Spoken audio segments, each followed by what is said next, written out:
older than written history itself. Archaeologists uncover cities, tombs, and artifacts that prove ancient people lived, built, and thrived. Yet the most important question often remains unanswered. What really happened to them? Entire communities vanished without warning. Strange human remains were left in unexpected places. Symbols, rituals, and structures survived for thousands of years while their meanings disappeared completely. Every excavation reveals new evidence, but it rarely provides a complete story. Instead, each discovery seems to deepen the mystery. Tonight, we explore some of the creepiest mysteries in history.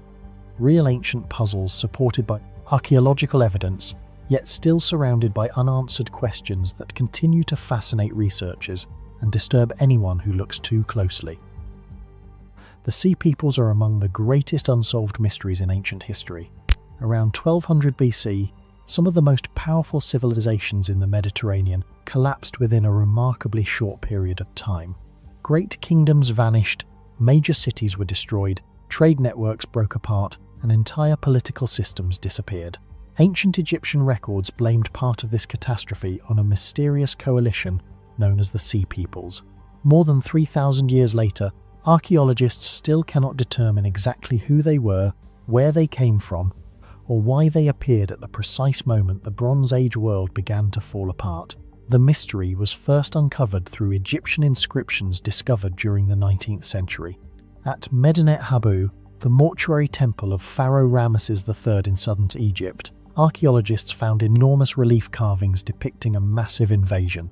The inscriptions described foreign groups arriving from the sea and attacking multiple kingdoms across the eastern Mediterranean. Unlike ordinary armies, these invaders were accompanied by women, children, ox carts, and possessions, suggesting that entire populations were on the move, rather than simply conducting military campaigns.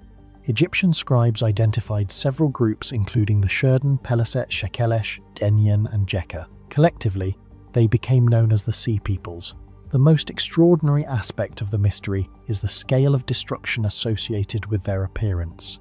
During the Late Bronze Age, the Mediterranean was dominated by powerful civilizations linked through extensive trade routes. Egypt, the Hittite Empire, the Mycenaean kingdoms of Greece, Cyprus, and prosperous cities along the Levantine coast formed an interconnected international system. Copper from Cyprus, tin from distant regions, luxury goods, weapons, and food moved across thousands of kilometers. For centuries, this network generated enormous wealth and stability. Then, within only a few decades, much of it collapsed. The Hittite Empire, one of the greatest powers of the ancient world, disappeared completely. Its capital, Hattusa, was abandoned and destroyed. Many Mycenaean palace centers in Greece suffered destruction. Important settlements throughout Cyprus were damaged or abandoned. Trade routes that had connected civilizations for centuries stopped functioning. In several regions, literacy itself disappeared for generations. Historians now call this event the Late Bronze Age collapse, one of the most dramatic societal breakdowns ever recorded. Perhaps the strongest archaeological evidence comes from the ancient city of Ugarit in modern Syria. Beginning in 1929, French archaeologist Claude Schaeffer led excavations that uncovered thousands of clay tablets preserved beneath destruction layers. Among them was a desperate letter written during the city's final days.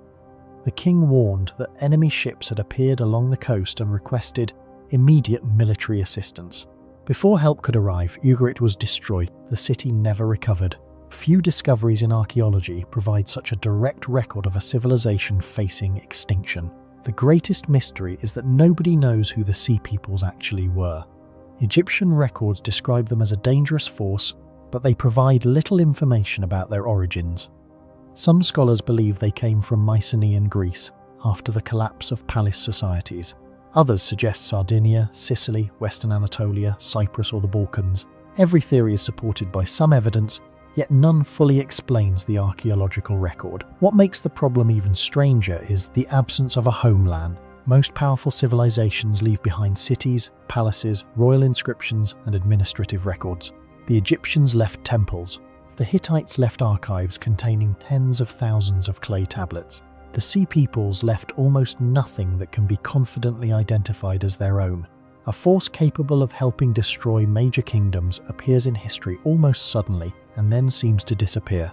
One of the most important events connected to the Sea Peoples occurred around 1177 BC during the reign of Ramesses III. According to Egyptian inscriptions, a large coalition attempted to invade Egypt by land and sea. The battle scenes carved into the walls of Medinet Habu provide one of the earliest detailed depictions of naval warfare ever discovered. Egyptian ships trapped enemy vessels, while archers launched volleys of arrows into crowded decks. Ramesses claimed victory and declared that the invaders had been defeated. Modern historians generally agree that Egypt survived the invasion, but even Egypt entered a period of decline afterward. The wider Bronze Age world never fully recovered. Modern archaeology has revealed another intriguing clue. Many researchers suspect that one group, known as the Peliset, eventually became the Philistines, a people who later appeared in the southern Levant. Excavations at sites such as Ashkelon uncovered pottery styles resembling those of the Aegean world. In 2019, ancient DNA studies identified genetic components linked to southern European populations among some early Philistine remains. The findings do not solve the mystery, but they suggest that at least part of the population movement associated with the Sea Peoples may have originated in the Aegean region. Another major question is whether the Sea Peoples actually caused the collapse, or simply took advantage of a world already in crisis. Scientific studies indicate that severe drought affected parts of the eastern Mediterranean during this period. Climate evidence suggests agricultural production declined in several regions. Earthquakes may have damaged important cities. Political instability weakened governments, while international trade became increasingly fragile. In such conditions, even relatively small migrations or invasions could trigger wider collapse across interconnected societies. Many modern historians therefore view the Sea Peoples as part of a much larger disaster.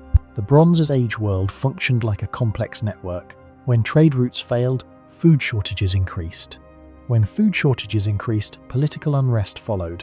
When governments weakened, invasions became easier. Multiple crises may have reinforced one another until entire civilizations collapsed. Despite more than a century of archaeological investigation, the central mystery remains unresolved. No confirmed homeland has been found. No ruler has been identified. No capital city has been discovered. The people associated with one of the greatest upheavals in ancient history remain largely anonymous. The Sea Peoples continue to occupy a unique place in archaeology because they are connected to both a missing identity and a vanished world. Their arrival coincided with the destruction of empires, the collapse of trade networks, and the end of the Bronze Age. Archaeologists can excavate the burned cities, study the weapons, analyze ancient DNA, and read the final letters written by doomed kingdoms, yet the true identity of the people who helped transform the ancient Mediterranean remains one of history's greatest unsolved mysteries. The Forgotten Hattians is one of the most fascinating mysteries of the ancient world, because an entire civilization helped shape the future of Anatolia and then almost vanished from history. The modern rediscovery of the Hattians began in 1906 when German archaeologist Hugo Winkler excavated the ruins of Hattusa in central Anatolia, modern-day Turkey. Among thousands of clay tablets belonging to the Hittite Empire, researchers found repeated references to an older people known as the Hattians. The discovery immediately raised questions. The Hittites ruled much of Anatolia between roughly 1650 and 1200 BCE, yet many of their gods, rituals, and sacred places appeared to come from an earlier civilization. The Hattians had left almost no written records of their own, but their influence seemed to be everywhere. The greatest mystery surrounding the Hattians is that nobody knows exactly who they were. Unlike the Egyptians, Sumerians, or Hittites, they cannot be linked with certainty to any major language family. Linguistic evidence shows they spoke Hattic, a language unrelated to the Indo-European language of the Hittites. For more than a century, scholars have searched for its origins. Some proposed links to Caucasian languages, while others argued for completely different roots. No theory has gained consensus. As a result, the Hattians remain one of the few major Bronze Age civilizations whose ancestry is still uncertain. In a period where archaeologists can trace the origins of many ancient peoples, the Hattians remain an exception.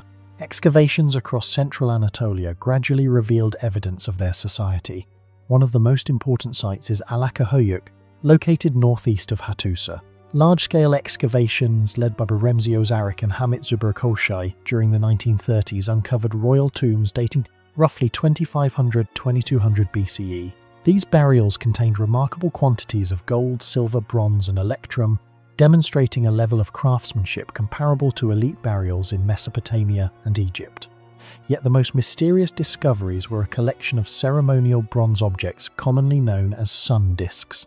These artifacts remain one of the greatest unsolved mysteries of Bronze Age Anatolia. Decorated with circles, antlers, animals, and geometric symbols, they have no exact parallel elsewhere in the ancient Near East. Scholars have suggested they were religious symbols, ceremonial standards, representations of the sun, or emblems of royal authority. More than a century after their discovery, no explanation has been universally accepted. Their placement inside elite tombs suggests enormous importance, yet their true purpose remains unknown.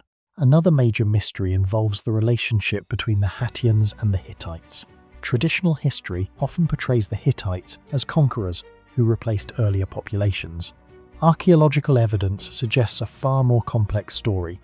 When the Hittites established their kingdom, they adopted many Hattian religious traditions instead of eliminating them. Hittite texts preserve prayers and rituals written in the Hattian language centuries after Hittian political dominance began. The famous sun goddess of Arinna, one of the most important deities in the Hittite world, appears to have originated from Hattian belief systems. This creates a remarkable paradox. The civilization disappeared, but many of its religious traditions survived. Archaeologists still debate whether the Hattians were conquered, absorbed through intermarriage, or gradually assimilated into a larger society. The mystery deepens at Hattusa itself. Long before becoming the capital of the Hittite Empire, the site was already an important Hattian center. Excavations throughout the 20th century uncovered occupation layers beneath later Hittite structures. These earlier remains indicate that the Hattians had already established significant settlements and religious centers. However, much of this earlier city remains hidden beneath later construction. Every new excavation raises the possibility that large parts of Hattian history are still buried below the famous Hittite capital. The Hattians also played a key role in one of the earliest centers of metallurgy in the ancient world. Anatolia possessed rich deposits of copper, silver, and gold, and archaeological evidence suggests advanced metalworking long before the rise of the Hittite Empire. The elite tombs of Alakahuyuk demonstrate sophisticated casting and decorative techniques. Some researchers believe technological traditions later associated with Hittite power may have originated among Hattian communities. Determining how much of this knowledge belonged to the Hattians remains an active area of research. Modern archaeological investigations continue to provide new clues.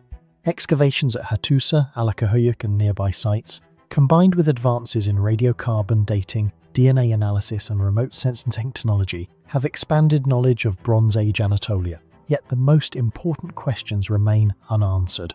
Scholars still do not know where the Hattians came from, why their language has no clear relatives, what the mysterious sun discs represented, or exactly how Hattian identity disappeared while Hattian religion survived. The story of the Hattians demonstrates that civilizations do not always vanish through sudden collapse.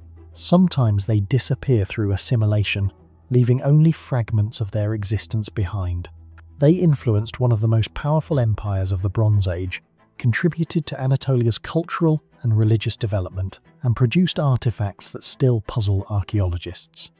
More than 3,000 years later, the Hattians remain one of the ancient world's greatest forgotten civilizations, a people whose influence shaped history even as their own identity faded into mystery. Few structures in human history have been built in locations as unlikely as Meteora. Perched atop giant sandstone pillars in Thessaly, central Greece, these monasteries stand hundreds of meters above the valley floor, isolated from rivers, farmland, and easy access routes. Yet beginning in the 14th century, builders somehow transformed these inaccessible rock towers into permanent communities. More than 600 years later, the greatest question remains remarkably simple. How did people construct and sustain entire settlements in places that seem almost impossible to reach? Meteora is located near the modern town of Kalabaka in central Greece. The site consists of enormous sandstone formations created millions of years a go through sediment deposition and erosion. Some pillars rise more than 600 meters above the surrounding plains, creating one of the most dramatic landscapes in Europe. Long before the monasteries appeared, hermits were already living among the caves and crevices of these cliffs. Historical records suggest that monks occupied parts of the area as early as the 11th century, seeking isolation from the outside world. The transformation of Meteora began during the 14th century. Around 1344, the monk Athanasios Koinovitis established the Great Meteoron Monastery, which became the largest monastery in the region.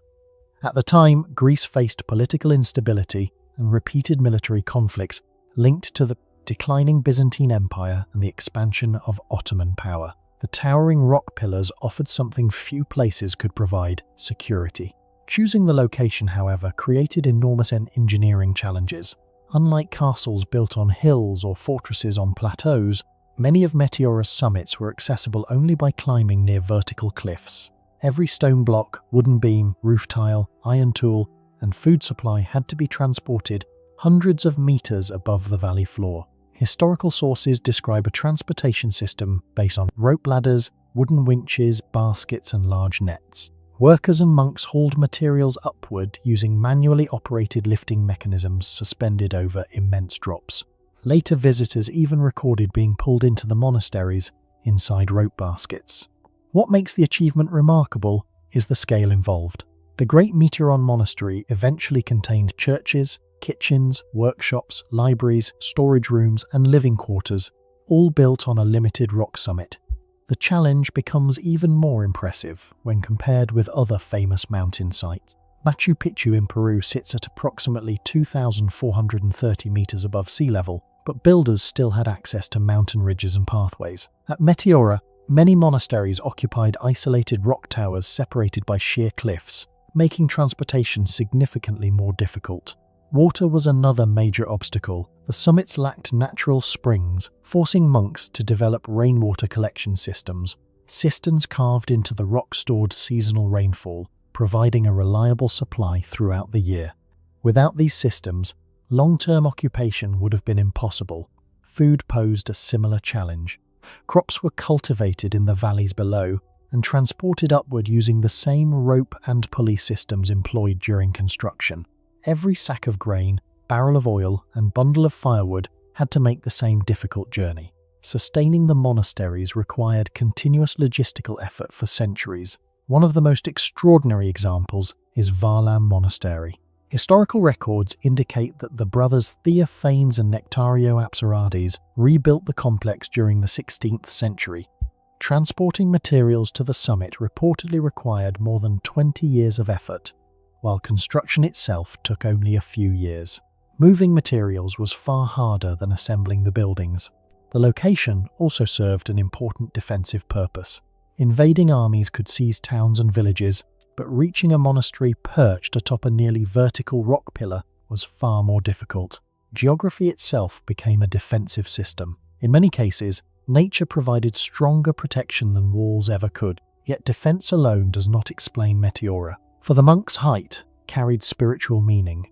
Isolation encouraged prayer and contemplation, while the dramatic landscape reinforced the idea of separation from the ordinary world. The name Meteora, meaning suspended in the air, reflects that connection. At its peak, approximately 24 monasteries operated throughout the region. Today, 6 remain active.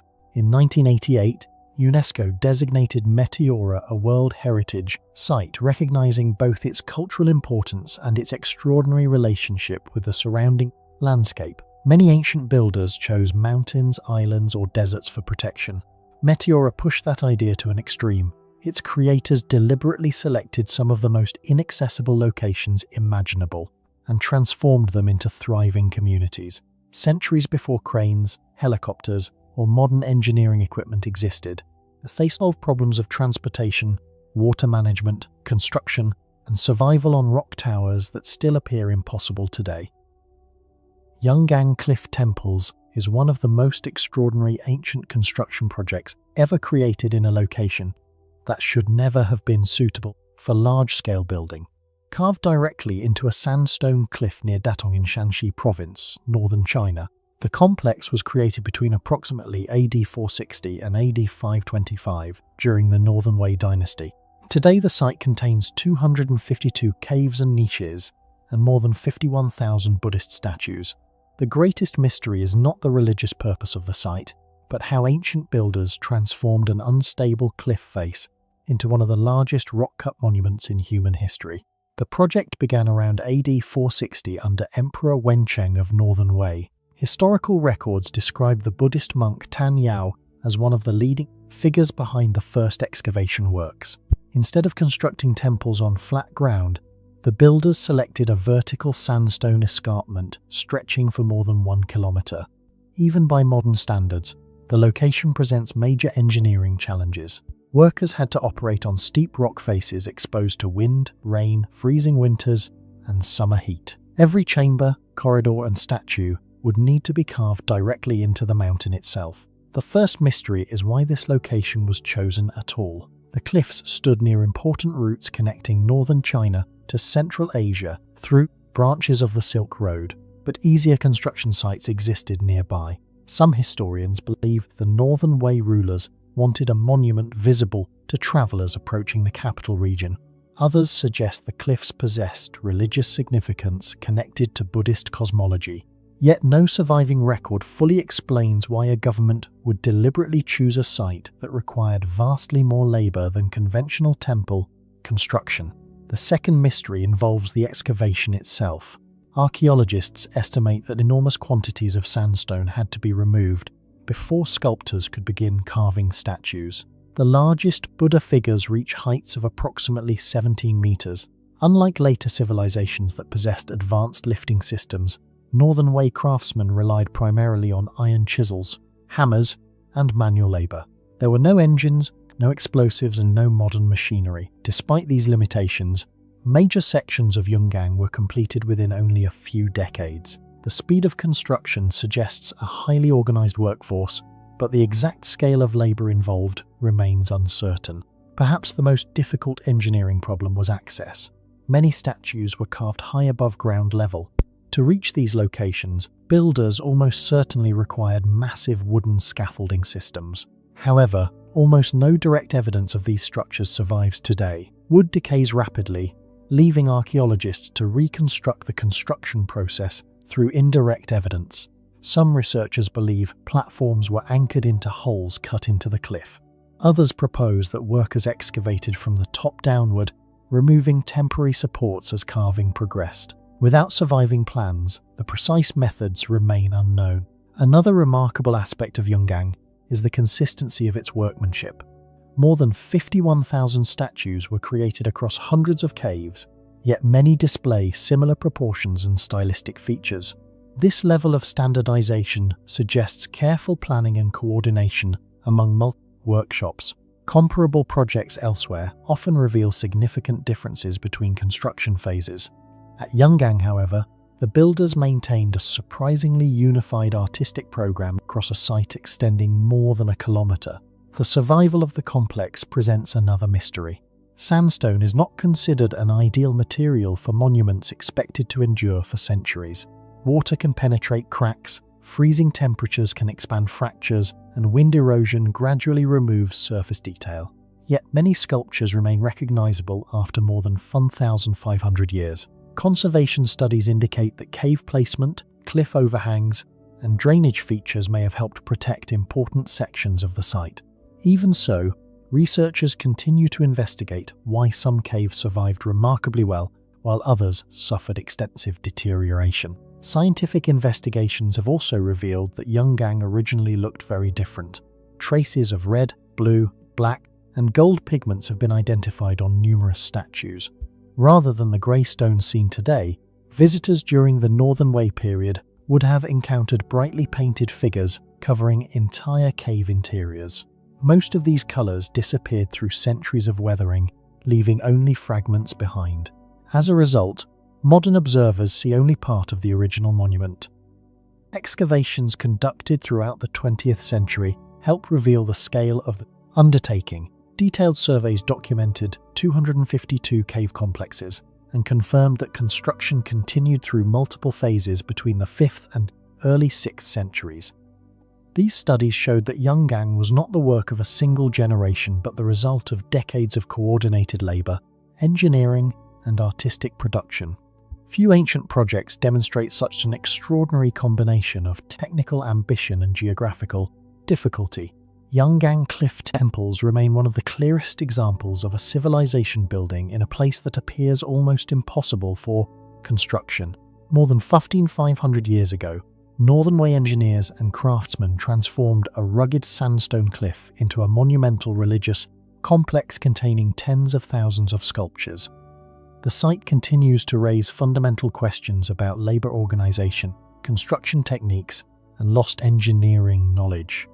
While archaeologists have uncovered many details about its history, the methods that allowed such a vast project to be completed on a vertical mountainside remain only partially understood.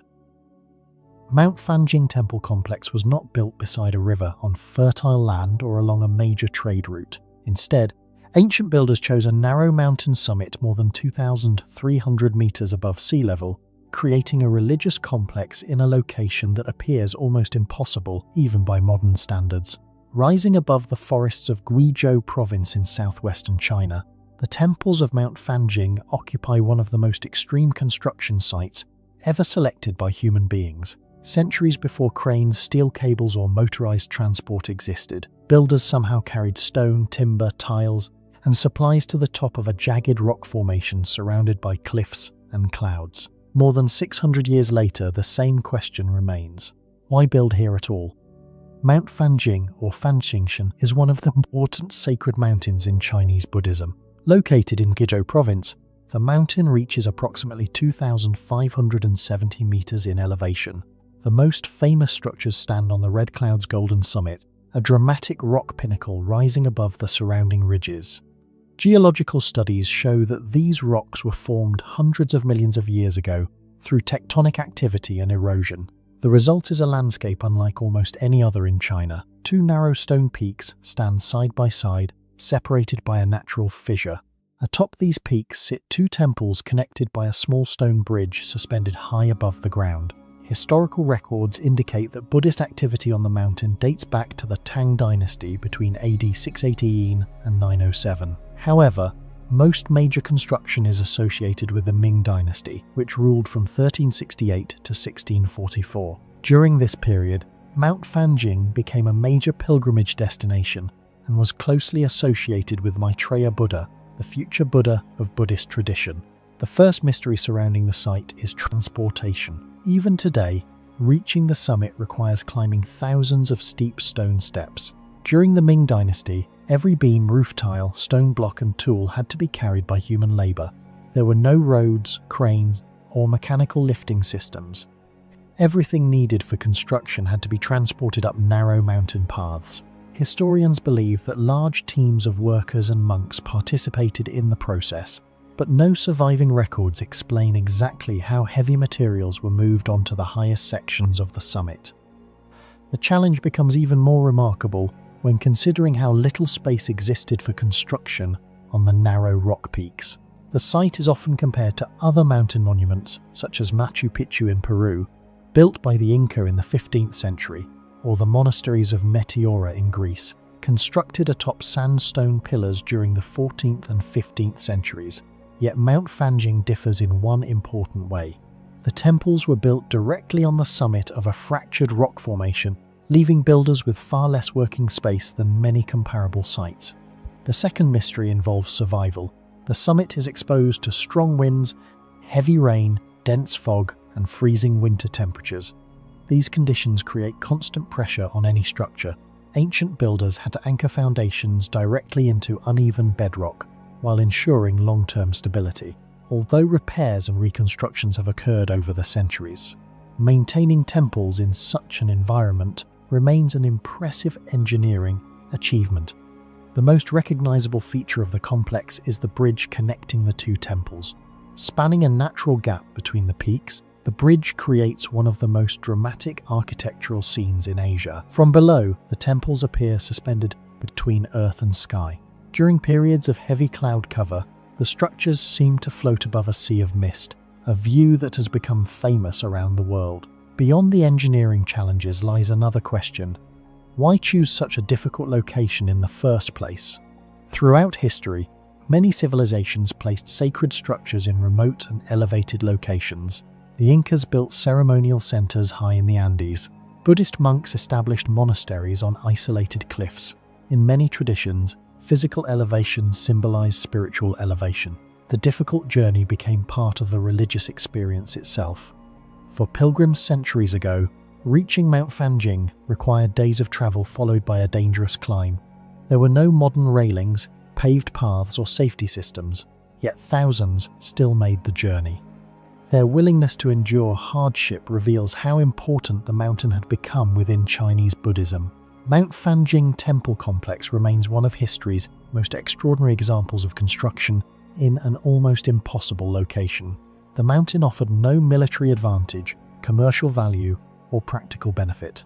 Every logistical challenge argued against building there. Nevertheless, generations of builders devoted enormous effort to creating a sacred complex atop one of China's most dramatic peaks. More than 6 centuries later, the temples still stand above the clouds, demonstrating how belief can drive people to build where logic says they should not. Paro Taktsang is one of the most extraordinary monasteries ever built in a location that seems to defy common sense. Perched on a nearly vertical granite cliff in the Paro Valley of western Bhutan, the complex stands at an elevation of approximately 120 meters above sea level and about 900 meters above the valley floor. Known internationally as Tiger's Nest Monastery, the site has become a symbol of Bhutan. Yet the greatest mystery is not its religious significance. The mystery is how builders working centuries ago managed to construct a large architectural complex on a cliff face where even modern visitors struggle to reach on foot. The origins of the site are linked to Guru Padmasambhava, also known as Guru Rinpoche, the Buddhist master credited with introducing Vajrayana Buddhism to Bhutan during the 8th century. According to Bhutanese tradition, he meditated in a cave on this cliff, making the location one of the holiest places in the country. The monastery visible today was built much later. Historical records show that the main complex was established in 1692 under Gyaltsen Tenzin Rabjai. While historians know when it was built and who sponsored it, many details of the construction process remain unknown. The first major mystery involves transportation. Even today, reaching Paro Taktsang requires a steep hike lasting 2 to 3 hours. There are no broad roads, no large construction platforms, and very little space for moving materials. Yet builders in the 17th century successfully transported timber, stone, clay, and roofing materials onto a cliff hundreds of meters above the valley. Researchers believe workers relied on human labor, pack animals, ropes, and wooden scaffolding, but no surviving records explain exactly how such large quantities of material were delivered. The logistical challenge was enormous and remains one of the least understood aspects of the project. The second mystery concerns the monastery's foundations. Unlike castles built on hilltops or temples constructed on terraces, Paro Taktsang is attached directly to a steep rock face. Builders had to identify stable sections of granite capable of supporting significant weight while accounting for erosion, water infiltration, and natural fractures.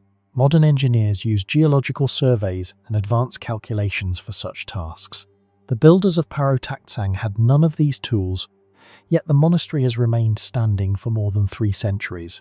This suggests a remarkable understanding of local geology and structural behavior. The achievement becomes even more impressive when compared with other famous mountain monuments. Machu Picchu in Peru occupies a broad mountain ridge that provided space for planning and expansion. The monasteries of Meteora in Greece stand atop towering rock pillars with relatively flat summit surfaces. Paro Taktsang is different because much of the complex occupies narrow ledges and cliffside platforms with extremely limited construction space. The location demanded exceptional planning and precision. Another unexplained aspect is earthquake resistance. Bhutan lies within the Himalayan region, one of the most tectonically active zones on Earth. Over centuries, the area has experienced numerous earthquakes capable of damaging large structures, yet significant portions of Paro Taktsang survived. Traditional Bhutanese architecture relies heavily on timber framing, which can flex and absorb seismic energy better than rigid stone walls. However, researchers still debate how much of this resilience was intentionally engineered. The fact that builders achieved such durability without modern structural science remains impressive. Climate presents another challenge. The monastery is exposed to freezing winters, seasonal monsoon rains, and strong mountain winds. These conditions should have accelerated deterioration over time, yet the complex endured for centuries. This raises questions about drainage systems, material selection, and maintenance techniques that are still not fully understood today. One of the most important events in the monastery's modern history occurred in April 1998, when a major fire destroyed several temples and damaged large sections of the complex. During restoration work, engineers and conservation experts studied traditional Bhutanese construction methods in detail. They discovered sophisticated timber joints and structural techniques that had been preserved through generations of craftsmen. The restoration revealed how much knowledge survived, but it also highlighted how many details of the original 17th century construction had been lost. Sigiriya Rock Fortress is one of the most extraordinary ancient structures ever built in an impossible location. Rising nearly 200 meters above the plains of central Sri Lanka, the enormous rock was transformed into a royal capital by King Kashyapa I between AD 477 and 495. Archaeologists have identified palaces, gardens, reservoirs, defensive walls, stairways, and ceremonial structures on its summit. The greatest mystery is not why the fortress was built, but how an ancient kingdom managed to transport thousands of tons of construction materials to the top of an isolated rock formation without cranes, engines, or modern machinery. Sigiriya is located in the Matale district of central Sri Lanka, approximately 170 kilometers northeast of Colombo. The rock itself is the hardened core of an extinct volcano that survived after surrounding layers eroded away over millions of years. Long before Kashyapa chose the site as his capital, Buddhist monks had already occupied caves around the base of the rock. Historical information about the fortress comes primarily from the Mahavamsa, the ancient chronicle of Sri Lanka, which records that Kashyapa seized power after overthrowing his father, King Datasena, around AD 477. Fearing invasion from his half-brother Moggallana, the rightful heir to the throne, Kashyapa abandoned the traditional capital of Anuradhapura and established a heavily fortified royal complex atop Sigiriya. The decision immediately created one of the greatest engineering challenges of the ancient world. Everything required for construction had to be transported up a rock nearly twice the height of a modern 50-story building. Stone blocks, bricks, timber beams, roofing materials, tools, food and water all had to reach the summit. Modern archaeologists estimate that large numbers of workers would have been required over several years to complete the project. Yet no detailed records survive explaining exactly how the builders organized such a massive logistical operation. The first major mystery concerns the construction of the summit palace itself. Excavations conducted by Sri Lanka's Department of Archaeology throughout the 20th century revealed foundations of buildings, courtyards, pools, and royal residences covering the summit. Some bricks used in construction weigh several kilograms each, while stone elements required even greater effort to transport. Unlike many mountain fortresses that simply use natural caves or defensive walls, Sigiriya contained an entire royal city suspended above the surrounding landscape. The engineering challenge can be compared to constructing a palace on the roof of a modern skyscraper without elevators or mechanical lifting systems. Archaeologists can identify what was built, but the precise methods used to move materials remain largely unknown. Perhaps even more remarkable is Sigiriya's sophisticated hydraulic system. Water management was one of the defining achievements of ancient Sri Lankan civilization, but Sigiriya pushed these capabilities to an extraordinary level. Archaeological surveys have identified canals, reservoirs, underground conduits, fountains, and pools distributed throughout the complex. The famous water gardens at the base of the rock remain among the oldest landscape gardens in Asia. Researchers have demonstrated that some fountains still function during periods of heavy rainfall more than 500 years after they were built. These fountains operated through carefully controlled hydraulic pressure rather than mechanical pumps. The existence of such a system raises an important question. How did engineers of the 5th century design and maintain complex water infrastructure across multiple elevations while ensuring a reliable water supply for a palace perched high above the ground? The challenge becomes even greater when examining the summit reservoirs. Archaeologists have documented large pools carved directly into the rock near the palace complex. Some scholars believe rainwater collection played a major role in supplying these reservoirs. Others argue that additional engineering solutions may have been involved. Regardless of the exact method, maintaining sufficient water for drinking, bathing, cooking, and ceremonial activities on top of a massive rock required careful planning. Similar water management achievements can be observed at Machu Picchu, Peru, and Masada in Israel. But Sigiriya remains unique because it combined a royal palace, a defensive fortress, and a sophisticated hydraulic network within a single isolated rock formation. Another mystery involves the famous Lion Gate. Visitors approaching the summit pass through the remains of a gigantic lion-shaped structure. Today only the enormous stone paws survive, but historical descriptions suggest that a monumental lion once guarded the entrance. The lion symbolized royal power and transformed the final ascent into a carefully designed ceremonial experience. Constructing such a massive sculpture on a steep rock face required advanced knowledge of stone carving and structural stability. The scale of the project demonstrates that Sigiriya was intended not merely as a defensive refuge, but as a statement of political authority visible for kilometers across the surrounding plains. The fortress also contains one of the most unusual surviving features of the ancient world, the mirror wall. Built along a section of the ascent route, this wall was coated with a highly polished plaster mixture that reportedly reflected images like a mirror. Hundreds of inscriptions dating between the 6th and 13th centuries have been preserved on its surface. These writings provide valuable evidence about visitors who travelled to Sigiriya long after Kasyapa's reign. The exact composition of the wall's finishing material remains a subject of study. Despite centuries of exposure, portions of the surface retain traces of their original smooth appearance, demonstrating a level of craftsmanship that continues to impress a conservation specialist. Above the mirror wall are the famous Sigiriya frescoes. Painted directly onto the rock face, these artworks depict elaborately dressed female figures surrounded by clouds. Art historians consider them among the finest surviving examples of ancient Sri Lankan painting. The creation of these frescoes required artists to work on a near-vertical cliff hundreds of meters above the ground. Once again, the question is not whether the paintings exist, but how scaffolding systems were constructed and maintained in such a difficult environment. Masada is one of the most impossible ancient fortresses ever built. Standing on an isolated rock plateau in the Judean desert of present-day Israel, approximately 450 meters above the surrounding terrain and overlooking the Dead Sea, the site was transformed into a massive royal stronghold by King Herod the Great between 37 and 31 BCE. Archaeological excavations led by Yigal Yadin between 1963 and 1965 uncovered palaces, defensive walls, bathhouses, warehouses, military structures, and one of the most sophisticated water systems ever constructed in an ancient desert environment. The greatest mystery is not why Masada was built.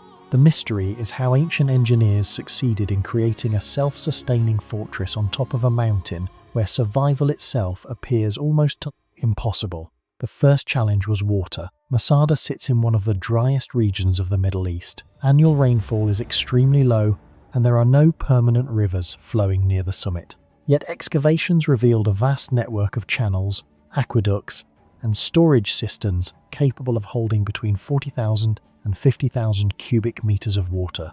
During rare seasonal storms, flash floods racing through nearby valleys were diverted into channels cut into the mountainsides. Gravity then carried the water into enormous reservoirs carved directly into the rock. What makes this achievement remarkable is that Herod's engineers had no pumps, no modern surveying equipment, and no advanced construction machinery. Despite these limitations, they created a hydraulic system capable of supplying thousands of people throughout extended periods.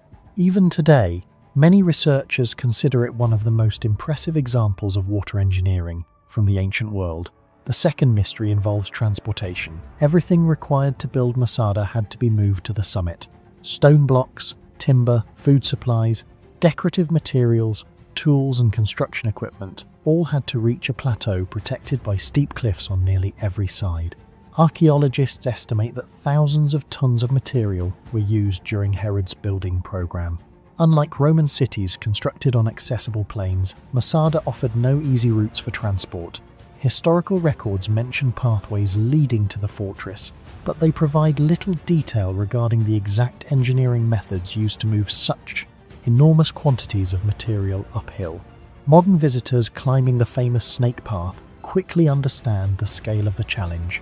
Constructing an entire fortress in such a location required extraordinary organization, planning and manpower.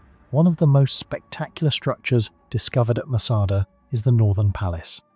Built directly onto the edge of a cliff, the complex consisted of 3 separate terraces descending down the mountainside.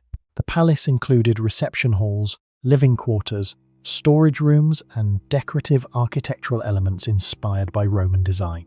Ancient builders effectively transformed a vertical rock face into a luxury residence. The engineering challenge was immense. Foundations had to be anchored into unstable terrain, retaining walls had to support multiple levels, and builders had to ensure that the entire structure could withstand earthquakes, erosion, and centuries of exposure to extreme desert conditions.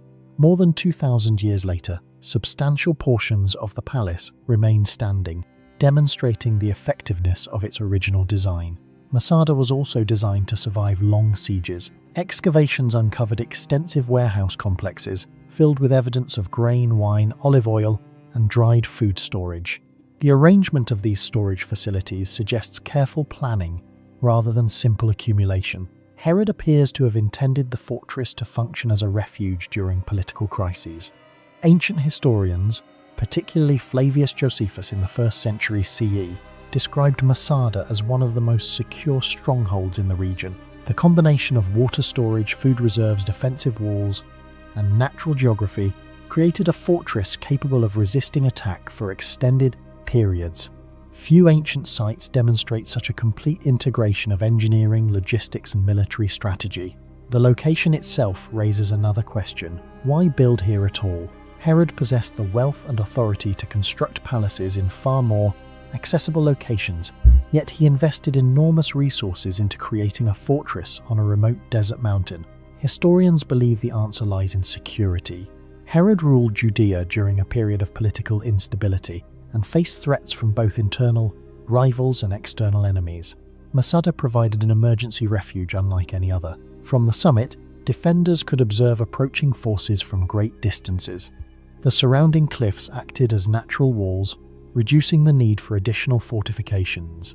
In many ways, Masada functioned as the ancient equivalent of a strategic survival complex. Ironically, the fortress later became famous because of the Roman siege that demonstrated both its strengths and its limitations.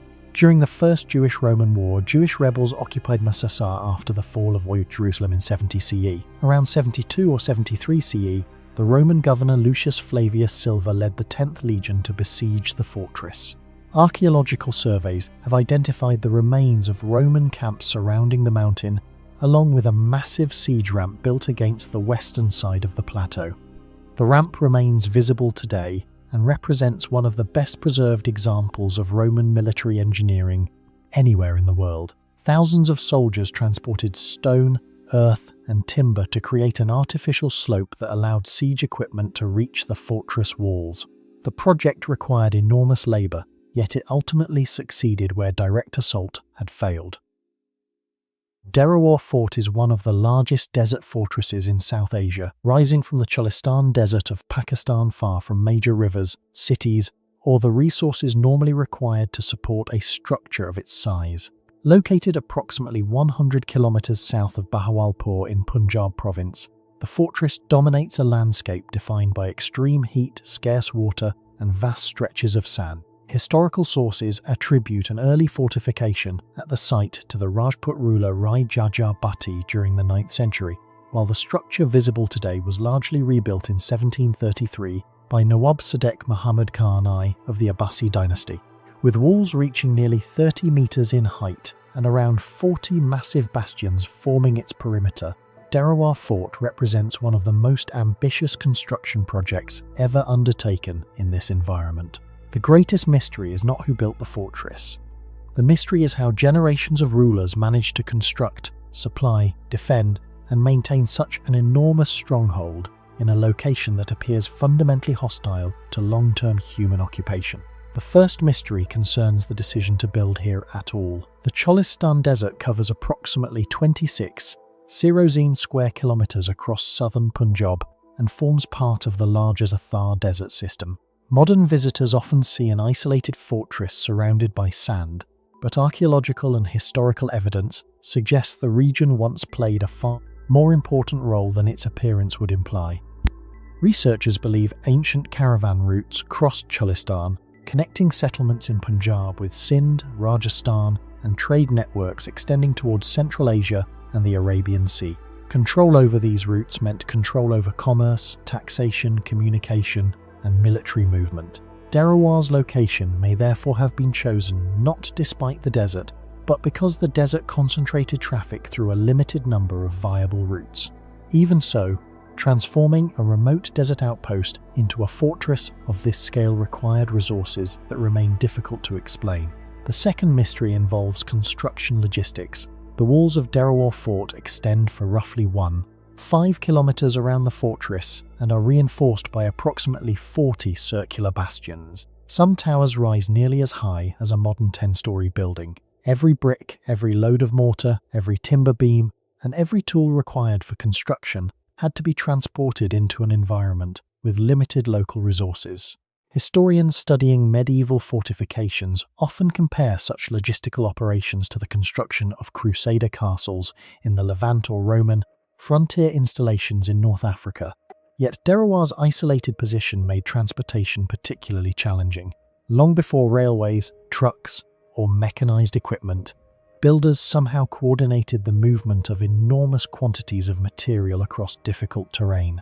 The written record tells us who ruled the region, but it provides far fewer details about the supply systems that made the fortress possible. Water presents an even greater puzzle. Throughout history, access to water has determined whether cities survive or disappear.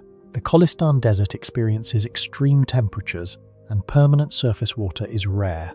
Nevertheless, Derawar Fort supported military garrisons, administrators, traders, servants, and travelers for centuries. Historical surveys have documented wells around the fortress, while local traditions describe sophisticated methods of water storage and collection. Some researchers believe underground reservoirs and rainwater harvesting systems played important roles in sustaining the site. Others suggest that seasonal water sources may have been managed more effectively than previously assumed. Yet no consensus fully explains how enough water was secured to support large populations during periods of prolonged occupation or potential siege.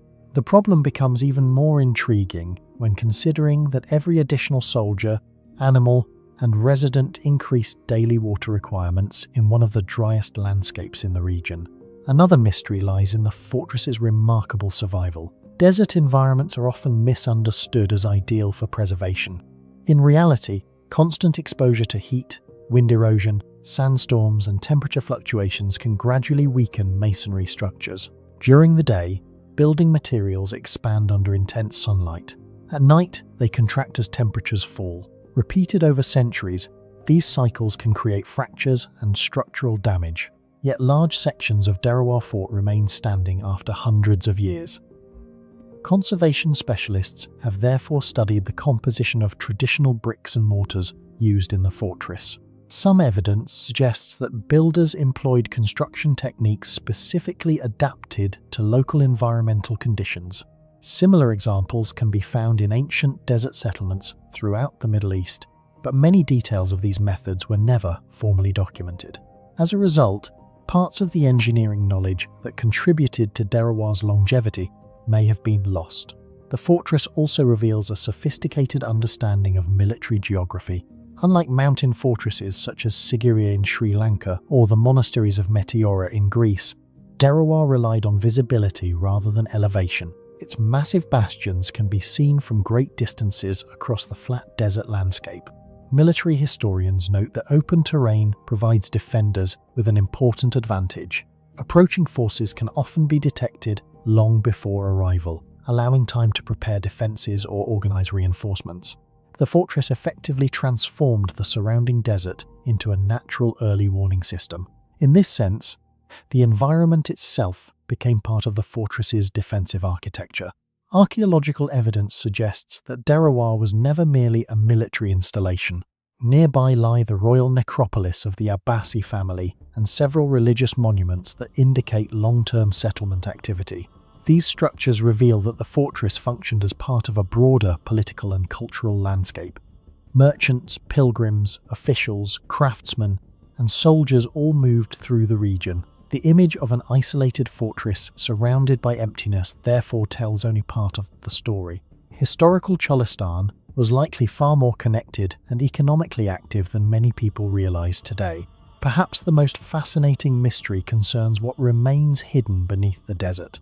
Around the world, remote sensing technologies have revealed ancient roads, irrigation systems, settlements and defensive works buried beneath sand. Similar discoveries have transformed understanding of archaeological landscapes in Egypt, Saudi Arabia, and the Sahara. Some researchers suspect that additional infrastructure once surrounded Derawar Fort, including caravan facilities, storage compounds, residential districts, and support buildings essential for maintaining life in the desert.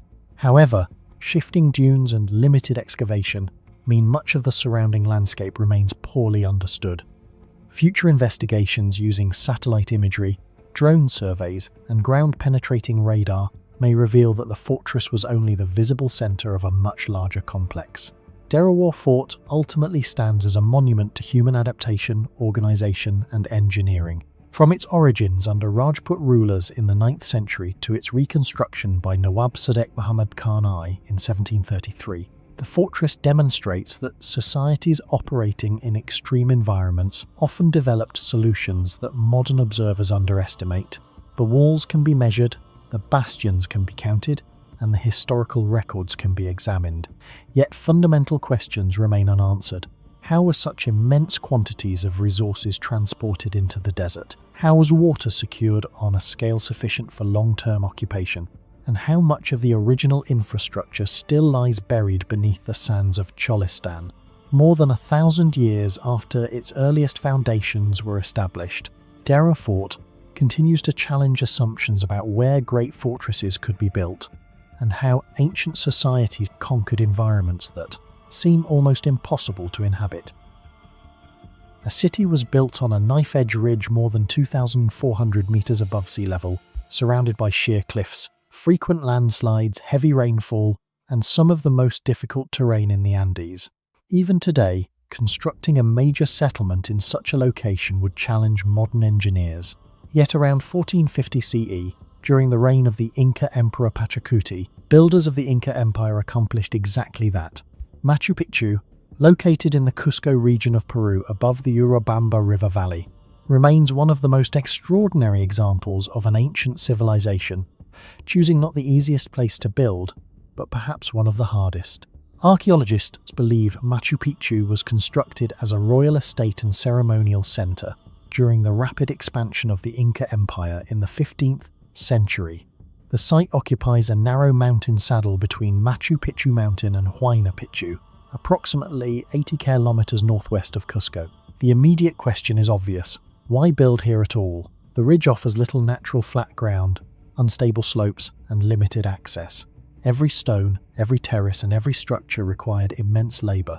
Yet the Inca deliberately selected this location and transformed it into a functioning city containing temples, plazas, residences, storage buildings, agricultural terraces, and a sophisticated water system. The first mystery involves transportation.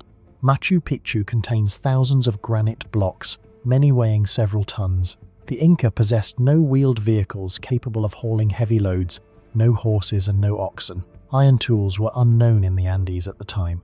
Nevertheless, massive stones were quarried, shaped, transported, and assembled on a mountain ridge.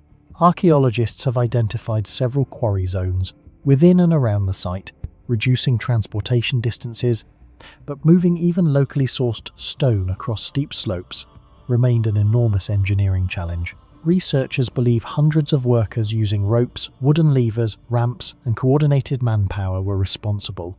However, no surviving record explains the exact process. The achievement becomes even more remarkable when considering the precision of the masonry.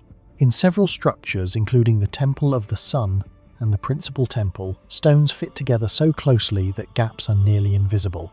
Yet the visible city is only part of the story. One of the most important discoveries came from studies conducted by archaeologist Alfredo Valencia and engineer Kenneth Wright. Their investigations revealed that nearly 60% of Machu Picchu's construction lies underground. Before erecting walls or temples, Inca engineers built a massive hidden foundation consisting of crushed rock, gravel, stone fragments, and specially prepared soil. This underground system acted as a giant drainage network. The region receives roughly 2.00 millimeters of rainfall each year. Without effective drainage, water would saturate the slopes and trigger landslides capable of destroying the settlement. Instead, the city has remained stable for nearly 6 centuries. Modern engineers examining the site have concluded that the underground infrastructure was as important as the buildings themselves. The agricultural terraces demonstrate another solution to an apparently impossible environment. Hundreds of terraces were carved directly into the mountainside. Their purpose extended far beyond farming.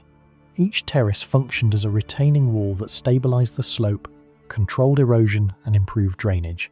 Layers of stone, gravel, sand, and fertile soil were carefully arranged to allow water to pass through without washing the structure away.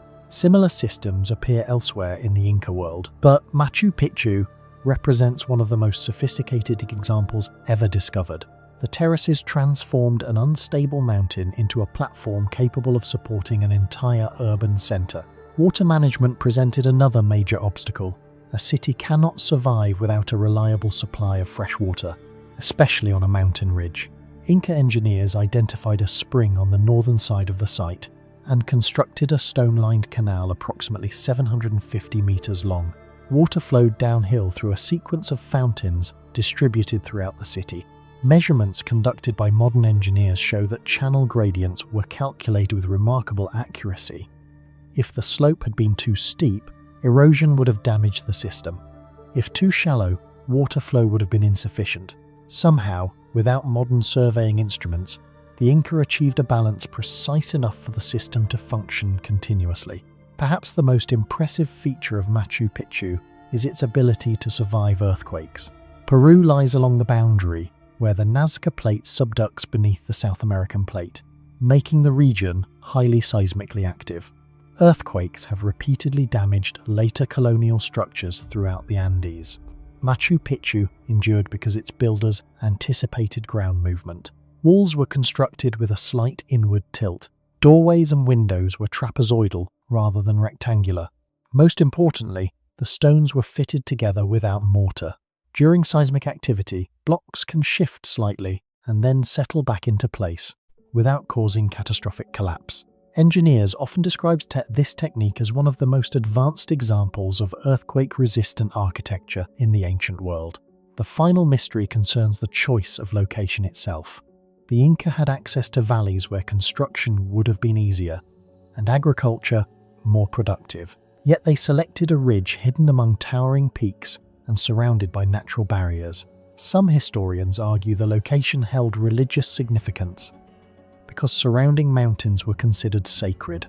Others believe the site provided strategic isolation for the emperor and elite. Another possibility is that Machu Picchu served multiple purposes simultaneously: a royal retreat, a ceremonial center, an astronomical observation point, and a symbol of imperial power. No surviving written records provide a definitive answer. More than 500 years after its construction, Machu Picchu continues to challenge assumptions about what pre-industrial societies could accomplish. The city was not built where construction was convenient. It was built where construction should have been nearly impossible. Its builders solved problems involving transportation, drainage, water management, slope stabilization, and earthquake resistance while working on a narrow mountain ridge high above the Andes. The result is not merely one of the world's most famous archaeological sites, but one of the clearest examples of ancient engineers succeeding in a place where logic suggests they should have failed. Tens of thousands of people once lived on the summit of a mountain that had no major river, no lake, and no reliable natural water source. Yet for nearly 1,000 years, this mountaintop city controlled one of the most important regions of ancient Mexico. Monte Alban, constructed by the Zapotec civilization around 500 BC in the Oaxaca Valley of southern Mexico, remains one of the most extraordinary examples of an ancient capital built in a location that seems completely impractical. More than 500 years later, archaeologists are still trying to understand how an entire civilization transformed a rugged mountain into a thriving urban centre. The ruins of Monte Alban occupy a mountain ridge approximately 400 meters above the floor of the Oaxaca Valley and nearly 940 meters above sea level. The site first attracted scientific attention during the 19th century, but the most important excavations were conducted between 1931 and 1958 under Mexican archaeologist Alfonso Caso. His discoveries revealed that Monte Alban was not a small ceremonial center, but one of the earliest true cities in Mesoamerica. At its peak between roughly 200 BC and AD 600, the city may have supported between 17,000 and 30,000 inhabitants, making it one of the largest urban centers in the region. The first mystery appears before a single building is even examined. Monte Alban was not built on a naturally flat mountain. The summit had to be reshaped. Archaeological surveys show that Zapotec engineers removed enormous quantities of rock and earth to create the city's famous Grand Plaza, a massive open space stretching roughly 300 meters in length. Entire sections of the mountain were cut away, leveled, and transformed into artificial platforms capable of supporting temples, palaces, administrative buildings, and ceremonial structures. This achievement becomes even more impressive when considering that the builders possessed neither iron tools nor draft animals. Every stage of construction relied primarily on stone tools, wooden implements, and human labor. The scale of the earth-moving operation has led some researchers to compare Monte Alban to the largest engineering projects of the ancient Americas.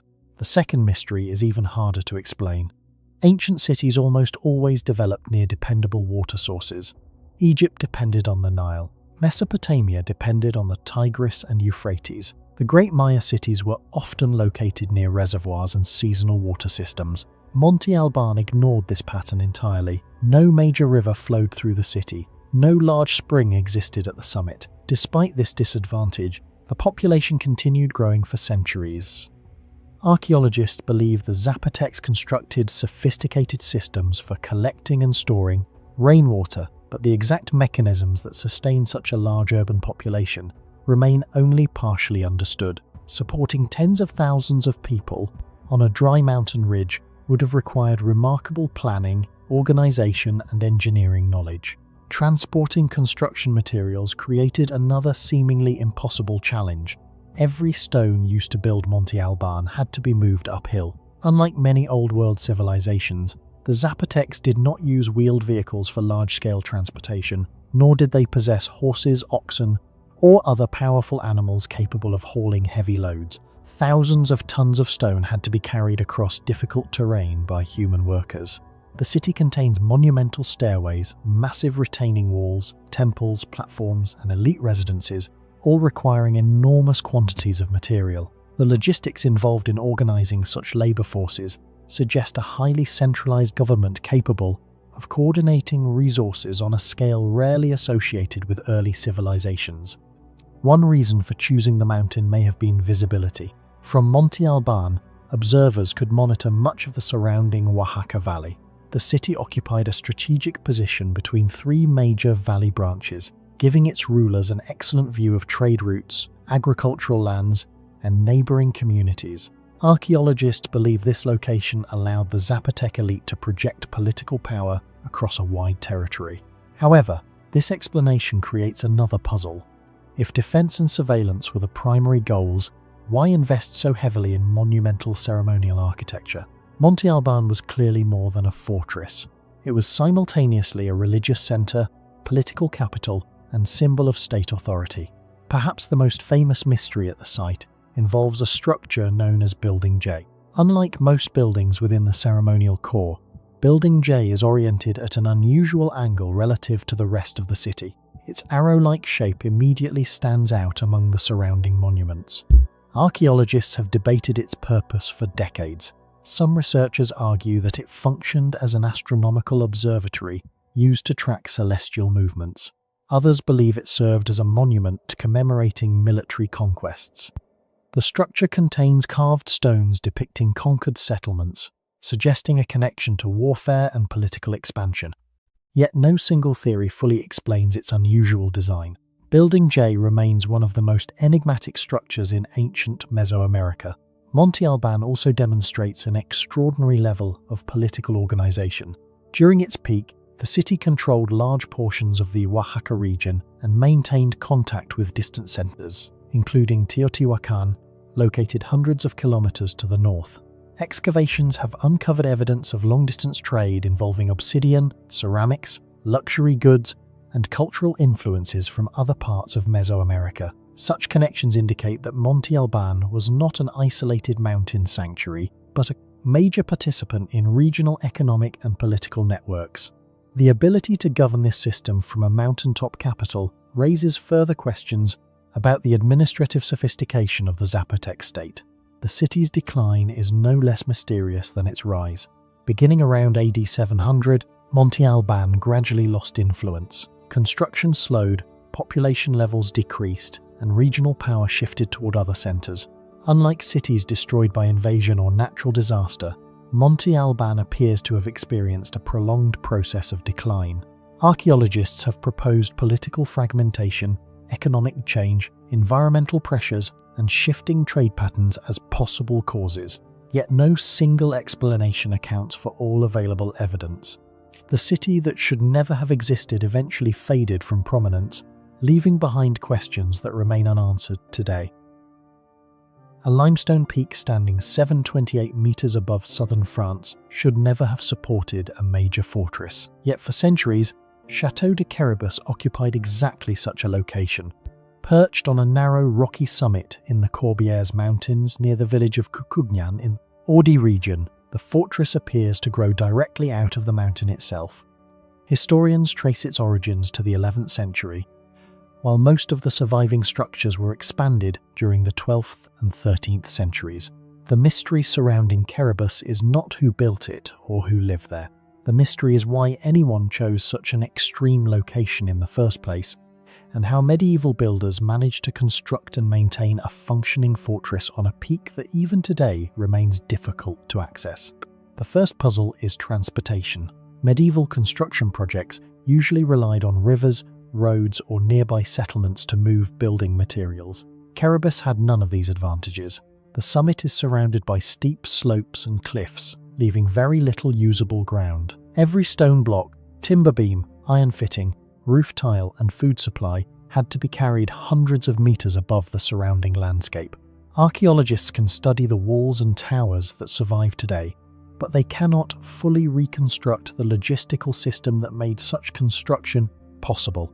During the 11th and 12th centuries, builders had no mechanical cranes, no engines, and no modern transportation equipment. Yet they succeeded in moving thousands of tons of material to one of the most inaccessible locations in southern France. What makes the achievement even more impressive is the way the fortress was integrated into the mountain. Instead of attempting to reshape the landscape, medieval engineers adapted their design to the natural rock. Many walls follow the contours of the summit so closely that they appear to be extensions of the cliff itself. This reduced the amount of construction material required, while strengthening the fortress against attack. Similar approaches can be observed at famous mountain strongholds such as Masada in Israel or Sigiriya in Sri Lanka, but Quéribus occupied an even narrower summit. In some areas, builders were working with only a few meters of available space. Every wall, staircase, and defensive position had to be carefully planned around the irregular shape of the mountain. The next mystery concerns survival. Building a fortress on a mountaintop is one challenge. Keeping people alive, there is another. Most medieval settlements depended on nearby rivers, springs, or wells. Keribus had none of these resources. There is no permanent water source on the summit. Historians believe the inhabitants relied on rainwater collection systems and storage cisterns carved into the rock.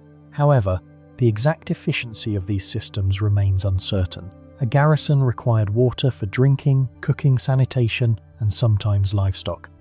During the hot Mediterranean summers of southern France, water would have been one of the most valuable resources in the fortress. The fact that Keribus remained occupied for centuries suggests that its inhabitants developed water management solutions far more effective than many people assume. Food presents another problem. The mountain offered almost no agricultural land. Unlike castles built in fertile valleys, Keribus could not rely on nearby farms located within its defensive perimeter. Supplies had to be transported from lower elevations and stored for long periods.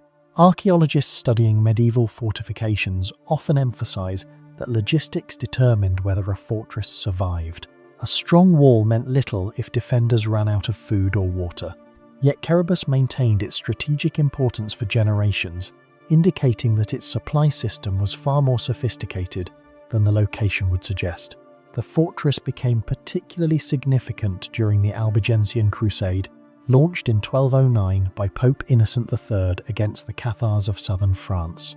After the fall of Montségur in 1244, Keribus emerged as one of the last major refuges connected to Cathar resistance. Historical sources identify Chabert de Barbaya as the fortress commander during this period.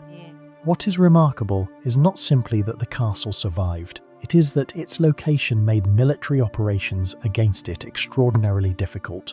The mountain itself functioned as a defensive structure. Attackers faced steep slopes, narrow approaches, and limited opportunities to deploy large forces.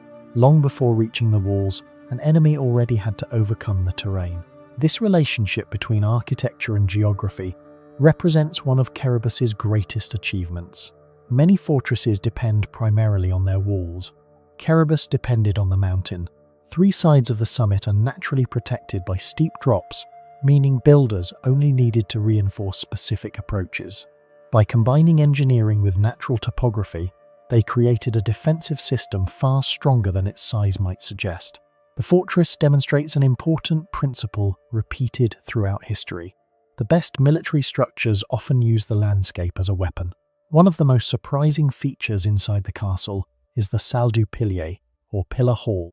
Hidden within the fortress is a Gothic chamber supported by a central pillar that branches into ribbed vaults. Such architecture required advanced stone-cutting techniques and a sophisticated understanding of structural forces. Constructing this chamber on an exposed mountain peak presented challenges far beyond those faced by builders working in towns or cities. The precision required for Gothic vaulting is remarkable under any circumstances. Achieving it at Keribus demonstrates the skill of the craftsmen involved in the project. The fortress also occupied an exceptional observation point. From its highest positions, defenders could monitor vast areas of the surrounding region. The view extends across the Corbières Mountains and toward routes connecting France with the Iberian Peninsula. Before modern communication systems, visibility was power. A fortress capable of detecting movement over great distances could provide early warning against invasion, rebellion, or military activity. Some historians believe networks of mountain strongholds exchanged information using visual signals such as fires or smoke, allowing messages to travel across large regions surprisingly quickly. Following the Treaty of Corbeil in 1258, Keribus became part of the defensive frontier between France and the Kingdom of Aragon. For centuries, the fortress continued serving military purposes before eventually losing strategic importance as political boundaries changed. Unlike many medieval castles that were rebuilt or heavily modified, Keribus remained relatively isolated. Ironically, the same location that once made life difficult also helped preserve the fortress for future generations. The temple core of Zavarnots is one of the few ancient structures that became more mysterious after archaeologists uncovered it. Located near modern-day Yerevan in Armenia, the cathedral was built between approximately AD 643 and 652 during the reign of Catholicos Nurses III. Historical records confirmed its existence, yet when researchers finally excavated the site in the early 20th century, they encountered a problem that remains unresolved today. They found enough evidence to prove that Zavartnots had once been one of the most ambitious architectural projects of the early medieval world, but not enough evidence to determine exactly how it had stood. For centuries the monument lay in ruins. Earthquakes, weather, and the passage of time had reduced one of Armenia's greatest structures to scattered blocks of stone. The surviving remains appeared unimpressive compared to famous monuments such as the Great Pyramid, the Colosseum, or Hagia Sophia. Yet beneath those collapsed stones was a puzzle that would challenge generations of archaeologists, architects, and engineers. The first major excavations began in 1901 under the Armenian architect and archaeologist Toros Toromanian. His work continued for several years and transformed understanding of early medieval architecture. Excavators uncovered massive foundation walls, enormous column bases, decorative stone carvings, capitals, arches, and hundreds of architectural fragments spread across the site. What immediately shocked researchers was the scale of the remains. The fragments suggested that Zavartnots had not been an ordinary church. It appeared to have been a structure unlike almost anything else built in the Christian world during the 7th century. The most controversial discovery was the cathedral's central core. The foundation revealed a complex arrangement unlike the standard basilica plans common throughout much of the Christian world. Instead of a simple rectangular layout, the structure combined a circular exterior with an intricate internal design centered around a monumental core. The foundations indicated that enormous loads had once been concentrated in this central area. The question was obvious. What exactly had been standing above it? Toromanian proposed a bold answer. After studying thousands of fragments, he concluded that Zavartnots had originally risen as a towering 3-level structure crowned by a massive dome. His reconstruction suggested a building that may have reached approximately 45 meters in height. If correct, the cathedral would have ranked among the most ambitious engineering achievements of its era. The reconstruction immediately sparked debate. Some scholars accepted Toromanian's interpretation and viewed Zavartnots as a masterpiece of early medieval engineering. Others argued that the proposed structure was too ambitious. According to critics, the central core would have been forced to support extraordinary loads generated by multiple levels of stone construction and a large dome above. They questioned whether the design could have remained stable even before the earthquake that may eventually have destroyed it. This disagreement remains one of the greatest mysteries surrounding Zavartnots. More than a century after the first excavations, researchers still do not fully agree on what the cathedral actually looked like. Modern visitors often see artistic reconstructions depicting a magnificent circular cathedral rising above the Armenian plain. Yet those images represent a scholarly interpretation rather than a confirmed reality. The famous reconstruction itself has become part of the mystery. What makes the debate especially fascinating is the evidence uncovered during excavation. The site produced architectural fragments of remarkable quality. Stone capitals were carved with extraordinary precision. Decorative elements displayed a level of craftsmanship comparable to some of the finest monuments of the Byzantine world. Large structural blocks weighing several tons had been carefully shaped and integrated into a highly sophisticated design.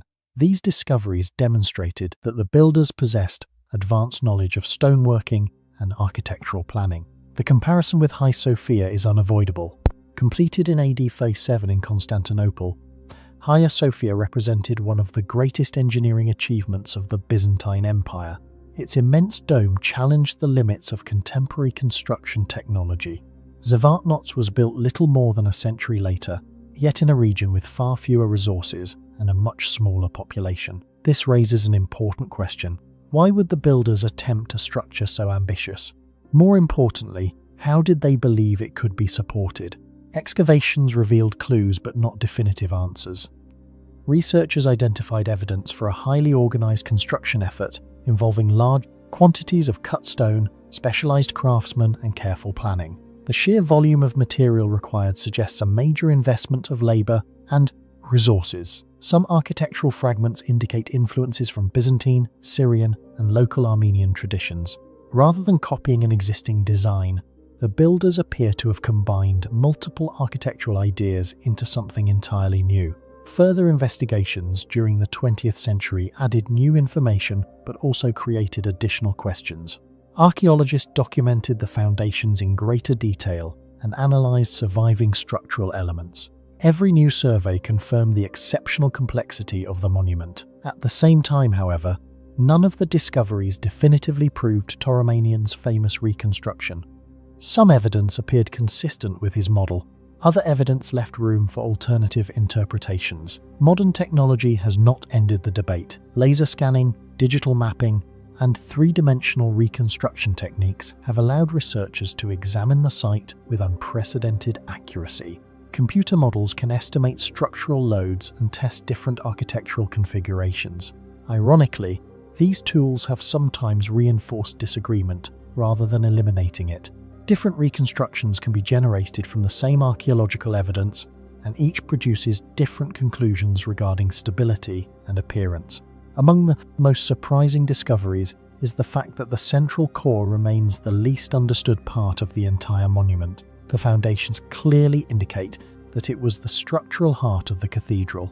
Nearly all major forces generated by the upper portions of the building would ultimately have been transferred through this area.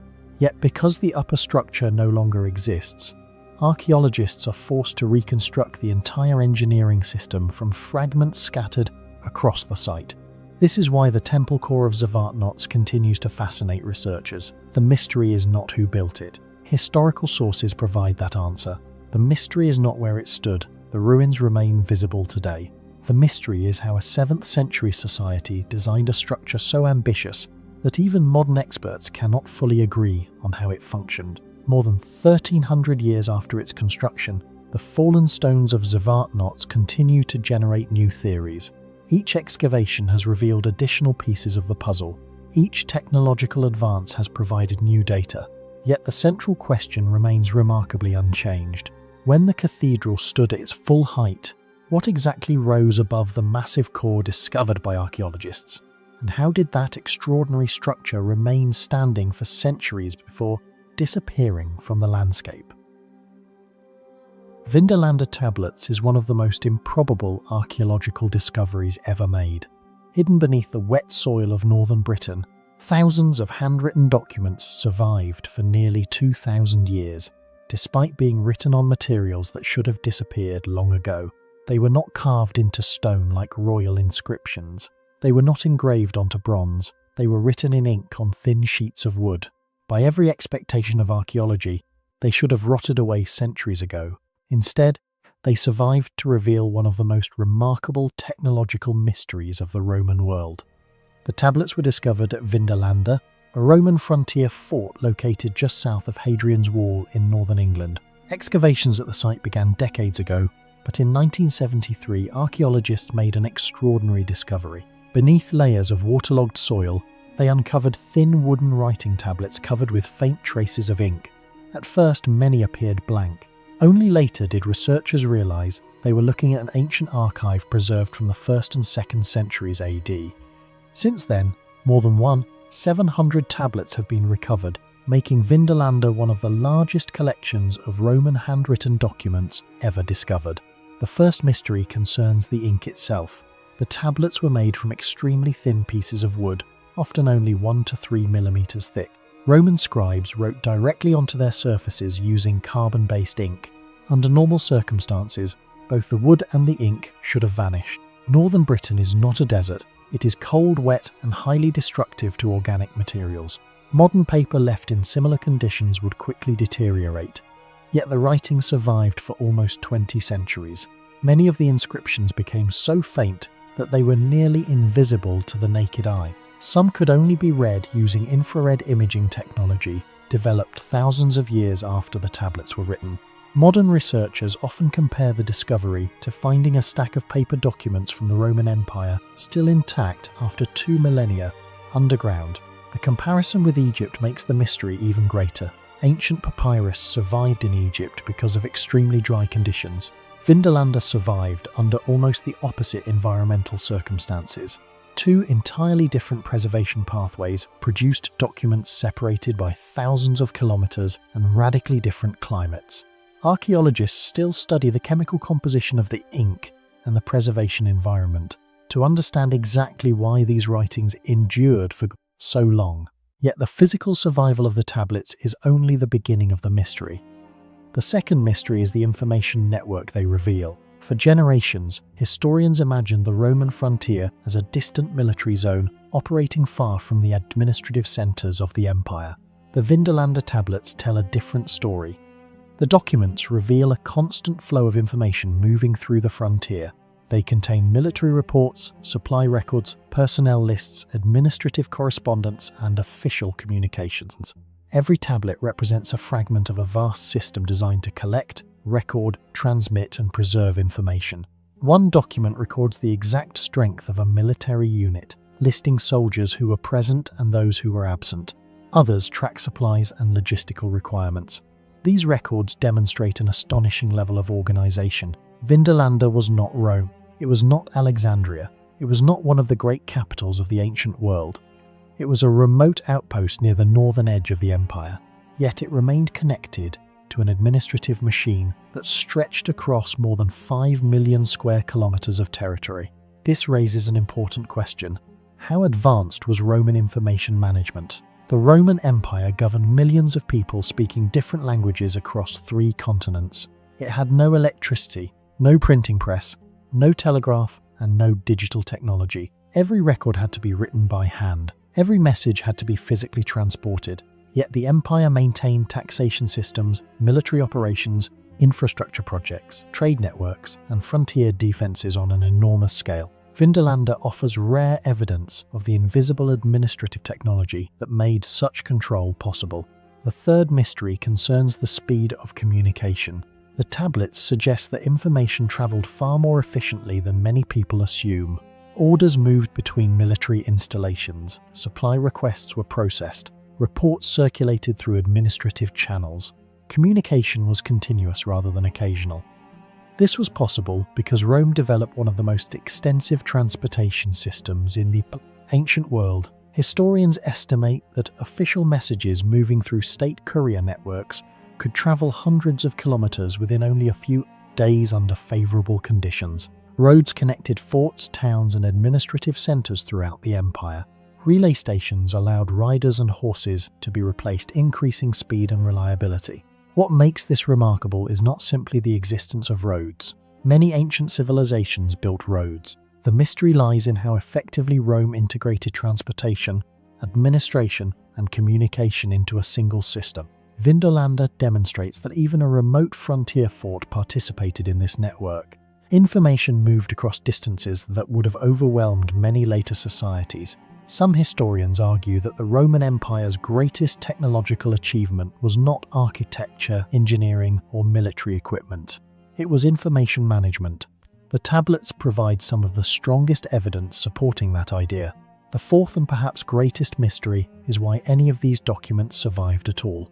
Vindolanda has produced far more than writing tablets. Archaeologists have recovered shoes, wooden objects, leather artifacts, textiles, and numerous other organic materials. Such items normally disappear from archaeological sites. Bacteria, oxygen, moisture, and time usually destroy them completely. Researchers believe the key factor was the unusual environment beneath the fort. Waterlogged layers created conditions with very little oxygen. Without oxygen, many of the microorganisms responsible for decomposition could not function normally. As a result, fragile materials survived that would otherwise have vanished forever. However, this explanation does not solve everything.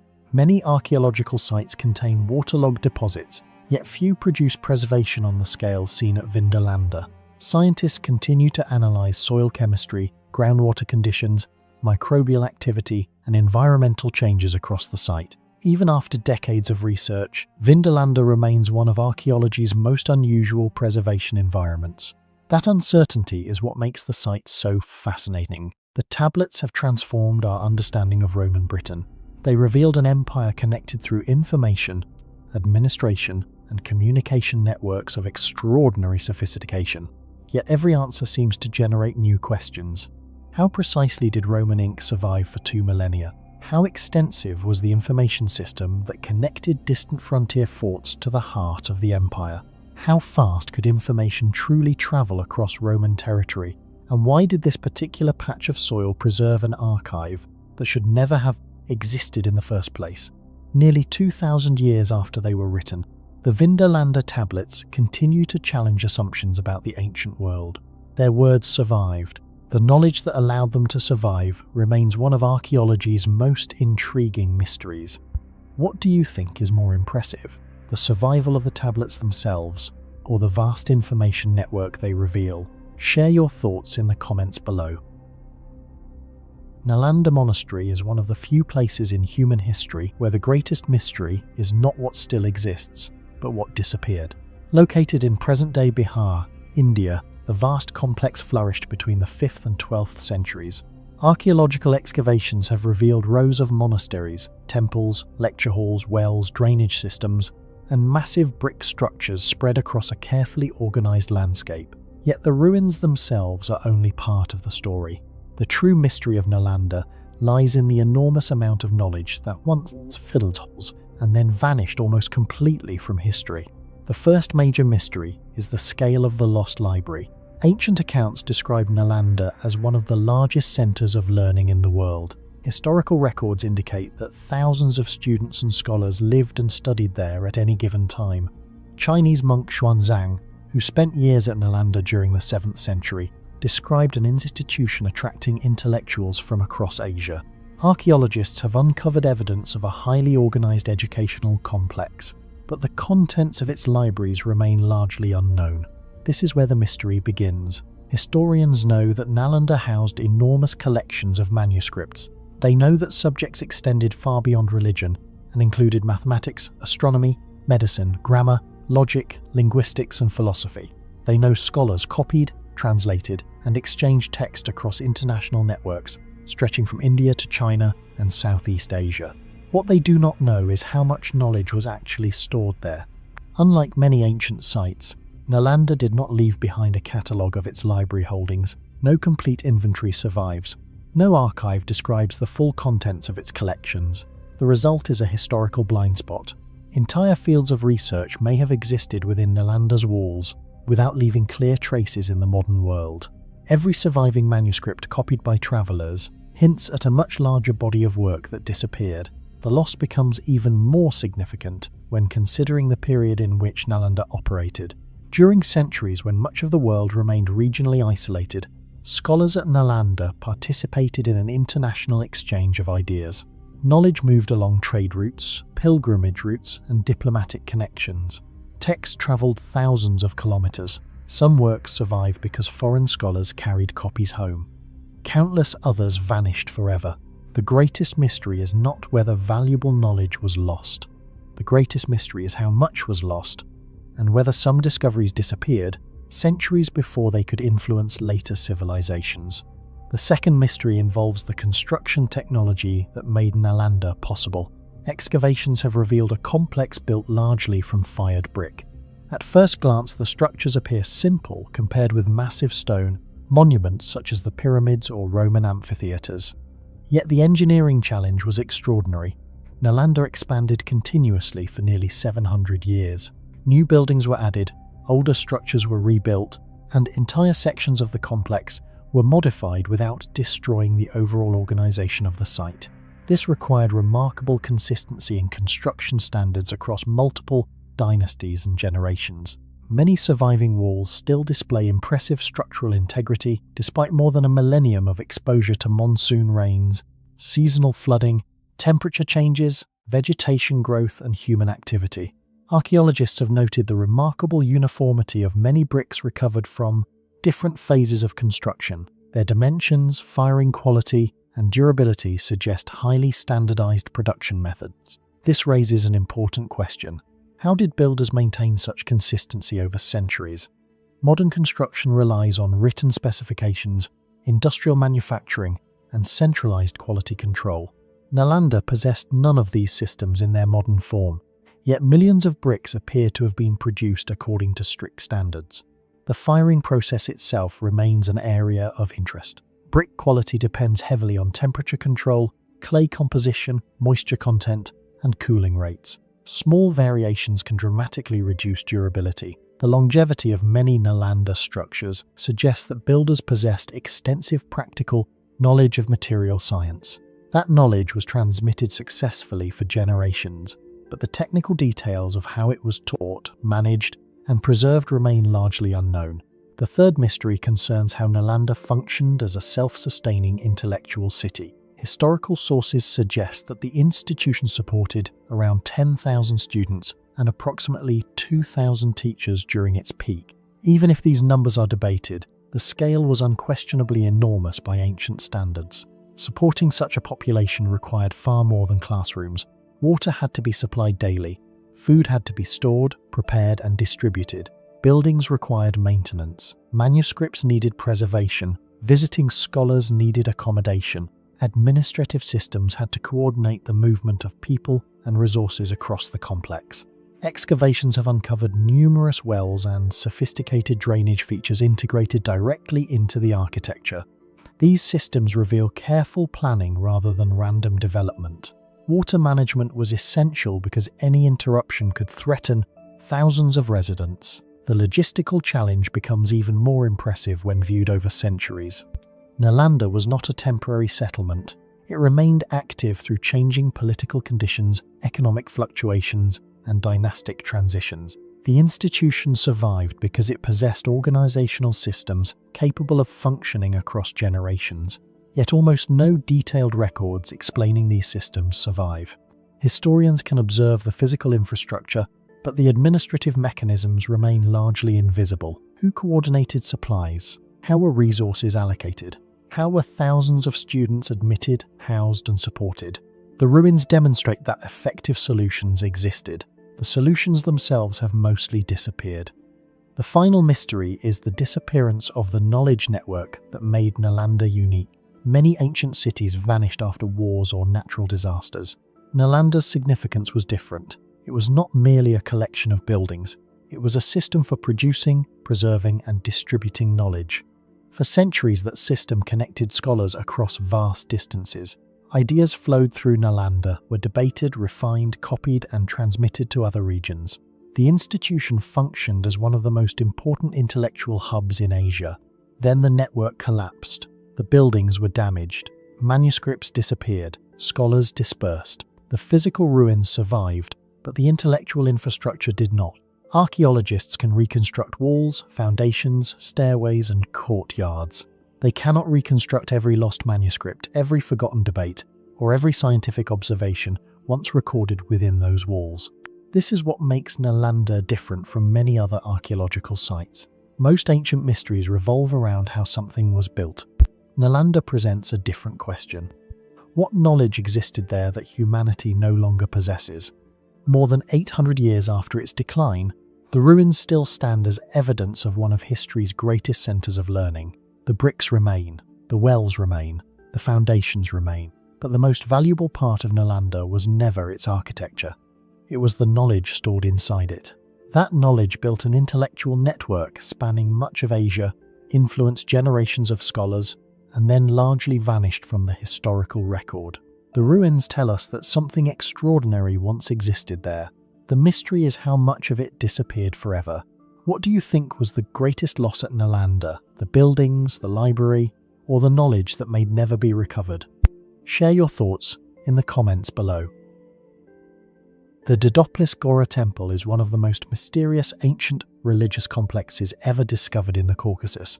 Located in eastern Georgia, near the ancient heartland of the Kingdom of Iberia, the site remained hidden beneath centuries of soil and vegetation until systematic archaeological investigations began revealing its true scale during the late 20th century. What initially appeared to be scattered ruins gradually emerged as a massive sacred complex dating primarily to the 2nd and 1st centuries BC. Archaeologists soon realized that they were not dealing with an ordinary temple. Instead, they had uncovered evidence of a forgotten ceremonial center connected to royal power, regional trade networks, and multiple religious traditions. Yet despite decades of excavation, one question remains unanswered. How did a relatively small kingdom construct such a sophisticated religious landscape and then leave behind almost no written explanation of how it functioned? The greatest mystery of Didopolis Gora is not the temple itself, but the extraordinary level of planning behind the entire complex. Excavations revealed that the sanctuary was part of a much larger system that included monumental structures, ritual spaces, administrative buildings, and nearby royal facilities. The arrangement appears deliberate rather than random. Individual buildings were positioned according to a coherent plan, suggesting that ancient surveyors carefully measured the landscape long before construction began. This immediately creates a puzzle. The Kingdom of Iberia was located between powerful civilizations including Rome, Parthia, and the Hellenistic world, yet few surviving texts describe the engineering knowledge possessed by its builders. The people responsible for Didopolis Gora demonstrated an ability to organize labor, transport construction materials, and coordinate large-scale building projects comparable to many better-known ancient states. Unlike Roman engineering manuals or Greek architectural treatises, however, no equivalent records have survived to explain the methods used here. The mystery becomes even more intriguing when considering the site's strategic location. Didopolis Gora occupied an important position overlooking routes that connected different regions of the Caucasus. Ancient planners appear to have understood how geography could reinforce political and religious authority. The sanctuary was not simply placed where land happened to be available. It was established in a location that allowed rulers to control movement, display power, and integrate ceremonial activities into the surrounding landscape. Similar planning can be seen at sites such as Persepolis in ancient Persia or the sanctuary complexes associated with Hellenistic kingdoms. Yet Didopolis Gora emerged in a region often overlooked by ancient historians, making its sophistication all the more surprising. Archaeological discoveries have repeatedly expanded the significance of the site. During excavations, researchers uncovered architectural remains indicating that multiple phases of construction occurred over time. Buildings were modified, expanded, and adapted to changing political and religious circumstances. Stone foundations, ceremonial installations, fragments of sculpture, imported artifacts, and evidence of ritual activity all suggested that Didopolis Gora served a role far beyond that of a local shrine. Some discoveries pointed toward direct cultural interaction with the Hellenistic world. Others revealed influences from Iranian religious traditions. The resulting picture was shocking because it challenged older assumptions that ancient Iberia existed on the margins of major civilizations. Instead, Didopolis Gora demonstrated that the region actively absorbed and transformed ideas from multiple cultural spheres. One of the most surprising discoveries involved evidence for religious syncretism.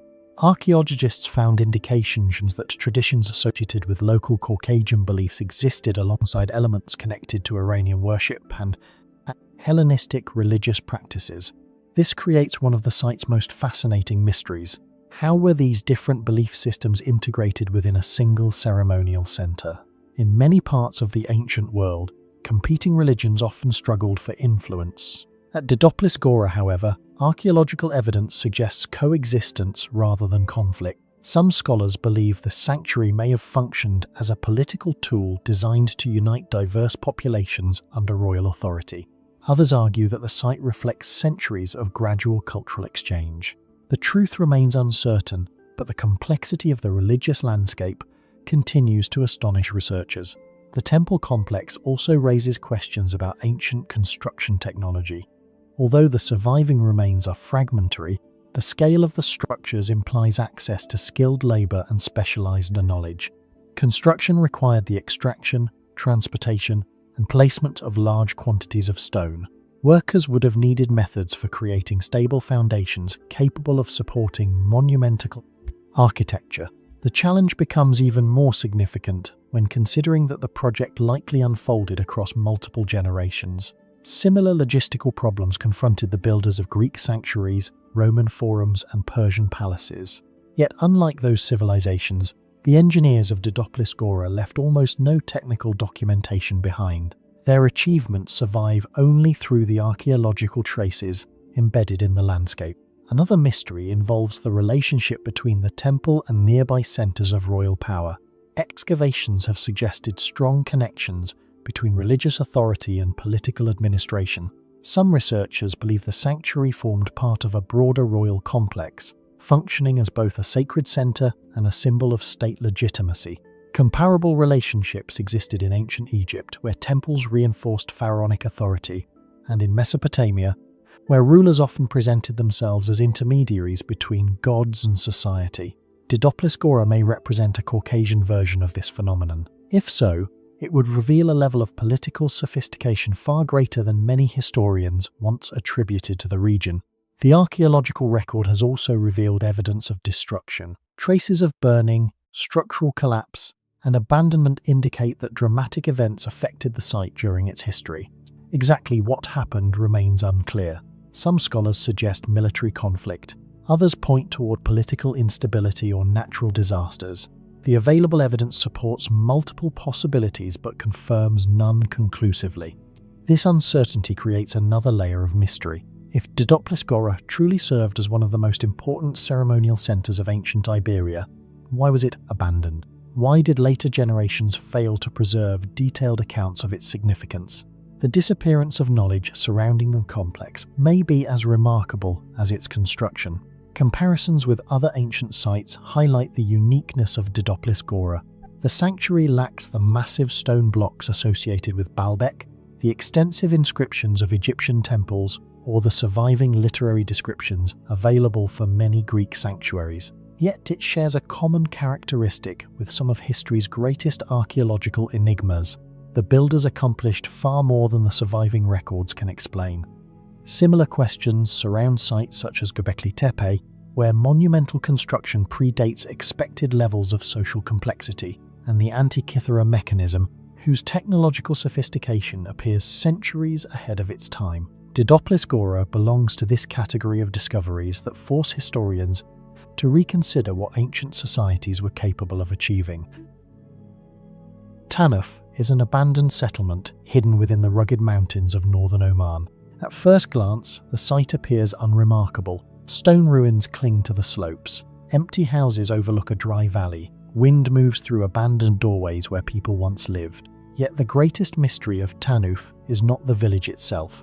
It is the engineering system that made life possible in one of the harshest environments on Earth. Long before modern pumps, concrete dams, satellite surveys, or computer modeling, the inhabitants of Tanuf developed a water management system capable of transporting precious water across steep mountainsides with astonishing precision. The ruins that survive today are not merely evidence of a lost community. They are evidence of knowledge that may have been far more sophisticated than historians once believed. Tanuf is located in the Ad Dakhiliya region of Oman, near the entrance to Wadi Tanuf, a valley surrounded by rocky mountains and seasonal watercourses. Archaeologists and historians in studying the region quickly recognized that survival here depended on one factor above all others: water. Rainfall is limited. Temperatures can exceed 40 degrees Celsius during summer. Rivers do not flow year-round. Any permanent settlement would have required an extraordinary solution to capture, transport, and distribute water efficiently. That solution was the Falaj system. The first mystery begins with a simple question. How did ancient engineers measure an entire mountainside without modern instruments? The Falaj at Tanuf was designed to carry water over considerable distances while maintaining a carefully controlled gradient. The principle sounds simple. Water flows downhill. Yet anyone who has studied hydraulic engineering knows that the challenge lies in controlling slope. If the gradient is too steep, water accelerates, causing erosion and structural damage. If the gradient is too shallow, water stagnates or stops moving altogether. The difference between success and failure can be measured in centimeters. Modern engineers use laser levels, GPS systems, digital terrain models, and advanced surveying equipment to solve such problems. The builders of Tanuf possessed none of these technologies, yet they created channels capable of transporting water through uneven mountain terrain with remarkable effectiveness. This achievement becomes even more impressive when the surrounding landscape is considered. Wadi Tanuf is not a flat plain. It is a complex environment filled with cliffs, rock formations, changing elevations, and natural obstacles. Designing a water channel through such terrain would have required extensive surveying. Every bend, every elevation change, and every construction decision affected the entire system. researchers can study the surviving structures and understand the hydraulic principles involved. What remains unknown is the exact surveying method used by the original builders. Did they rely on water-filled measuring devices? Did they use plumb lines, sighting tools, or techniques passed through generations of craftsmen? No written engineering manuals survive to answer these questions. The mystery becomes even deeper when Tanuf is compared with other ancient hydraulic achievements. The Romans built aqueducts stretching hundreds of kilometers across Europe and North Africa. Ancient Persian engineers created qanats that transported groundwater beneath deserts. The Nabateans developed sophisticated water systems at Petra. These civilizations left behind evidence of remarkable engineering traditions. Tanuf belongs to the same technological family, yet much of its technical knowledge remains undocumented. The second mystery concerns durability. Many modern infrastructure projects require extensive maintenance. Concrete cracks, steel corrodes, water channels become blocked. Engineers expect deterioration because every structure is constantly under attack from environmental forces. Tanuf faced particularly severe challenges. Flash floods periodically sweep through mountain valleys. Extreme temperature fluctuations expand and contract building materials. Wind erosion gradually wears away exposed surfaces. Gravity continuously pulls at structures built on steep slopes. Under such conditions, one might expect an ancient water system to fail quickly. Instead, significant portions of the falange survived for centuries. This survival raises difficult questions. What construction techniques allowed the channels to withstand repeated environmental stress? How did the builders reduce leakage without modern waterproofing materials? How did they stabilize sections built near cliffs and unstable terrain? One possibility is that the engineers possessed an exceptionally detailed understanding of local geology. Different rock formations behave differently under stress. Some fracture easily, others remain stable for centuries. Choosing the correct route would have required intimate knowledge of the landscape. Another possibility involves maintenance traditions. Ancient communities often preserved infrastructure through collective labor. Knowledge was transmitted orally. Each generation learned how to repair and manage the system. Yet even if regular maintenance occurred, the original design still had to be strong enough to survive long periods between repairs. What is most remarkable is that the falange was not merely a channel. It was part of an integrated management system. Water had to be distributed fairly among households and agricultural areas. Timing mattered, flow rates mattered. Every mistake threatened the survival of the community. This transforms Tanuf from a simple village into something far more interesting. It was effectively a machine designed to convert limited water resources into long-term human survival. The third and perhaps great mystery is the knowledge itself. When people visit ancient sites, they often focus on physical structures. Walls, towers, temples, and roads are easy to see. Knowledge is different. Knowledge leaves few traces. It exists within methods, calculations, observations, and experience. The builders of Tanuf clearly understood concepts that modern engineers would recognize immediately. They understood gradients. They understood water flow. They understood erosion. They understood seasonal environmental change. They understood resource management. Yet the knowledge behind these achievements was never fully recorded. No engineering blueprints have been discovered. No technical manuals explain the design process. No surviving documents reveal how measurements were performed. The result is a familiar pattern seen throughout the ancient world. Archaeologists can observe the outcome, but not always the process. The Great Pyramid demonstrates extraordinary precision, yet scholars continue debating aspects of its construction. Roman concrete survived for millennia, and researchers still investigate why some ancient formulations remain so durable. The Antikythera mechanism revealed mechanical sophistication that seemed centuries ahead of its time. Tanuf belongs to this broader category of historical enigmas. Its importance does not come from size. It is not the largest ancient structure. It is not the most visually impressive monument. Its significance lies elsewhere. It demonstrates how technological knowledge can become invisible. The people who designed the falange understood their environment well enough to sustain life in a demanding landscape. Their system worked. Their community survived. Generations benefited from the knowledge embedded within the channels carved into the mountainside. Then the knowledge faded. The structures remained. The engineers disappeared. Today, researchers can map the channels with drones, analyze terrain using satellite imagery, and model water flow with powerful computers. These technologies reveal details the original builders could never have imagined. Yet one fundamental question remains unanswered. How did ancient engineers achieve such precision using the tools available to them? That question continues to echo through the ruins of Tanuf. The abandoned houses may eventually collapse. The stones may erode. The valley will continue changing as it has for centuries. Yet the surviving foliage still tells a remarkable story. It reminds us that ancient technology was not always expressed through giant monuments or massive empires. Sometimes it appeared in something far more important: the ability to control water, sustain a community, and transform an unforgiving landscape into a place where people could live. The greatest mystery of Tanuf is not the village that vanished. The greatest mystery is the knowledge that made the village possible. More than 3 centuries later, the channels still exist. The principles still work. The engineers who created them remain unknown. What do you think was the secret behind Tanuf's remarkable water engineering? Share your thoughts in the comments below. Lullingstone Villa is one of the most extraordinary Roman archaeological sites ever discovered in Britain. Located in Kent, southeastern England, the villa appears at first glance to be another wealthy Roman residence. Excavations revealed fine mosaics, painted walls, and luxurious living spaces. Yet the true mystery of Lullingstone is not its wealth. It is the advanced knowledge hidden beneath its floors and within its walls.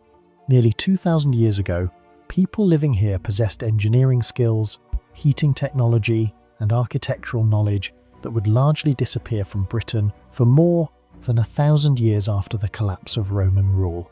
The story began in 1949 when a tree unexpectedly fell on the site, exposing fragments of Roman masonry. Archaeologists soon launched excavations and uncovered one of the most important Roman villas ever found in Britain.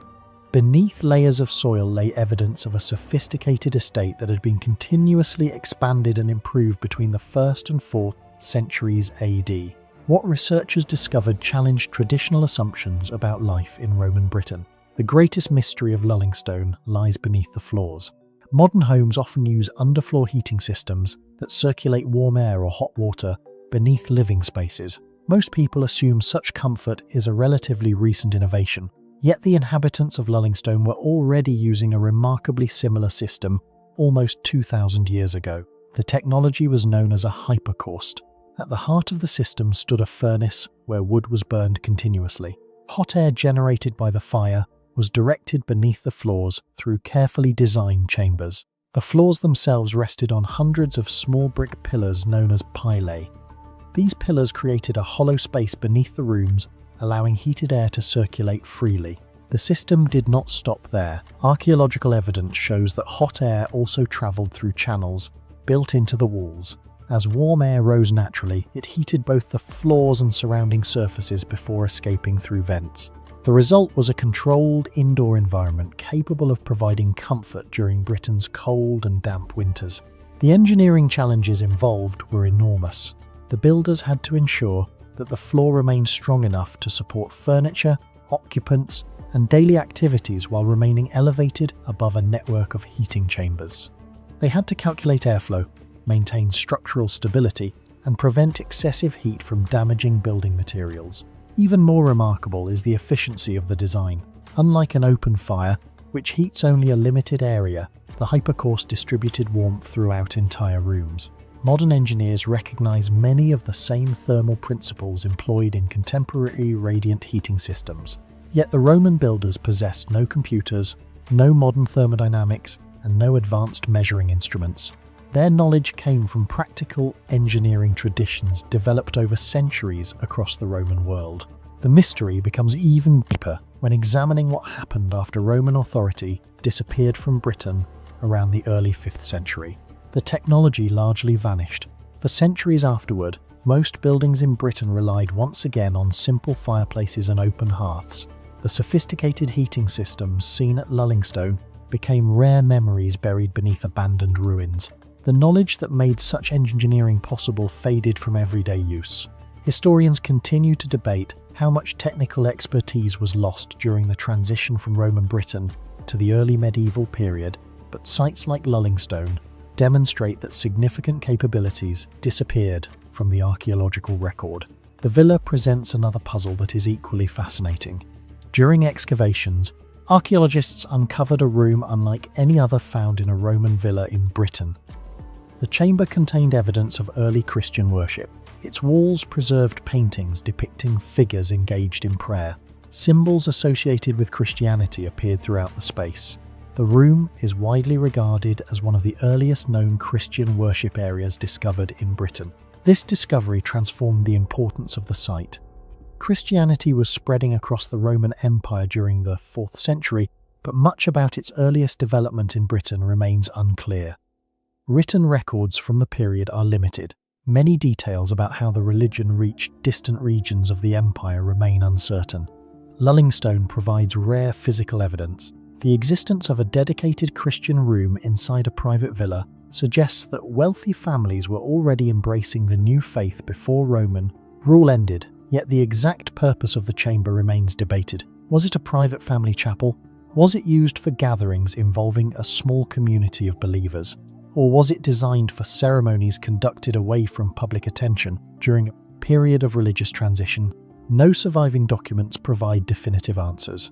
The room is particularly intriguing because it existed alongside traditional Roman cultural practices.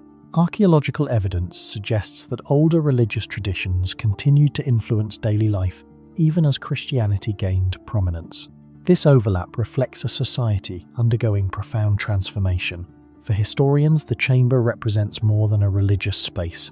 It serves as evidence of ideas moving across thousands of kilometers of imperial territory.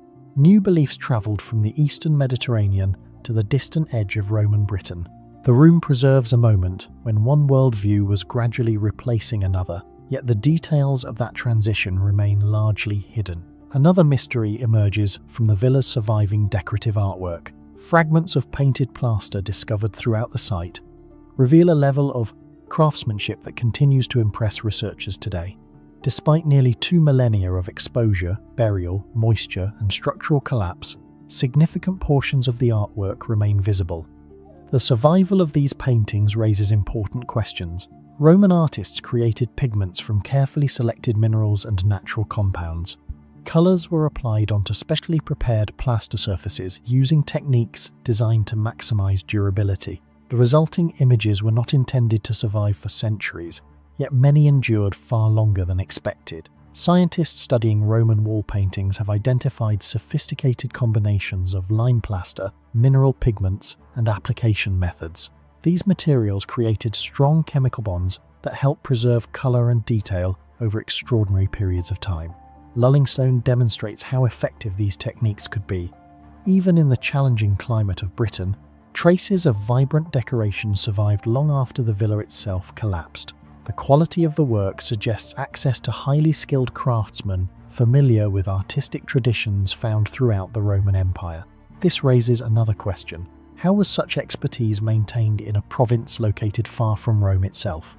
The villa shows that advanced construction methods, heating technology, and artistic knowledge were not confined to the imperial capital. They were distributed across vast distances and adapted to local conditions. The people responsible for Lullingstone were participants in a technological network stretching from Britain to the Mediterranean. Yet the most compelling mystery is not how these achievements were created. It is how the knowledge behind them disappeared. The builders of Lullingstone understood structural engineering, thermal management, material science, and architectural design.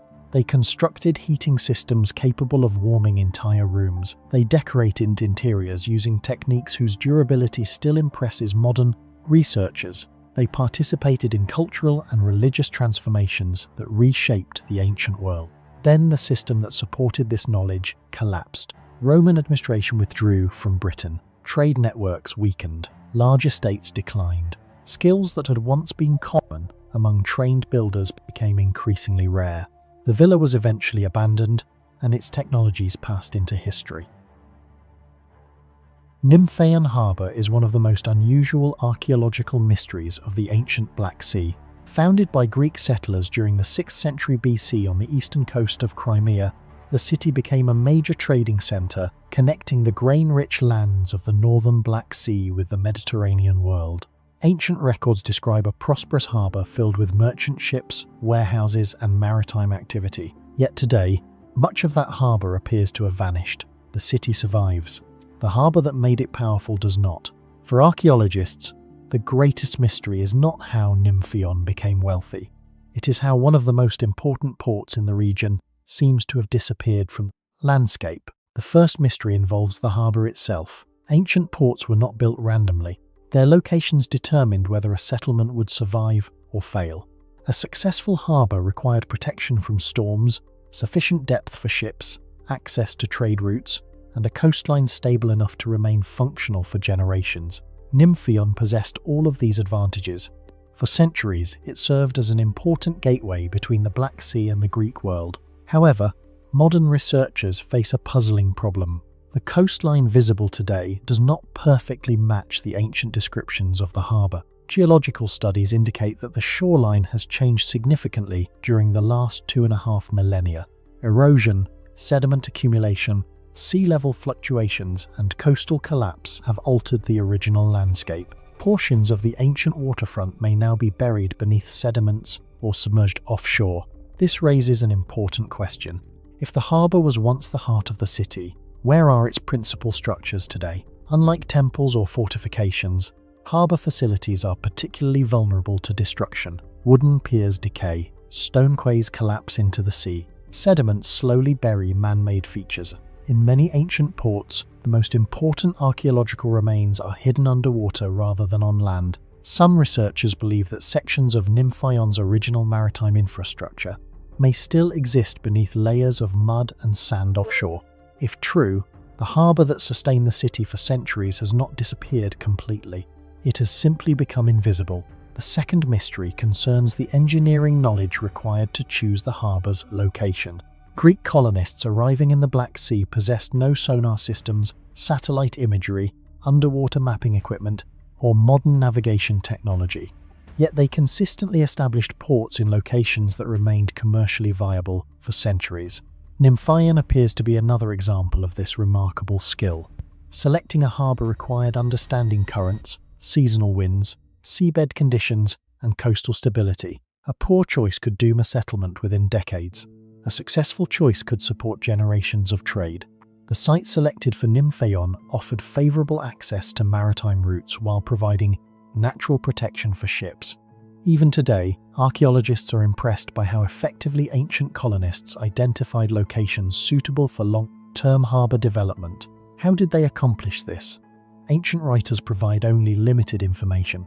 Archaeologists suspect that generations of sailors accumulated practical environmental knowledge through observation experience. Mariners could study wave behaviour, monitor prevailing winds, examine seabed conditions using sounding lines, and evaluate natural anchorages. Yet the precision with which many Greek ports were positioned remains remarkable. Nymphion demonstrates that ancient seafarers possessed a level of environmental understanding that is often underestimated. The third mystery involves logistics. Nymphion occupied a strategic position within one of the most productive agricultural regions connected to the Greek world. The northern Black Sea supplied enormous quantities of grain that helped support Mediterranean populations. Ancient cities depended on reliable food imports, and maritime trade served as the backbone of that system. Moving grain on such a scale was not a simple task. Harvests had to be collected, stored, protected from moisture, loaded onto ships, transported across long distances, and delivered without significant spoilage. Every stage required organization. Warehouses needed ventilation. Storage facilities required protection from pests and humidity. Cargo operations demanded coordination between merchants, sailors, laborers, and administrators. The problem is that relatively little physical evidence of these systems survives. Archaeologists know that grain exports played a major role in the region's economy, but many of the facilities responsible for handling these enormous quantities remain unknown. Where were the largest warehouses located? How were inventories managed? How were ships loaded efficiently enough to maintain regular trade networks? These questions become even more intriguing when compared with later ports such as Alexandria or Ostia. Those cities left extensive remains that reveal aspects of their logistical infrastructure. Nymphaeon offers fewer clues. The commercial system clearly existed because the trade occurred, yet much of the machinery that made it possible has disappeared. The result is a logistical mystery hidden behind a successful economic history. The fourth and perhaps most fascinating mystery lies beneath the water. Underwater archaeology throughout the Black Sea has transformed our understanding of ancient coastal settlements. Ports once believed lost have produced submerged walls, harbour installations, anchors, shipwrecks, and architectural remains preserved below the surface. Every new discovery demonstrates how much of the ancient maritime world remains unexplored. Nymphaeon may hold similar secrets. If sections of the original harbour were submerged or buried by coastal changes, important evidence could still remain offshore. Stone quays, breakwaters, loading platforms, and other maritime structures may survive beneath sediments beyond the reach of ordinary excavation. The challenge is locating them. Modern underwater surveys have revolutionized archaeological research. Sonar mapping, remote sensing, underwater photography, and sediment analysis allow researchers to investigate environments that were inaccessible only decades ago. Yet despite these technological advances, much of the ancient harbour remains uncertain. Archaeologists know the city prospered because of maritime trade. They know ships arrived and departed regularly. They know commercial infrastructure once existed. The mystery is that the most important components of that infrastructure have yet to be fully identified. This uncertainty gives Nymphaeon a unique place among ancient archaeological sites. Many ancient cities are known primarily through their surviving monuments. Nymphaeon is different. Its greatest monument may be the harbour that can no longer be clearly seen. The city preserves evidence of human activity, but the maritime system responsible for its prosperity remains partly hidden beneath changing coastlines and centuries of geological transformation. More than 20,500 years after its foundation, Nymphaeon continues to challenge archaeologists. The harbour transformed a remote settlement into a major trading centre, connected distant civilizations, and helped move resources across the Black Sea. Yet the physical remains of that achievement remain elusive. The greatest mystery is not why the harbour became important. The greatest mystery is how a port that once stood at the centre of regional commerce could leave behind so few visible traces. Somewhere beneath the shoreline, beneath layers of sediment, or beneath the waters of the Black Sea, part of the answer may still be waiting to be discovered. Mohenjo-Daro remained hidden for nearly 4,000 years before its rediscovery changed the history of archaeology. In 1922, Indian archaeologist Rahaldas Banerjee of the Archaeological Survey of India investigated a large mound in present-day Sindh, Pakistan. What he uncovered was not a simple settlement but one of the greatest cities of the Bronze Age. The site belonged to the Indus Valley Civilization, a civilization that flourished between approximately 2600 and 1900 BCE, and once covered more than 1 million square kilometers across modern Pakistan and northwestern India. The discovery shocked scholars because few believed such a sophisticated urban civilization had existed in South Asia at the same time as ancient Egypt and Mesopotamia. Mohenjo-Daro, meaning Mound of the Dead, covered more than 200 hectares and may have supported 30,000 to 40,000 inhabitants. The city was built on a carefully planned grid system with straight streets, standardized baked bricks, private bathrooms, public wells, and one of the oldest known urban drainage systems in the world. While many contemporary societies still relied on basic settlements, Mohenjo-Daro possessed infrastructure comparable to cities built centuries later.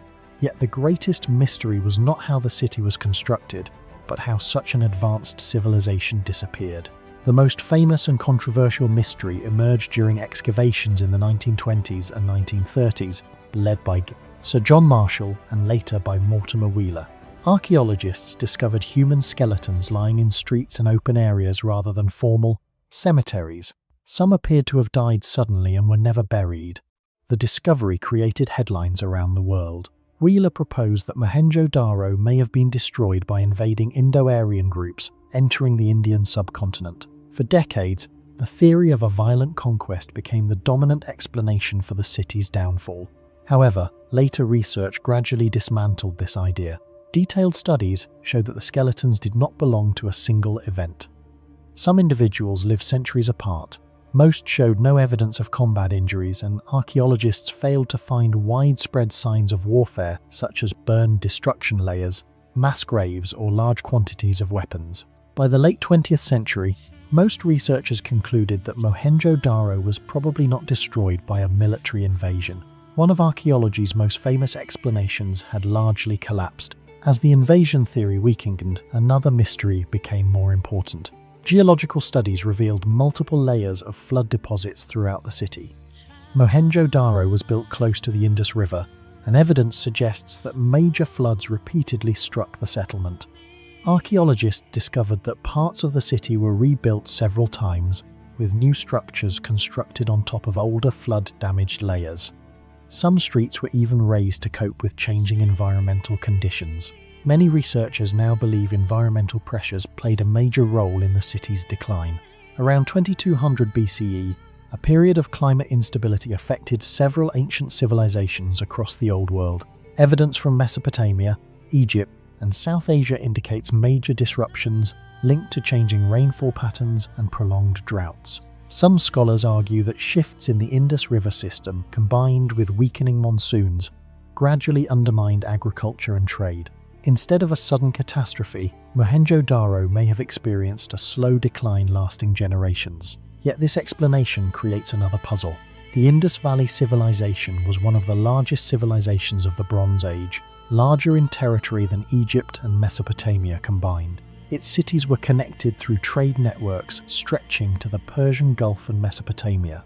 If environmental change was the main cause, why did such a vast and organized civilization fragment so completely? Archaeologists still debate whether climate change alone can explain collapse. Another enduring mystery involves the famous Great Bath, one of the most remarkable structures discovered at the site. Built with carefully fitted baked bricks and waterproof bitumen, the pool measures approximately 12 meters long and 2.4 meters deep. Its construction required advanced engineering and careful planning. However, no one knows exactly why it was built. Some researchers believe it served religious rituals, while others suggest it functioned as a civic or ceremonial center. Unlike Egyptian temples or Mesopotamian palaces, the Great Bath provides few clues about its original purpose. Perhaps the greatest mystery of all is the civilization's undeciphered writing system. Thousands of seals and inscriptions have been discovered across Indus Valley sites, including Mohenjo-Daro. The symbols appear on pottery, tools, trade goods, and carved seals. Despite more than a century of study, no universally accepted translation exists. Archaeologists can reconstruct the city's streets, buildings, trade routes, and technology, but they cannot read the words of the people who lived there. This creates a problem rarely encountered in ancient history. Egypt left hieroglyphs. Mesopotamia left cuneiform tablets. Both civilizations recorded kings, wars, laws, and religious belief. Mohenjo-Daro left almost no readable historical record. We do not know what its inhabitants called the city who governed it, what language they spoke, or how they explained their own decline. The civilization remains largely silent. Excavations have also revealed something unusual about its political structure. Unlike Egypt, which built pyramids for pharaohs, or Mesopotamia, which celebrated kings through monuments and inscriptions, Mohenjo-Daro contains no obvious royal palace and no monumental tombs dedicated to rulers. This absence has led some scholars to suggest that the civilization may have been organized differently from other Bronze Age states. Whether authority was centralized, shared among elites, or managed through another system remains uncertain. More than a century after its discovery, Mohenjo-Daro continues to challenge archaeologists. The city demonstrates that advanced urban planning, sanitation systems, and large-scale organization existed over 4,500 years ago. At the same time, its disappearance remains only partially understood. No evidence points to a single catastrophic event. No written record explains what happened. Instead, researchers are left with fragments of a story preserved in ruins, flood layers, artifacts, and an undeciphered script. Mohenjo-Daro stands today as one of the greatest unsolved mysteries of the ancient world. It was one of humanity's earliest great cities, yet the people who built it left behind no readable account of who they were or why their civilization vanished. More than 4,000 years later, The rise of Mohenjo-Daro is understood far better than its fall, and that unanswered question continues to make it one of archaeology's most fascinating mysteries. The Taliiotic culture is one of the greatest archaeological mysteries of prehistoric Europe. Thousands of massive stone monuments still stand across the Balearic Islands in the western Mediterranean, yet the people who built them left behind no written language, no historical records, and almost no explanation of how their society functioned. Archaeologists can date the structures, excavate settlements, and analyze artifacts, but many of the most important questions remain unanswered. Who organized the construction of these enormous monuments? How did prehistoric island communities move multi-ton stones? And why did they build structures whose true purpose is still debated today? The story begins on the islands of Majorca and Menorca, part of modern Spain. The Taliiotic culture emerged around 1200 BC during the Late Bronze Age and survived until the Roman conquest in 123 BC. Although the monuments were known locally for centuries, systematic archaeological research began during the 19th century and expanded throughout the 20th century through the work of Spanish and international teams. Modern technologies such as radiocarbon dating, LiDAR mapping, and geophysical surveys have since revealed that the Taliiotic world was far larger and more sophisticated than once believed. The most shocking mystery involves the Taliots themselves, the stone towers that gave the civilization its name. Hundreds were built across Majorca and Menorca. Some are circular, others square, and many contain internal chambers supported by massive stone columns. The largest rise more than 10 meters high and contain thousands of tons of stone. Unlike Roman buildings, they were constructed without mortar. Unlike Egyptian pyramids, they were built by relatively small island communities. Yet many have survived for over 3,000 years. Archaeologists still cannot fully agree on their purpose. Some believe they served as defensive watchtowers. Others see them as political centers or ceremonial monuments. No single explanation fits every site, suggesting a level of social complexity that remains poorly understood. The engineering behind these monuments is equally mysterious. Many construction blocks weigh several tons, while some exceed 10 tons. These stones were quarried, transported, and positioned with remarkable precision despite the apparent absence of advanced machinery. Similar questions surround Stonehenge in Britain and the Nure Towers of Sardinia. Experimental archaeologists have shown that ropes, sledges, and large workforces could theoretically move such stones, but no direct evidence reveals exactly how the Taliiotic builders organized these operations. The monuments suggest a highly coordinated society capable of mobilizing hundreds of workers, yet the methods used to achieve this have largely disappeared from history. Perhaps the most famous mystery of all is the Taula. Found primarily on Menorca, these giant T-shaped monuments consist of a massive vertical stone supporting an enormous horizontal capstone. Some stand over 4 meters tall and weigh more than 20 tons. Excavations at sites such as Torralba Salor, Trepa, and Torredongalmes uncovered pottery, bronze artifacts, animal remains, and evidence of ritual activity suggesting a religious function. However, more than a century of research has failed to produce a definitive answer. Unlike Greek temples, Taulas contain no inscriptions explaining their purpose. Unlike Stonehenge, they do not display consistent astronomical alignments.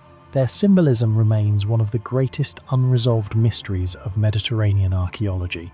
One of the most important excavations took place at Torre Dongalme, the largest Taliiotic settlement on Menorca. Archaeologists uncovered a settlement covering more than 60,000 square meters, including stone houses, underground cisterns, storage facilities, ritual spaces, and sophisticated water management systems. Rainwater was collected, filtered, stored, and distributed through carefully engineered installations. These discoveries revealed that Taliiotic communities were not isolated villages, but organized societies capable of managing resources on a large scale. Another intriguing mystery involves communication and territorial control. Many Taliots occupy elevated positions with clear views of surrounding landscapes. Modern visibility studies have shown that numerous towers can see one another across long distances. This has led some researchers to propose that they formed an island-wide signaling network, similar to later Roman and medieval beacon systems. If true, information could have traveled rapidly across entire regions without written communication. The towers remain, but the messages they may have carried vanished thousands of years ago. The social organization behind Taliotic society may be the most difficult mystery of all. Constructing hundreds of monumental structures required leadership, planning, labor specialization, and long-term coordination. Modern projects rely on written records and bureaucracy, yet no indigenous writing system has ever been discovered among the Taliotic people. This creates a remarkable paradox. The archaeological evidence demonstrates large-scale organization, but the administrative system that made such organization possible remains almost completely invisible. The final mystery concerns the disappearance of the culture itself. Taliotic society did not collapse suddenly, but it changed dramatically as Phoenician, Carthaginian, and Roman influence spread across the Western Mediterranean.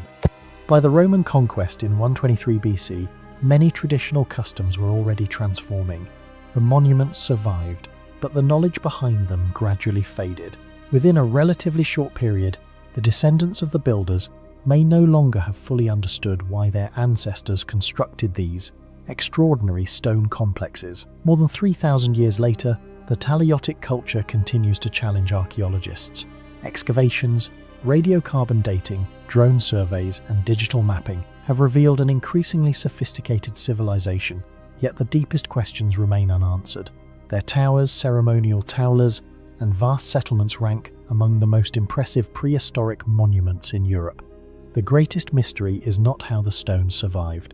The greatest mystery is how a civilization capable of such achievements left behind so much architecture and so few explanations. The Lost Kingdom of Lulan is one of the most extraordinary archaeological mysteries ever discovered along the ancient Silk Road.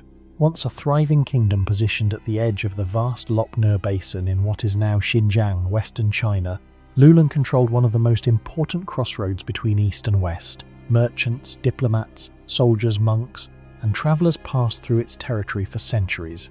Then, sometime during the 4th century AD, the kingdom vanished. Its cities were abandoned, its people disappeared, its trade routes shifted, and the desert slowly erased almost every trace of its existence. For more than 1,100 years, Lulan survived only in scattered historical records until archaeologists rediscovered one of the greatest lost civilizations of Central Asia. Lulan occupied a strategic location near the ancient shores of Lop Nur, a massive inland lake that once received water from the Tarim River system. Chinese historical texts first mention Lulan during the Han Dynasty in the 2nd century BC. At the time, the kingdom served as a vital intermediary between China, Central Asia, and the western regions beyond. Its position gave it enormous political and economic importance. Chinese emperors, nomadic confederations, and foreign powers all competed for influence over the region, because whoever controlled Lulan could influence movement along major Silk Road routes. The modern rediscovery of Lulan began in 1900, when Swedish explorer Sven Hedin became lost while exploring the Lop Nur region. During his search for water and supplies, members of his expedition stumbled upon the remains of an ancient settlement buried beneath the sands. The discovery shocked scholars because it matched descriptions preserved in ancient Chinese chronicles. Hedin returned with manuscripts, artifacts, architectural remains, and evidence that a forgotten kingdom had once flourished in one of the harshest environments on Earth. His findings triggered decades of international archaeological expeditions involving explorers such as Aurel Stein and numerous Chinese research teams throughout the 20th century.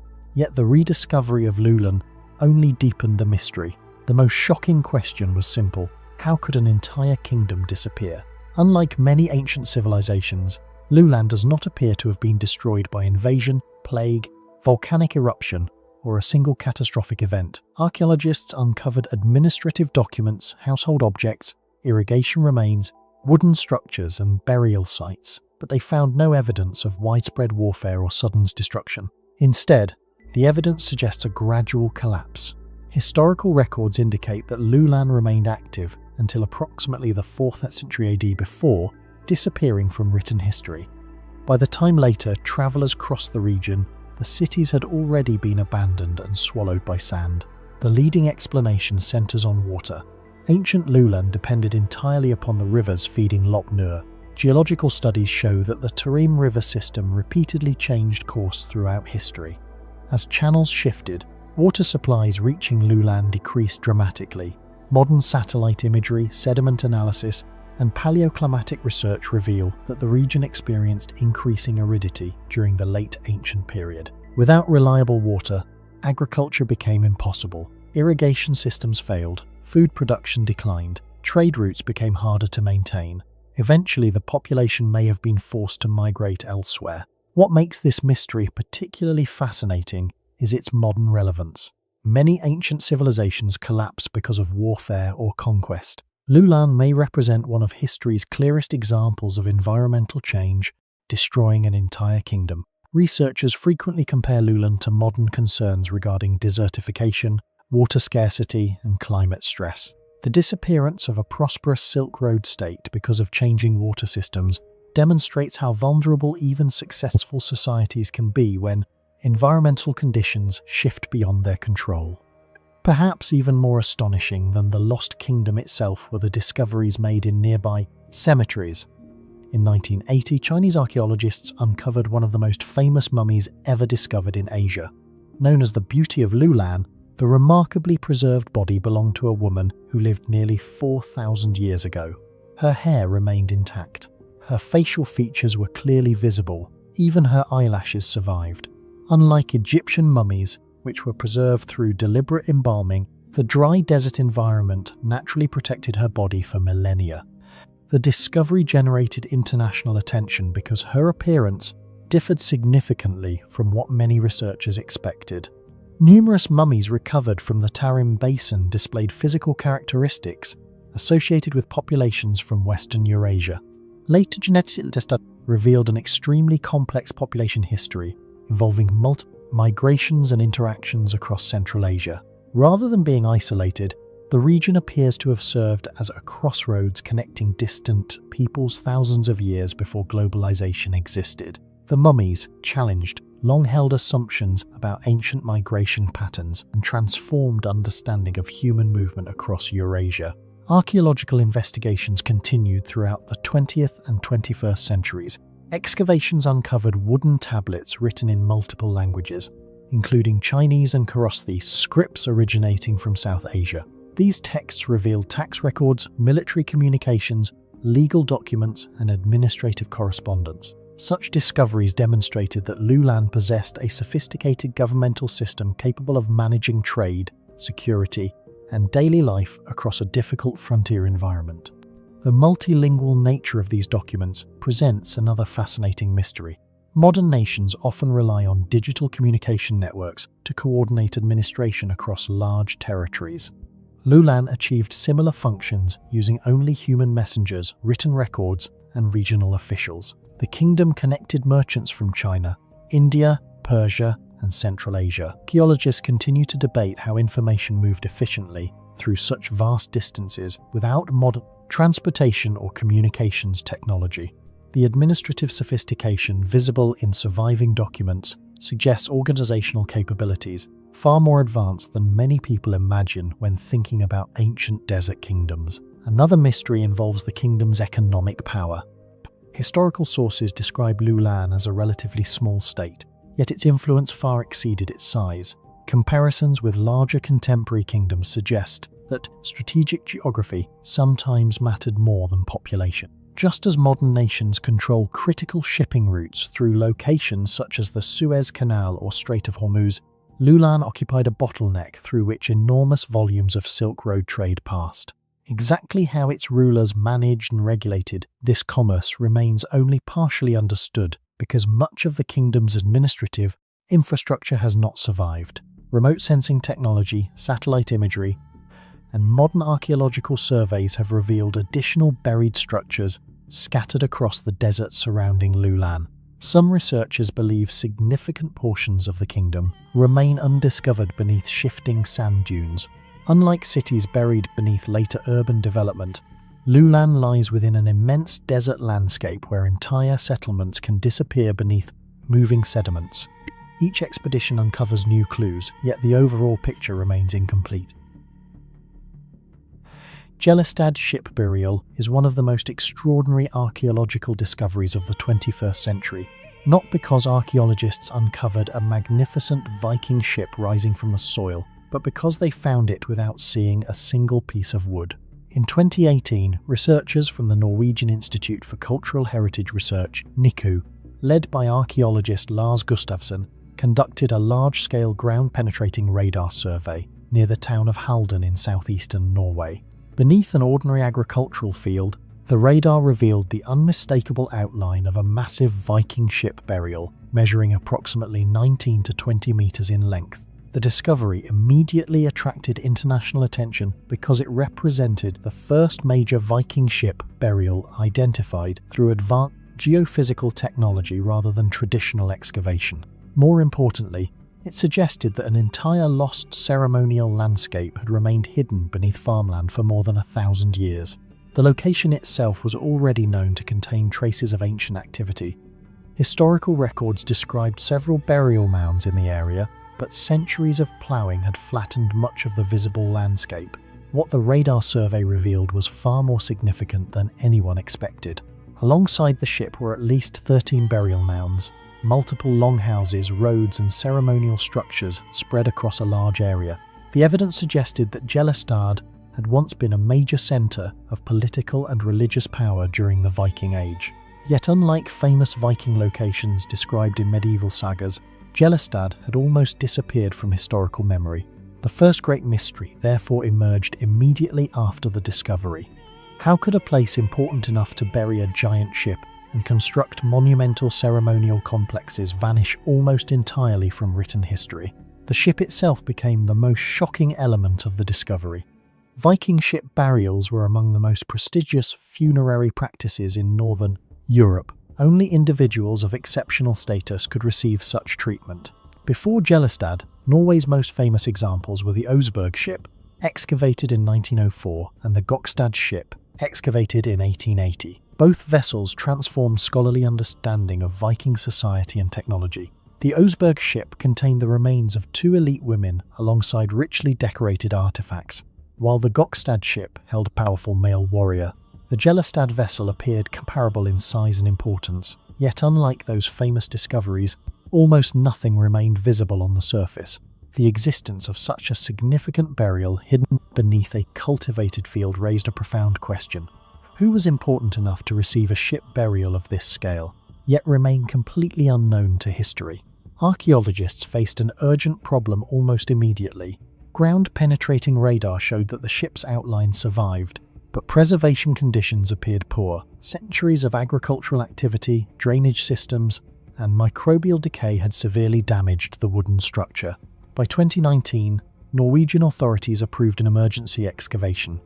The excavation officially began in 2020 under the direction of the Museum of Cultural History at the University of Oslo. Teams worked carefully to document every surviving fragment because the vessel was deteriorating much faster than expected.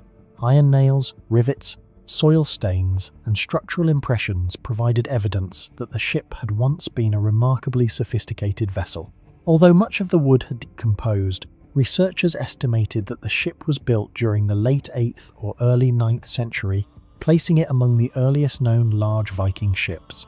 This chronology created another important mystery. The dating suggests that Gjellestad existed during a period when Scandinavian societies were transitioning from regional chiefdoms toward political entities that would eventually become kingdoms. Historians often focus on famous rulers such as Harald Fairhair, who traditionally unified Norway during the late 9th century. However, the scale of Gjellestad implies the existence of powerful local elites whose influence may rival figures mentioned in historical sources.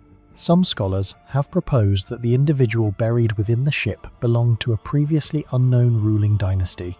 Others suggest the burial could represent a regional power centre that competed with emerging Norwegian kingdoms before disappearing from historical record. Unlike later medieval rulers, these individuals left few written documents. Their authority survives primarily through archaeological evidence, creating a situation where material remains suggest immense power while historical texts remain silent. The technological implications of the ship are equally remarkable. Viking ships are often celebrated as masterpieces of early naval engineering. Their clear clinker-built construction involved overlapping wooden planks fastened together with iron rivets. This design created hulls that were simultaneously lightweight, flexible, and durable. Modern naval historians frequently compare Viking ships to revolutionary technological innovations because they enabled long-distance voyages across some of the world's most challenging waters. The Vikings crossed the North Atlantic, reached Iceland, Greenland, and North America centuries before Columbus. Yet the precise methods used to design and construct these vessels remain only partially understood. No Viking shipyard manuals survive, no technical blueprints exist. Shipbuilders relied entirely upon practical knowledge passed through generations. The Jelestad ship represents another opportunity to investigate how Viking craftsmen achieved engineering standards that allowed their vessels to dominate northern seas for centuries. Perhaps the most intriguing mystery concerns what happened after the burial. Evidence discovered during excavation suggests that the grave may have been disturbed long before modern archaeologists arrived. Similar patterns have been observed at other elite Viking burials. Archaeologists have found indications that valuable artifacts were removed from the Jelestad mound centuries ago, possibly during the Viking Age itself. This raises a fascinating question. Were ancient grave robbers searching for treasure, or were they carrying out politically motivated acts? Some researchers believe the deliberate reopening of elite burials may have served symbolic purposes. Removing weapons, jewelry, or regalia could have represented an attempt to erase the authority of rival families or claim legitimacy through association with powerful ancestors. If this interpretation is correct, the disturbance of the Jelestad burial may reflect political struggles that unfolded more than 1,000 years ago. The surrounding ceremonial landscape introduces additional layers of mystery. The radar surveys identified not only burial mounds but also large halls and settlement structures. Comparable sites elsewhere in Scandinavia often functioned as centres of governance, trade, ritual activity, and military organisation. One useful comparison is the royal complex at Borre, approximately 60 kilometres west of Oslo, which contains some of the largest burial mounds in northern Europe. Another is the Danish site of Jelling, where monumental constructions help legitimise royal authority. Jelestad appears to belong to the same tradition of elite ceremonial landscapes. Yet unlike these better-known sites, its historical identity remains uncertain. Archaeologists can map roads, buildings, and burial monuments, but they still cannot fully explain how the settlement fit into the broader political geography of Viking Scandinavia. The discovery also transformed archaeological methodology. Traditional Viking ship discoveries often occurred accidentally through farming, construction projects, or visible mounds. Jelestad demonstrated the power of modern remote sensing technology. Ground-penetrating radar allowed researchers to identify entire buried landscapes without disturbing the soil. Similar surveys are now being conducted across Scandinavia because the Jelestad results suggest that many important archaeological sites remain hidden beneath modern farmland. In this sense, the discovery represents more than a single ship. It signals the possibility that entire chapters of Viking history remain invisible beneath the surface, waiting for technology to reveal them. Cladhallen mummies. In 2001, archaeologists working at Cladhallen on the island of South Uist in Scotland uncovered what initially appeared to be an ordinary Bronze Age settlement. Excavations led by Mike Parker Pearson from the University of Sheffield revealed a series of roundhouses dating between approximately 1300 and 900 BC. Beneath the floors of several houses, researchers discovered human skeletons carefully buried within the settlement itself. At first, nothing seemed particularly unusual. Burials beneath houses had been documented at other prehistoric sites. However, over the following years, scientific analysis would transform Cladhallen into one of the most controversial and mysterious archaeological discoveries ever made in Britain. Cladhallen is located in the Outer Hebrides, a remote island chain off the western coast of Scotland. The settlement belonged to the Late Bronze Age, a period when communities across Britain were developing increasingly complex social structures, agricultural systems, and ritual practices. Most human remains from Bronze Age Britain are found in cemeteries, burial mounds, or cremation deposits. The individuals discovered at Cladhallen were different. They had been buried directly beneath domestic buildings, suggesting that the dead maintained a close relationship with the living. Yet this unusual burial practice would soon become only the beginning of a much deeper mystery. The first major shock emerged through radiocarbon dating. Scientists expected the bones to date consistently to the period when the houses were occupied. Instead, different parts of the same skeleton appeared to originate from different times. This anomaly prompted further investigation. Researchers conducted DNA analysis, isotope studies, and detailed examinations of skeletal structures. The results were extraordinary. One male skeleton appeared to consist of body parts originating from at least 3 separate individuals. The skull belonged to one person, parts of the torso came from another, and sections of the limbs may have originated from a third. A female skeleton displayed similar inconsistencies. These findings suggested that the bodies had been deliberately assembled from multiple individuals before burial. The implications were astonishing. Archaeologists were no longer dealing with ordinary human remains. They appeared to have discovered composite bodies created more than 3,000 years ago. No comparable example had ever been documented in prehistoric Britain. The discovery immediately raised profound questions. Why would Bronze Age communities combine different individuals into a single body? What social or religious purpose could such an act serve? And how had these bodies remained sufficiently preserved for such manipulation to occur? The answer appeared to lie in another remarkable finding. Detailed analysis indicated that the bodies had not been buried immediately after death. Instead, evidence suggested they had undergone a form of mummification. Researchers proposed that the corpses had been placed in peat bogs shortly after death. Bogs create highly acidic, oxygen-poor environments that inhibit bacterial activity and slow decomposition. Similar conditions have preserved famous Iron Age bog bodies such as Tolland Man and Graubel Man. However, the Clath Hallan individuals were far older, dating to the Bronze Age rather than the Iron Age. Experimental studies suggested that immersion in peat bogs for several months could preserve soft tissues sufficiently to stabilize a body. After removal, the corpse could be dried and maintained for extended periods. This theory provided a possible explanation for how the bodies remained intact long enough for skeletal elements from different individuals to be combined. If correct, Clath Hallan would represent some of the earliest known evidence of deliberate mummification in northwestern Europe. The chronology made the mystery even more intriguing. Radiocarbon dates indicated that some of the individuals died several centuries before they were finally buried beneath the houses. In some cases, the gap may have approached 300 years. Such a timeline suggests that these preserved bodies existed within the community for generations. Unlike the Egyptian practice of placing mummies in tombs, the people of Clath Hallan may have kept preserved ancestors among the living. The comparison is striking. Egyptian mummies were generally hidden within elaborate burial complexes designed to separate the dead from everyday life. At Clath Hallan, the evidence points toward the opposite relationship. The dead may have remained physically present within the community long after death. This possibility led to one of the most influential interpretations proposed by archaeologists. The composite bodies may have represented ancestral figures rather than specific individuals. By combining the remains of multiple people, communities could have created symbolic ancestors embodying entire family lines or social groups. In many traditional societies, ancestors play a critical role in legitimizing land ownership, political authority, and social identity. A composite mummy could have served as a physical representation of collective ancestry. Rather than honoring one person, it may have embodied generations of a lineage. Excavations continued to reveal additional evidence supporting the site's unusual character.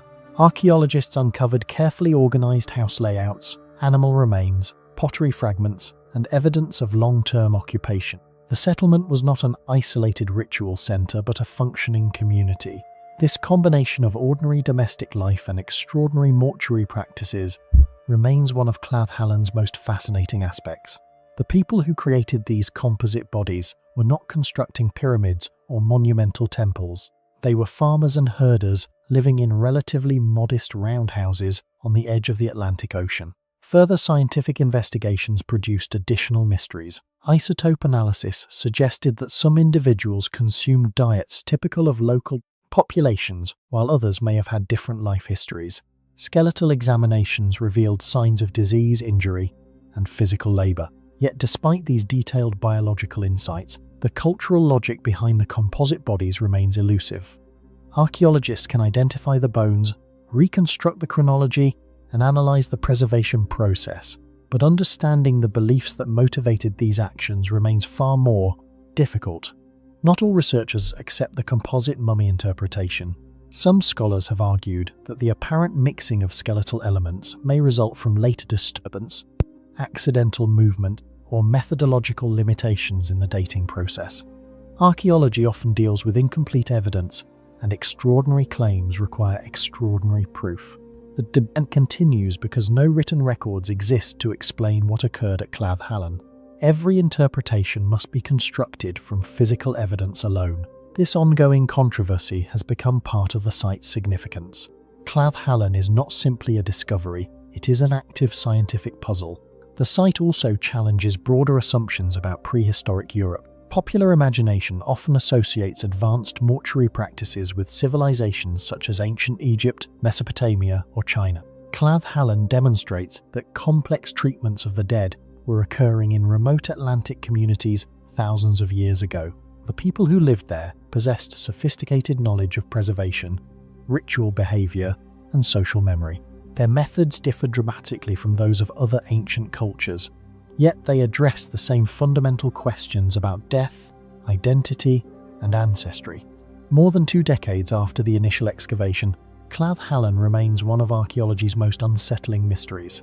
The evidence suggests that Bronze Age communities may have preserved corpses for centuries, combined multiple individuals into symbolic ancestors, and eventually buried these composite bodies beneath the floors of occupied homes. Few discoveries blur the boundary between the living and the dead so completely. The greatest mystery is not how these people preserved the bodies, but why they believed such extraordinary actions were necessary.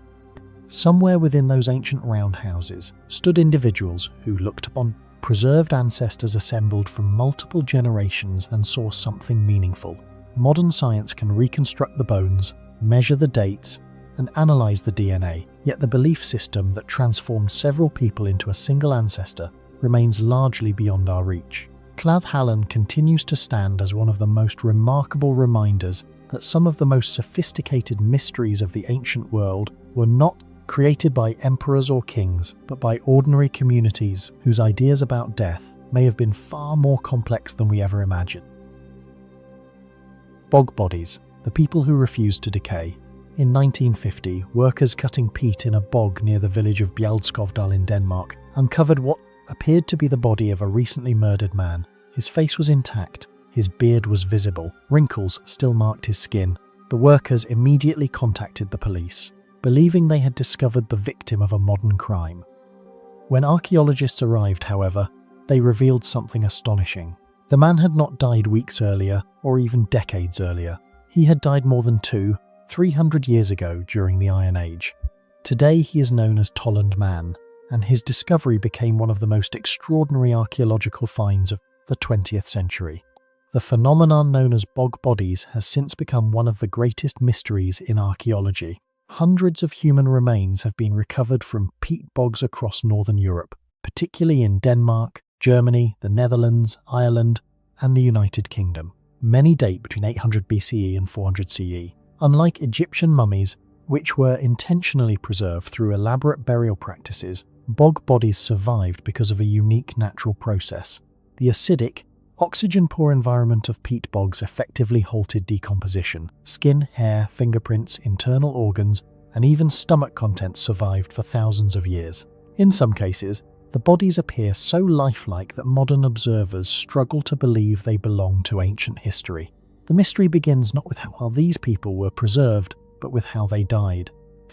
As more bodies were discovered throughout the 20th century, archaeologists noticed a disturbing pattern.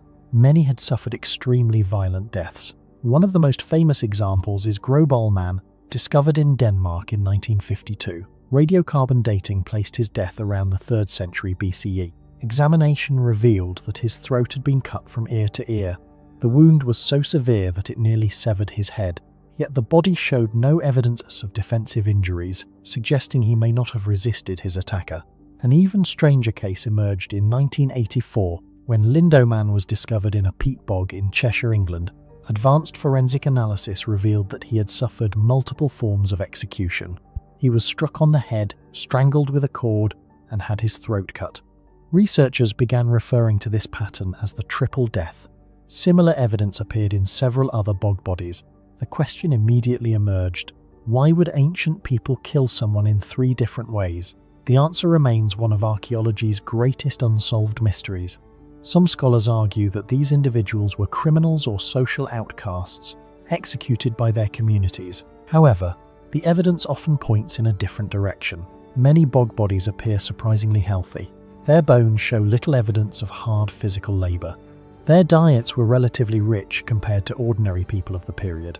Lindoman, for example, had carefully maintained fingernails, suggesting he belonged to a higher social class rather than a marginalised group. If these individuals were not criminals, perhaps they were something far more significant. This led researchers toward a second theory that remains highly controversial today. According to some archaeologists, many bog bodies may have been ritual sacrifices offered to gods during periods of political instability, famine, disease, or environmental crisis.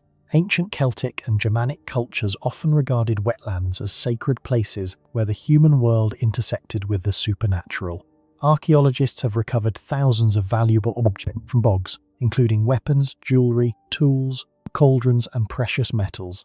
These items appear to have been intentionally deposited rather than accidentally lost. The Roman historian Tacitus provided a potentially important clue. Writing around 98 CE, he described Germanic tribes conducting ritual executions and depositing victims in wetlands. While historians debate the reliability of his account, it remains one of the few written descriptions that may correspond with archaeological evidence. The possibility that bog bodies represent sacrificial victims transformed the field. Suddenly, researchers were no longer investigating simple deaths. They were examining possible religious ceremonies involving human sacrifice on a continental scale. Scientific advances during the late 20th and early 21st centuries pushed the mystery even further. Modern forensic techniques turned bog bodies into some of the most intensely studied individuals in archaeology. CT scanning, radiocarbon dating, stable isotope analysis, DNA sequencing, facial reconstruction, and microscopic examination of stomach contents provided unprecedented insight into ancient lives. One of the most remarkable discoveries involved the final meals consumed by several victims. Tollundman's stomach still contained traces of a carefully prepared porridge made from barley, flax, wild seeds, and other grains. Researchers identified more than 40 different ingredients. Graubolman had consumed a similar meal shortly before death. The composition of these meals appears unusual compared with ordinary Iron Age diets. Some researchers believe they may have been ceremonial foods prepared specifically for ritual purposes. The ability to reconstruct such details is extraordinary. Consider the contrast with many ancient kings and emperors whose burial sites have never been found.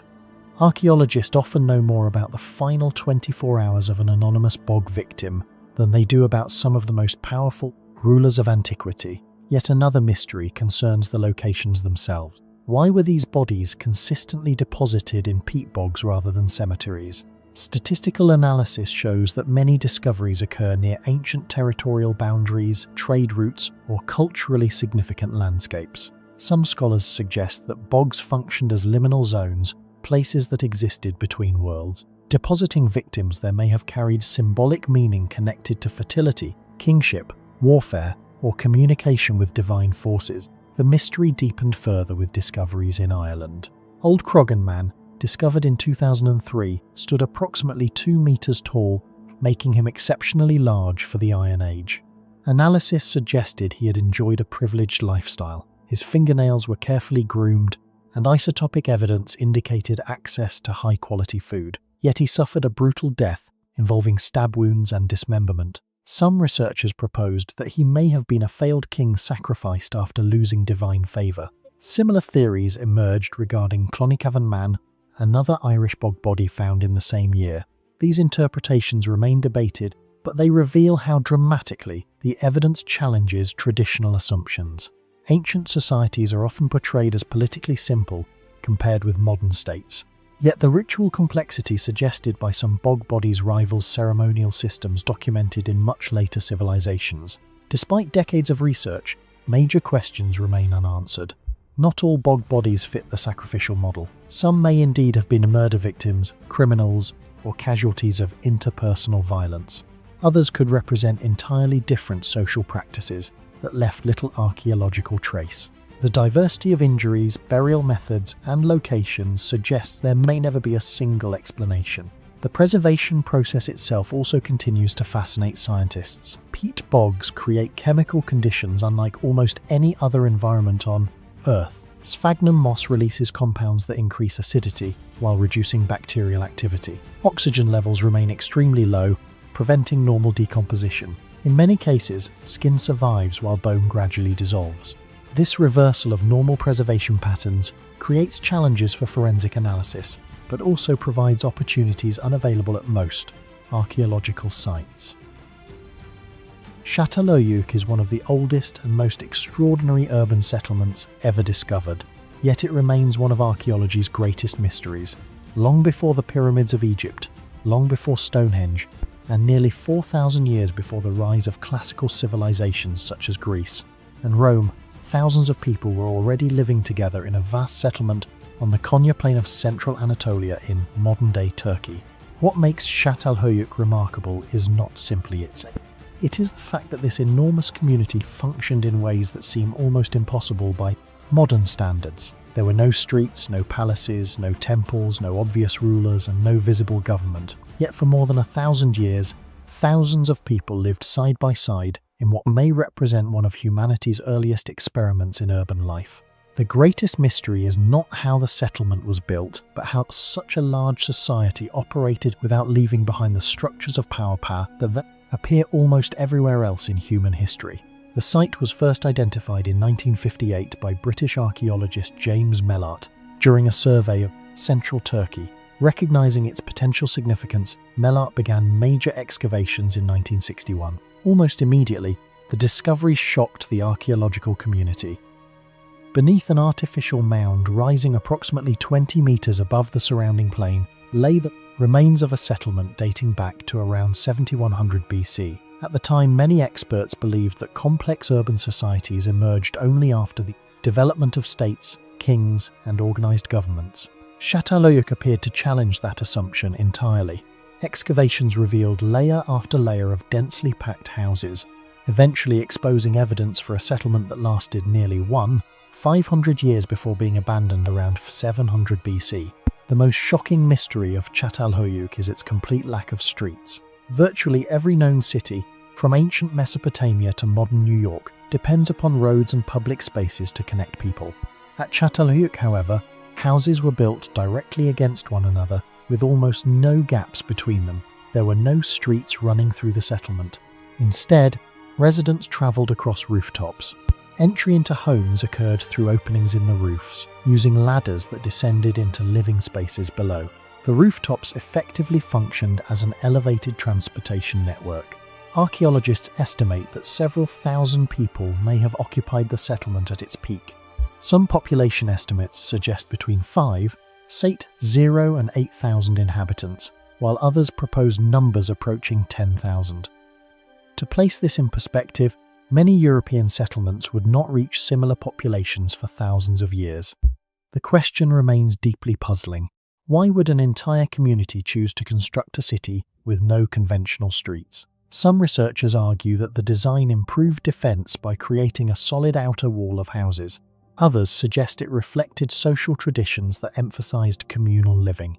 Yet no explanation fully accounts for a settlement of this scale functioning without public roadways. The second great mystery concerns social organization. Most large ancient settlements display clear evidence of hierarchy. Egyptian cities contain palaces and royal tombs. Mesopotamian cities contain temples and administrative complexes. Even relatively small chiefdoms often leave behind elite residences. At Çatalhöyük, such evidence is surprisingly absent. Houses throughout the settlement appear remarkably similar in size and construction. Excavations led by British archaeologist Ian Hodder, beginning in 1993, revealed few signs of extreme social inequality. Wealth differences existed, but not on the scale expected within a community of thousands. No palace has ever been identified, no royal tomb has been discovered, no obvious seat of government has emerged from decades of excavation. This has led some scholars to propose that Çatalhöyük represents one of the largest relatively egalitarian societies ever documented. If true, the implications are profound. Modern cities depend on complex administrative systems, legal institutions, and political authorities. How a population numbering in the thousands coordinated construction projects, food distribution, trade, and conflict resolution without visible centralized leadership remains one of archaeology's most fascinating unsolved questions. Another mystery lies beneath the floors of the houses themselves. During excavations, archaeologists discovered that the dead were frequently buried directly underneath living spaces. In many homes, generations of family members rested beneath platforms where daily activities occurred. Some houses contained dozens of burials. Residents cooked, slept, worked, and raised children above the remains of their ancestors. Similar practices existed elsewhere in the Neolithic world, but the scale observed at Çatalhöyük is exceptional. Even more puzzling is the treatment of certain skulls. In numerous cases, skeletons were found missing their heads. Evidence suggests that skulls were removed long after burial, sometimes plastered, painted, and displayed. Similar traditions have been documented at sites such as Jericho, but the exact meaning remains uncertain. Were these ancestors being honored? Did the skulls serve ritual purposes? Were they symbols of family identity or social status? Archaeologists continue to debate these questions because written records do not exist for this period. The artistic achievements of Çatalhöyük introduce another layer of mystery. The settlement contains some of the oldest large-scale wall paintings ever discovered. These artworks depict hunting scenes, geometric designs, animals, and symbolic imagery. One particularly famous mural has generated decades of controversy. Some researchers interpret it as the oldest known map in human history, showing the settlement itself positioned beneath a volcanic eruption of nearby Mount Hassan. If correct, the painting would predate other known maps by thousands of years. However, other scholars argue that the image is not a map at all and instead represents a leopard skin pattern or symbolic artwork. Despite years of analysis, no consensus has emerged. The debate highlights a recurring problem in prehistoric archaeology. Without written explanations from the people who created these images, interpretation remains uncertain. Excavations have also revealed extraordinary evidence of symbolic behavior. Hundreds of cattle horns were incorporated into walls and platforms. Wild aurochs, the ancestors of modern cattle, appear repeatedly in artwork and ritual contexts. Some rooms contain elaborate installations decorated with horns, animal skulls, and sculptural features. Earlier archaeologists interpreted these spaces as temples. More recent research suggests that ritual activities may have occurred inside ordinary homes rather than separate religious buildings. If this interpretation is correct, it challenges conventional assumptions about how religion functioned in early societies. Instead of centralized temples controlled by priesthoods, spiritual life may have been embedded directly within domestic households. Scientific investigations during the 21st century have added new dimensions to the mystery. Ancient DNA studies have provided insights into family relationships and population movements. Surprisingly, some individuals buried within the same house were not closely related biologically. This finding suggests that social bonds at Çatalhöyük may have extended beyond simple family connections. Stable isotope analysis has revealed dietary patterns dominated by domesticated crops such as wheat and barley, along with livestock including sheep and goats. Skeletal studies show evidence of repetitive labor, injuries, and increasing health problems associated with dense populations. Researchers have identified signs of infections, crowded living conditions, and smoke inhalation from indoor fires. In many ways, Çatalhöyük appears to document humanity's first encounter with problems that continue to affect urban societies today. Tepe Hasanlu is an archaeological site in northwestern Iran that preserves one of the most extraordinary unsolved disasters of the ancient world. Around 800 BC, an entire fortified city was destroyed in a violent attack so sudden and so complete that hundreds of people never escaped. Buildings collapsed while still occupied. Treasures remained where they fell. Human skeletons were preserved in the exact positions in which they died. Nearly 3,000 years later, Archaeologists can reconstruct the final hours of the city with remarkable precision, yet one question remains unanswered. Who destroyed Hassanlu, and what exactly happened during the last day of its existence? Hassanlu lies in the Soldas Valley south of Lake Urmia, in present-day Iran. The site consists of a large settlement mound occupied for thousands of years, but its most famous phase belongs to the Iron Age city known as Hassanlu IVB. This prosperous urban centre flourished during the 9th century BC, a period when powerful kingdoms were competing for control of the Near East. To the west stood the expanding kingdom of Urartu. To the south and west lay the growing Assyrian Empire. Smaller regional states occupied the mountainous regions between them. Hassanlu sat directly within this geopolitical crossroads. Modern excavations began in 1956 under the direction of American archaeologist Robert H. Dyson Jr. of the University of Pennsylvania Museum. Over the next 18 years, from 1956 to 1974, Dyson's team uncovered one of the most spectacular archaeological discoveries of the 20th century. Unlike most ancient cities that were gradually abandoned, rebuilt, or looted over centuries, Hassanlu experienced a catastrophic destruction event that effectively froze an entire society in time. The situation has often been compared to Pompeii. Although Hassanlu was destroyed more than 800 years earlier, the greatest mystery of Hassanlu is the destruction itself. Archaeological evidence indicates that the city was attacked around 800 BC. Massive fires engulfed public buildings, roofs collapsed, walls fell inward, dozens of bodies were trapped beneath debris. Yet despite decades of research, historians still cannot identify the attackers with certainty. Several possibilities have been proposed. One theory points toward the kingdom of Urartu, which was expanding southward during the 9th century BC. Urartian inscriptions document military campaigns throughout the region, and Hassanlu lay within an area contested by Urartu and neighbouring powers. Another theory suggests involvement by local rival kingdoms whose histories were never recorded in surviving texts. Some scholars have even explored the possibility of political instability within the region itself. The problem is that no surviving inscription directly describes the destruction of Hassanlu.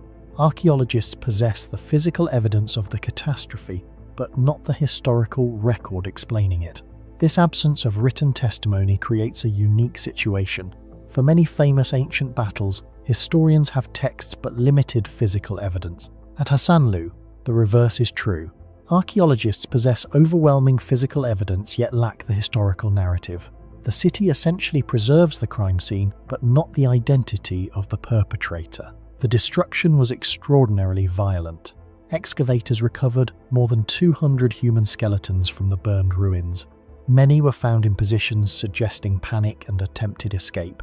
Some bodies lay in streets. Others were trapped in collapsed buildings. Several individuals appear to have died from blunt force trauma before the structures around them caught fire. Unlike ceremonial burials, these remains represent people who died during a single catastrophic event. One of the most remarkable discoveries came from a burned building known as Burned Building 2. Here, archaeologists found evidence suggesting that valuable objects were still present when the city fell. In most ancient cities destroyed by warfare, survivors or attackers typically remove treasures before abandoning the site. Hassanlu presents a different picture. Wealth remains scattered throughout the ruins, as if events unfolded too quickly for anyone to organize a proper evacuation. The most famous artifact recovered from Hassanlu is the Hassanlu Gold Bowl. Discovered in 1958, the vessel weighs approximately 950 grams and was crafted from high-purity gold. It was found beside the remains of 3 men trapped beneath a collapsed wall. The circumstances of the discovery generated one of Hassanlu's most enduring mysteries. Nobody knows why these men were carrying the bowl during the final moments of the city's destruction. One possibility is that they were attempting to rescue a sacred object from a temple or administrative building. Another theory suggests they were looters exploiting the chaos of the attack. A third possibility is that they were officials transporting royal property to safety. The archaeological evidence cannot determine which interpretation is correct. The bowl itself deepens the mystery. Its surface contains elaborate scenes depicting gods, heroes, mythical creatures, ritual activities, and symbolic imagery. Scholars have spent decades attempting to interpret its iconography. Some scenes appear related to traditions known from Mesopotamian mythology. Others resemble motifs found across Anatolia and the Iranian plateau. Yet no consensus explanation exists for the complete narrative represented on the vessel. More than 60 years after its discovery, the bowl remains partially undeciphered. Another extraordinary feature of Hasanlu is the preservation of what archaeologists call frozen behavior. Because destruction occurred so rapidly, researchers can observe activities interrupted in mid-action. Storage jars remained in place. Tools lay where they were last used. Administrative areas still contained equipment associated with daily operations. Few archaeological sites provide such a detailed snapshot of everyday life at the exact moment of collapse. This preservation allows comparisons with famous disaster sites throughout history. Pompeii offers a snapshot of Roman life in AD 79. The Bronze Age city of Akrotiri on Santorini preserves a settlement destroyed around 1600 BC. Hasanlu occupies a similar category, yet differs because its destruction appears to have resulted primarily from warfare rather than natural disaster. As a result, it provides one of the clearest archaeological records of urban combat in the ancient Near East. The architecture of Hasanlu also raises important questions. The city possessed substantial fortifications, monumental public buildings, storage facilities, and administrative complexes. Constructing such infrastructure required centralized organization, skilled labor, and significant economic resources. Yet Hasanlu belonged to a region often overshadowed by larger states such as Assyria and Urartu. Archaeological evidence suggests that local societies possessed a level of political and administrative sophistication greater than many historians once believed. Particularly intriguing are the large columned halls discovered within the settlement. These structures demonstrate advanced architectural planning and engineering. Wooden columns supported extensive roof systems spanning large interior spaces. The scale of these buildings indicates that Hasanlu functioned as an important regional center rather than a simple fortified village. However, historians still debate the precise political identity of the kingdom that controlled the city. Excavations also revealed extensive trade connections. Imported materials and artistic influences indicate contacts extending across the Near East. Goods, technologies, and cultural ideas moved through Hasanlu long before the emergence of later empires. This raises another question. How many influential regional powers existed in ancient Iran whose histories disappeared entirely because their written records never survived? Barbagor Mills is an ancient Roman industrial complex near Arles in southern France that may represent the world's first true factory. Nearly 900 years ago, Roman engineers built a machine system so advanced that it would not have looked out of place in the early stages of the Industrial Revolution. 16 water wheels operated together on a hillside, transforming the energy of flowing water into mass food production. The greatest mystery is not how the system functioned. Archaeologists have largely solved that problem. The mystery is why a technology centuries ahead of its time appeared in the Roman Empire and then virtually disappeared from history. The site lies about 12 kilometers northeast of Arles, known in Roman times as Arelate. Construction is generally dated to the early 2nd century AD, probably between AD 110 and 140. Water arrived from an aqueduct supplying Arles and was diverted onto a steep slope where engineers created 2 parallel rows of 8 water mills. Instead of powering a single machine, the Romans built an integrated production system that used gravity to drive 16 wheels in sequence. The ruins first attracted serious archaeological attention during the 1930s, when French archaeologist Fernand Benoit conducted major investigations. Excavations uncovered wheel chambers, channels, foundations, and hydraulic structures unlike any previously known Roman milling complex. Over the following decades, archaeologists reconstructed the original layout and gradually realized they were looking at something far more important than an ordinary mill. The most remarkable mystery is the scale of production. Individual watermills existed throughout the Roman Empire, but Barbagol was different. It concentrated mechanical power into a single industrial facility. Estimates suggest the 16 wheels could produce roughly 4 to 5 metric tons of flour per day. That amount could provide bread for approximately 20 to 30,000 people. For comparison, hundreds of workers using hand-operated querns would have been required to match the output of the complex. No other known Roman milling installation approached this level of industrial organization. Some historians have therefore described Barbagol as the closest thing the ancient world ever produced to a factory. This immediately creates the first major mystery. Why did the Romans need such an enormous facility? Arles was an important city and river port, but the scale of production appears larger than local demand alone would require. Archaeologists have proposed several explanations. Some believe the mills supplied flour to the population of Arles. Others suggest they supported Roman military forces operating in Gaul. Another theory proposes that the flour entered long-distance trade networks connected to the Mediterranean economy. None of these explanations completely solves the problem. The facility appears unusually large even by Roman standards, suggesting it may have served a regional function extending far beyond the surrounding area. The second mystery involves the engineering knowledge required to construct the complex. Barbagol was not simply a collection of water wheels. Every component depended on the others. Water had to move through multiple levels while maintaining enough force to power each wheel without damaging the machinery. Engineers needed to control flow rates, pressure, velocity, and energy transfer across the entire system. Modern reconstructions show that the wheels were probably around 2 meters in diameter and operated through gearing systems connected to millstones. Because the wheels were arranged one below another, mistakes in hydraulic design could affect the entire complex. Yet archaeological evidence indicates that the system functioned successfully for centuries. The achievement becomes even more impressive when compared with later European history. Large industrial complexes powered by water became common only during the medieval and early modern periods. Barbagol demonstrates that Roman engineers had already mastered many of the same principles more than 1,000 years earlier. A third mystery emerged from one of the most important scientific studies ever conducted at the site. Over time, mineral-rich water flowing through the wooden channels left carbonate deposits on their surfaces. Although the wood decayed long ago, the mineral layers survived and preserved detailed impressions of the original structures.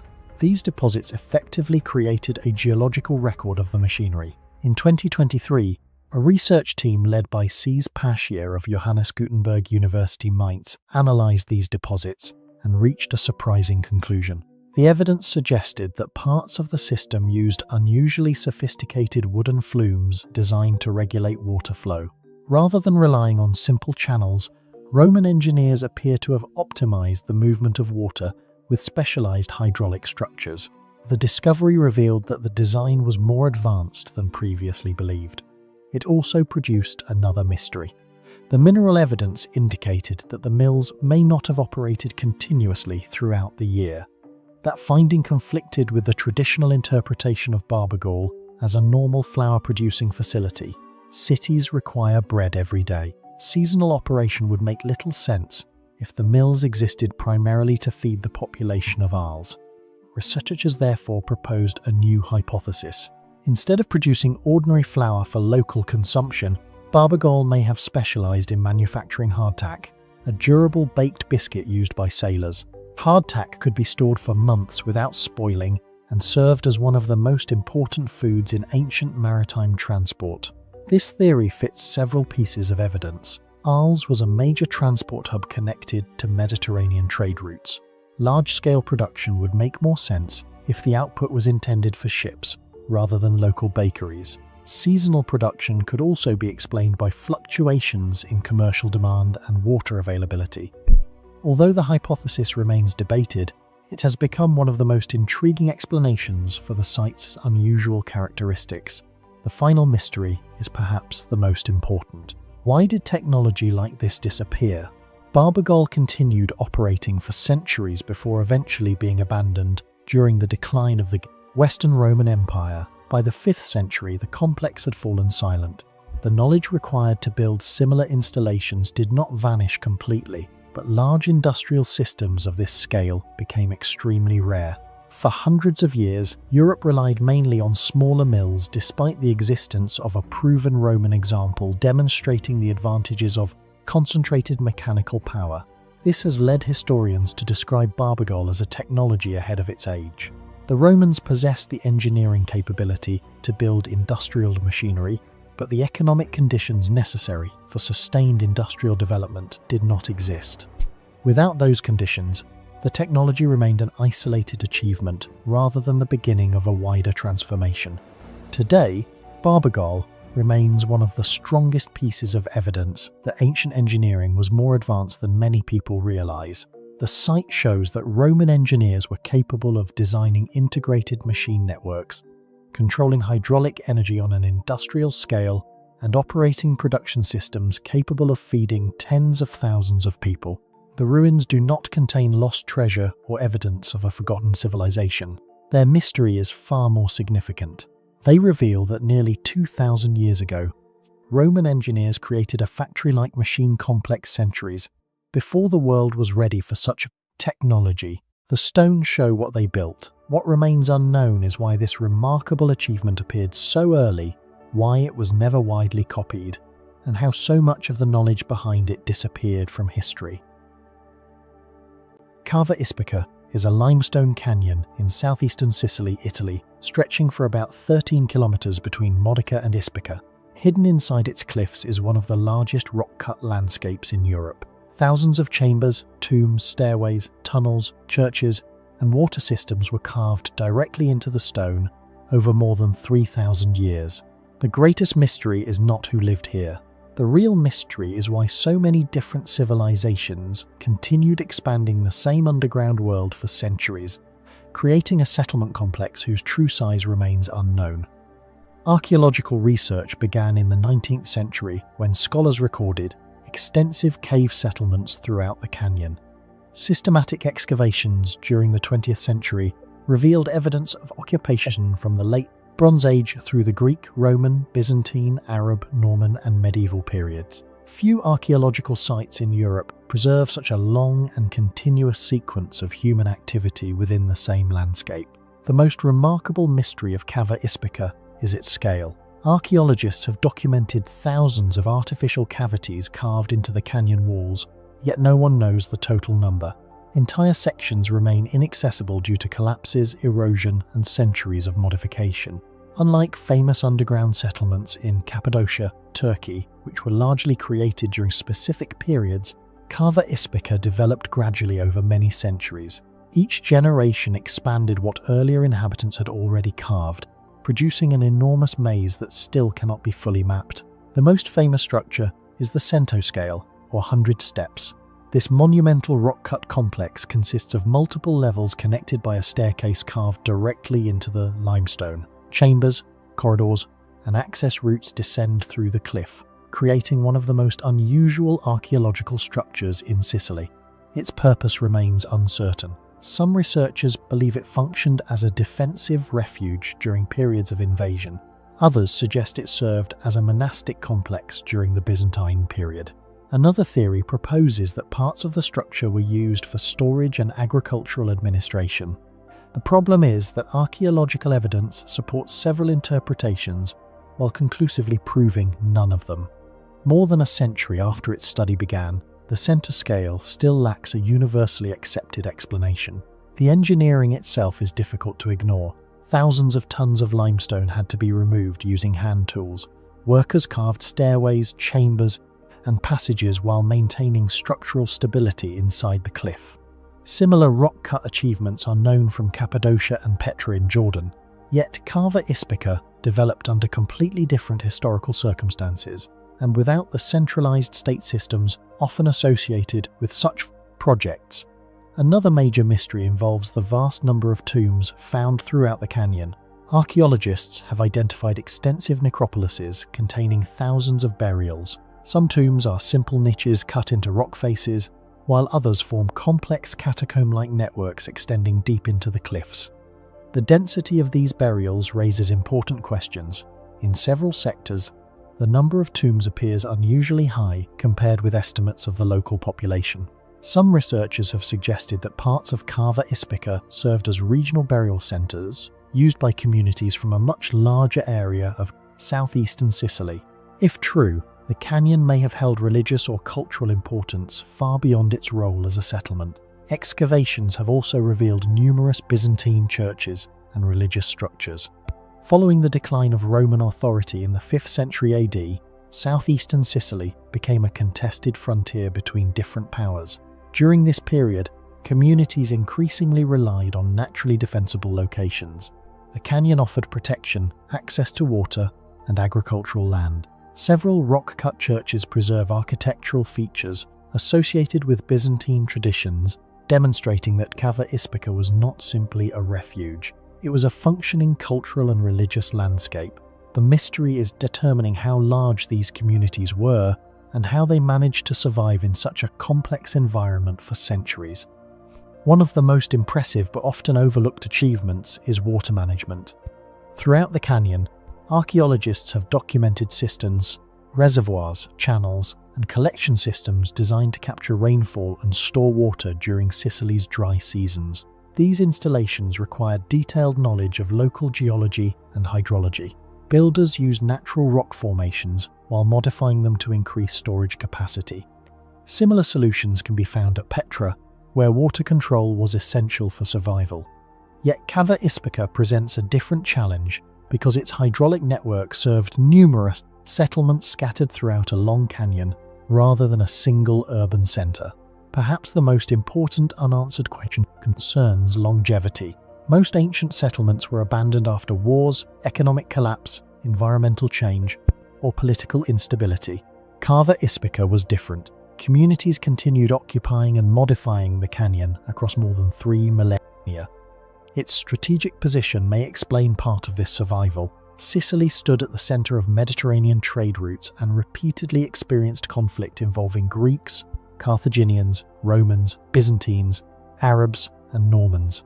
During periods of instability, settlements hidden within the cliffs offered significant defensive advantages over exposed villages on open ground. Yet defence alone cannot explain the scale of investment visible throughout the canyon. The evidence suggests long-term planning, adaptation, and continuous reuse. Chambers originally created for one purpose were often transformed into dwellings, workshops, churches, or storage areas by later generations. The landscape evolved constantly while remaining occupied. Today, the greatest mystery remains unsolved. Archaeologists understand individual structures, churches, tombs, and settlements, but they still lack a complete picture of the entire canyon. New features continue to be documented, while portions of the system remain hidden by collapse, vegetation, and the sheer complexity of the site itself. Cava Ispica is therefore not a single monument but a vast archaeological archive carved into stone. It preserves evidence of thousands of years of human adaptation, engineering, religion, and survival. The real mystery is whether researchers have already found most of this underground world, or whether some of its largest secrets are still concealed within the cliffs of Sicily. Muzzo is a medieval fortified settlement in the Casereti region of northeastern Georgia, built between 802 0 meters above sea level on the steep slopes of the Greater Caucasus. Stone towers rise directly from the mountainside, connected by walls, pathways, and defensive positions that seem impossible to construct in such terrain. The greatest mystery of Muzzo is not who lived there. The mystery is how a small mountain society created one of the most sophisticated defensive landscapes in the Caucasus without the resources normally associated with major kingdoms or empires.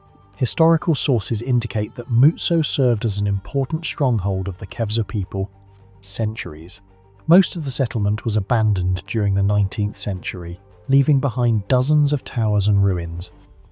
Modern archaeological surveys and conservation projects conducted during the late 20th and early 21st centuries revealed that Muzzo was far more than a simple mountain village.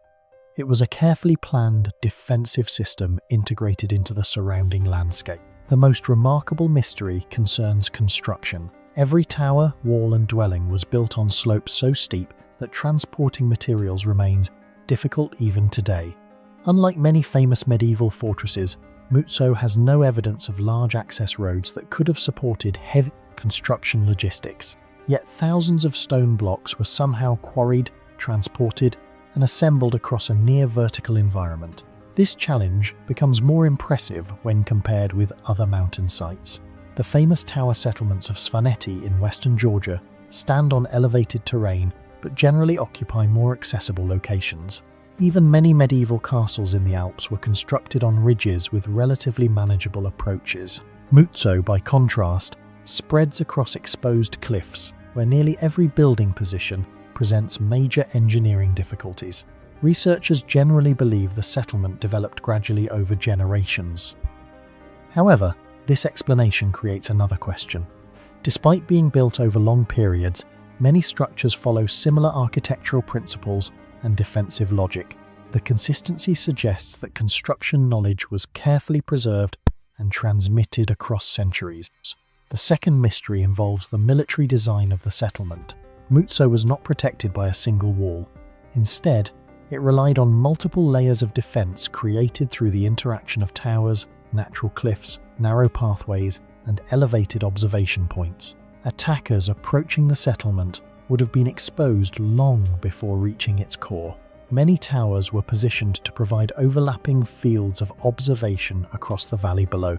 This arrangement resembles military planning seen in much larger frontier systems. Yet Mutso was built by a regional mountain community rather than an empire with professional military engineers. Some historians have noted that the builders used terrain itself as a defensive weapon. Instead of forcing nature to conform to architecture, they adapted architecture to the mountain. Every cliff edge, slope, and rock formation became part of the fortification system. This approach allowed a relatively small population to defend territory that would otherwise require much larger military forces.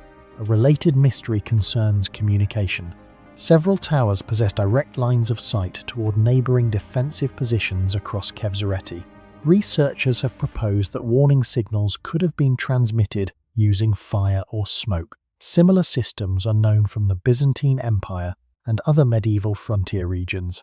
No direct evidence survives to reveal exactly how communication operated, but the geographical arrangement strongly suggests some form of coordinated signalling network. If such a system existed, information could potentially move through the mountains far faster than messengers travelling on foot. One of the most important archaeological discoveries associated with Mutso lies outside the settlement itself. Surrounding the site are stone crypts containing large numbers of human remains. These burial structures became famous because of local traditions describing epidemic outbreaks in which infected individuals voluntarily isolated themselves from the community. Archaeologists confirmed the presence of numerous skeletons within the crypt complexes. However, the exact circumstances behind the burials remain uncertain. No definitive evidence has identified a specific disease or event responsible for the concentration of remains. This uncertainty has produced competing interpretations. Some researchers view the crypts primarily as traditional burial chambers used over long periods. Others argue that at least some may be linked to episodes of unusually high mortality. Similar debates occur at plague cemeteries elsewhere in Europe, where archaeology often reveals large numbers of burials without clearly identifying the cause. Another intriguing aspect of Mutso is the durability of its architecture. The Caucasus Mountains experience harsh winters, landslides, and frequent seismic activity. Despite centuries of abandonment, many towers remain standing long enough to be documented and restored. Conservation projects carried out during the 2000s and 2010s revealed how effectively the builders adapted to local conditions. Foundations were often anchored directly into bedrock. Wall thickness was carefully adjusted to improve stability. Builders also exploited natural rock formations as structural supports, reducing the amount of material required while increasing resistance to environmental stress. This engineering strategy has attracted attention because it demonstrates a sophisticated understanding of mountain construction. Similar solutions appear in other high-altitude regions of the world, including parts of the Andes and Himalayas, yet Mutso developed within a completely different cultural setting. Archaeological investigations also revealed evidence that the settlement functioned as a long-term community rather than a temporary refuge. Residential structures, storage areas, defensive towers, and burial complexes formed part of an integrated system capable of supporting life in an extreme environment. What remains difficult to explain is how such advanced construction knowledge was preserved. Large states often maintain engineering traditions through formal institutions, military organizations, or professional guilds. No evidence suggests that Mutso possessed comparable structures. Nevertheless, generations of builders consistently produced towers and fortifications following similar principles. The unanswered questions surrounding Mutso are therefore not focused on legends or lost treasures. They concern knowledge itself. How were massive construction projects coordinated in such terrain? How did builders transport materials across nearly inaccessible slopes? How extensive was the communication network linking mountain strongholds? And how was architectural expertise transmitted with such consistency for centuries? Modern archaeology has answered many questions about daily life at Mutso, but the engineering achievement remains extraordinary. High above the valleys of the Caucasus, the surviving towers continue to demonstrate that sophisticated military planning and construction knowledge were not limited to the great capitals of the medieval world. Mutso stands as one of the strongest examples of how geography, architecture, and human ingenuity combined to create a fortress that still challenges modern understanding. The stone towers remain where they were built centuries ago, overlooking the mountains and preserving a technological legacy that archaeologists are still trying to fully explain. Mustatil structures are among the most extraordinary archaeological discoveries of the 21st century. Spread across the deserts and volcanic fields of northwestern Saudi Arabia, these enormous stone monuments are between 7,000 and 9,000 years old, making them significantly older than Stonehenge and far older than the pyramids of Egypt. More than 1,600 have been identified, with some stretching over 600 meters in length. Yet, despite their immense scale, archaeologists still cannot fully explain why they were built, who organized their construction, or how a prehistoric society with no known cities or written language created one of the largest monumental landscapes of the ancient world. The structures remained largely unnoticed until aerial surveys and satellite imagery revealed their true extent. Researchers working in the Alula and Khaybar regions documented hundreds of examples scattered across vast distances. In 2021, a study led by archaeologist Melissa Kennedy and colleagues provided the first comprehensive investigation of the monuments. Radiocarbon dating placed their construction mainly between approximately 5300 and 5000 BC during the late Neolithic period, a time when Arabia was dramatically different from the desert seen today. The greatest mystery of the Mustatils is the scale of the construction itself. A typical Mustatil consists of two large stone platforms connected by long parallel walls, forming a giant rectangle. Some required thousands of tons of stone. Collectively, the construction of more than 600 monuments represents one of the largest building traditions known from the Neolithic world. This creates a problem for archaeologists. During the 6th millennium BC, there is no evidence for kingdoms, cities, centralized governments, or large permanent settlements in northwestern Arabia.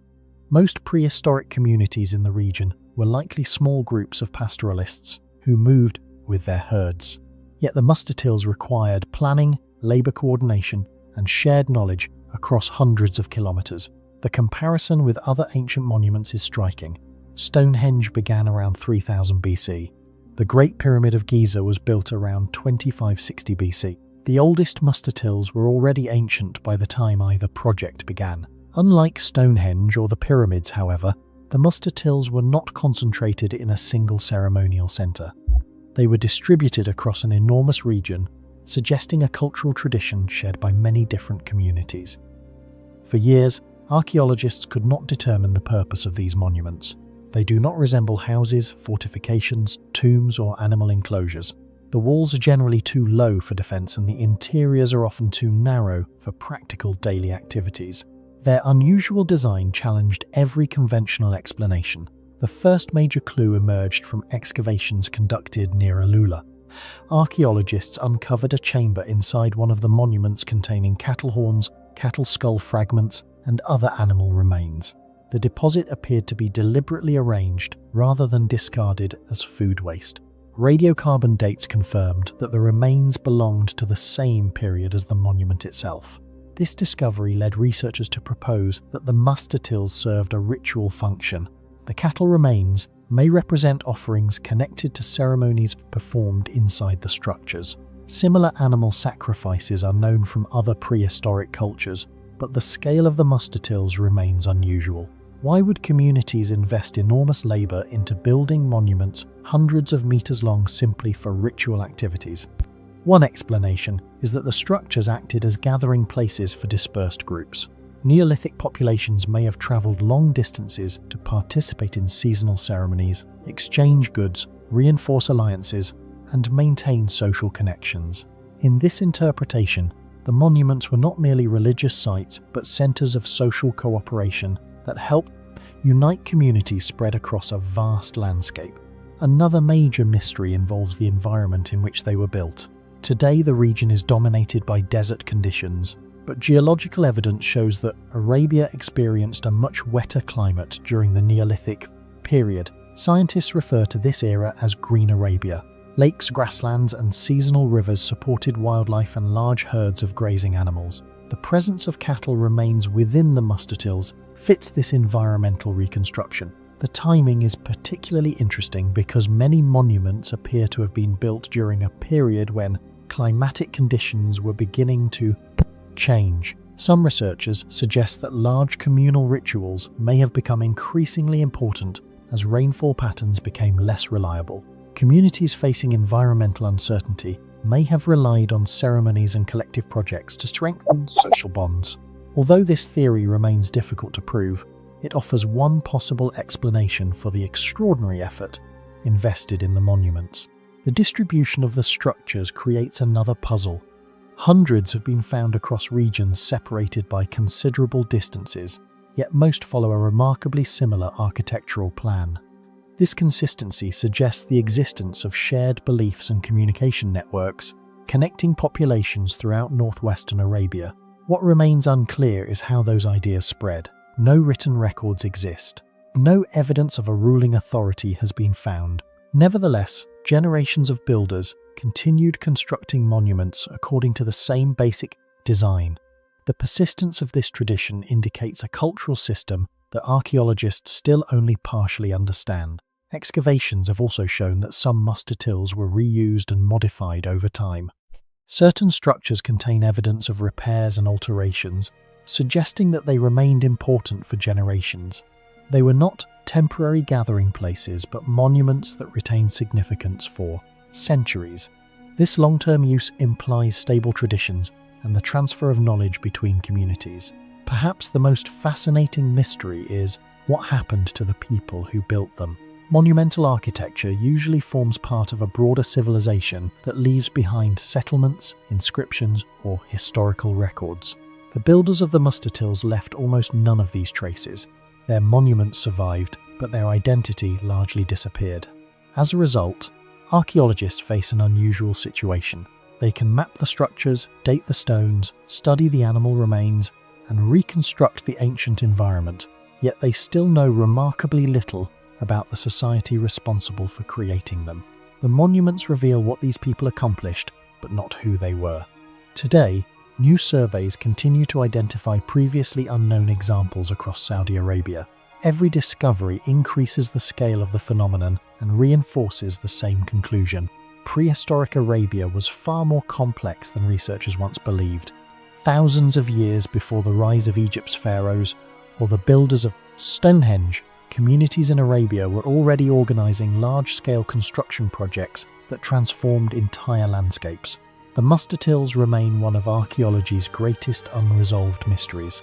They demonstrate that a forgotten culture possessed the ability to coordinate labor, share beliefs across vast territories, and build monumental architecture on a remarkable scale. Yet after 7,000 years, the true purpose of these structures and the identity of their builders remain hidden among the stones of the Arabian desert. Yamchun Fortress is an ancient stronghold rising above the Wakhan corridor of eastern Tajikistan, more than 3.0 meters above sea level in the heart of the Pamir Mountains. From its walls, travelers could watch one of the most important corridors linking Central Asia, China, India, and the Iranian world. The ruins appear simple at first glance: stone walls, defensive towers, and the remains of a fortified enclosure. Yet archaeologists studying the site continue to face a question that has never been fully answered. How did an ancient civilization construct and maintain a massive fortress in one of the most isolated mountain regions on Earth? And why was this location considered important enough to justify such an enormous effort? Yamchun is located in the Wakhan Valley of present-day Tajikistan near the Afghan border. Most scholars associate the visible fortress with the Kushan period, roughly between the 1st and 3rd centuries AD, although some researchers suspect parts of the site may be older. The fortress stretches along a narrow mountain ridge and occupies a position that dominates the surrounding valley. Anyone travelling through the corridor would have been visible from its towers. The greatest mystery of Yamchun is not its age but its location. Ancient builders selected a ridge that appears almost impossible to develop. Every construction material had to be transported into a high-altitude environment characterized by steep slopes, harsh winters, and limited local resources. Unlike lowland cities, there were no large nearby population centers capable of supplying labor and materials on demand. The scale of the challenge becomes clearer when compared with other famous mountain sites. Machu Picchu in Peru sits at approximately 430 meters above sea level. Alamut Castle in Iran was also built on a mountain stronghold, yet Yamchun occupies an even more remote environment within the Pamirs, often called the roof of the world. The fortress extends across hundreds of meters of rugged terrain, requiring thousands of tons of stone to be positioned on a narrow ridge. Archaeologists understand how the walls were built, but they still debate how such a project was organized. The logistics alone suggest a highly structured political authority capable of mobilizing large numbers of workers over an extended period. The site became known to modern scholarship through Russian and Soviet exploration of Central Asia. During the 20th century, Soviet archaeologists conducted surveys throughout the Pamir region and documented the fortress in detail. Researchers mapped the surviving walls, measured defensive features, and compared ceramics found at the site with material from other Kushan settlements. These investigations confirmed that Yamchun was not a small outpost, but one of the largest ancient fortifications in the region. One reason the fortress attracts archaeological interest is its unusual defensive design. Many ancient fortresses were built according to geometric plans. Yamchun follows a different approach. The walls bend with the mountain itself, adapting to every contour of the ridge. Instead of reshaping the landscape, the builders used it as part of the defense system. Cliffs became barriers, narrow approaches became choke points, towers were placed where visibility was greatest. This strategy resembles defensive principles used at major mountain strongholds throughout history. However, Yamchun demonstrates an exceptional understanding of terrain. Even today, visitors quickly realize how difficult an assault would have been. An attacking force would have been exposed for long distances while defenders observed every movement from above. This leads to another major mystery. Was Yamchun merely a fortress, or was it part of a much larger security system? The fortress overlooks the Wakhan corridor, a natural route connecting several major cultural regions of Eurasia. Long before modern borders existed, merchants, armies, and travelers moved through these valleys. From its elevated position, Yamchun commands views across large sections of the corridor. Some archaeologists have proposed that the fortress functioned as a communication center within a regional warning network. The theory is based on visibility. Several elevated locations throughout the valley can be seen from strategic points around Yamchun. If signal fires or smoke signals were used, information could potentially travel rapidly through the mountains. The idea has parallels elsewhere in the ancient world. Watchtowers along the Great Wall of China transmitted warnings through smoke signals. Similar systems existed along Roman frontiers. However, no direct archaeological evidence has yet confirmed such a network in the Wakhan region. The theory remains plausible but unproven. A second mystery concerns the true purpose of the fortress. Traditional interpretations describe Yamchun as a military installation, yet several features do not fit a simple garrison model. The enclosed area is unusually large. The site overlooks trade routes rather than obvious battlefields. Nearby valleys supported permanent populations and agricultural activity. These factors have led researchers to suggest that Yamchun may have served several functions simultaneously. One possibility is that it operated as a regional administrative center. Another is that it acted as a protected refuge during periods of conflict. A third interpretation suggests that it functioned as a checkpoint, controlling movement through the corridor and monitoring trade. This debate matters because of Yamchun's location within the broader Silk Road world. During the Kushan era, trade networks connected China, India, Central Asia, and the Mediterranean. Goods moved across thousands of kilometers. Silk, precious stones, spices, metals, and luxury products passed through numerous intermediate regions. The Wuhan corridor represented one of the strategic gateways linking these worlds. A fortress overlooking such a route could monitor travelers, provide security, collect taxes, or enforce political authority. The question is whether Yamchun controlled local traffic or played a significant role within a much larger commercial network. Archaeologists still disagree. Another fascinating mystery involves water. Modern visitors often focus on the walls while overlooking a more basic problem. How did people survive at such a location? Any fortress intended for long-term occupation required reliable access to water.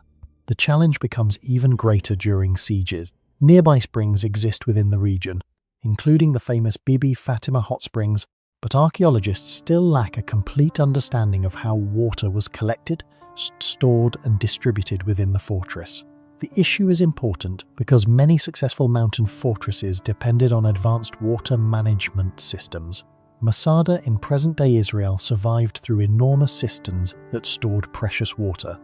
Similar solutions appear throughout mountainous regions of the ancient world. Whether Yamchun possessed comparable systems remains uncertain, because many structures have not survived. Perhaps the most difficult mystery concerns who built the fortress first.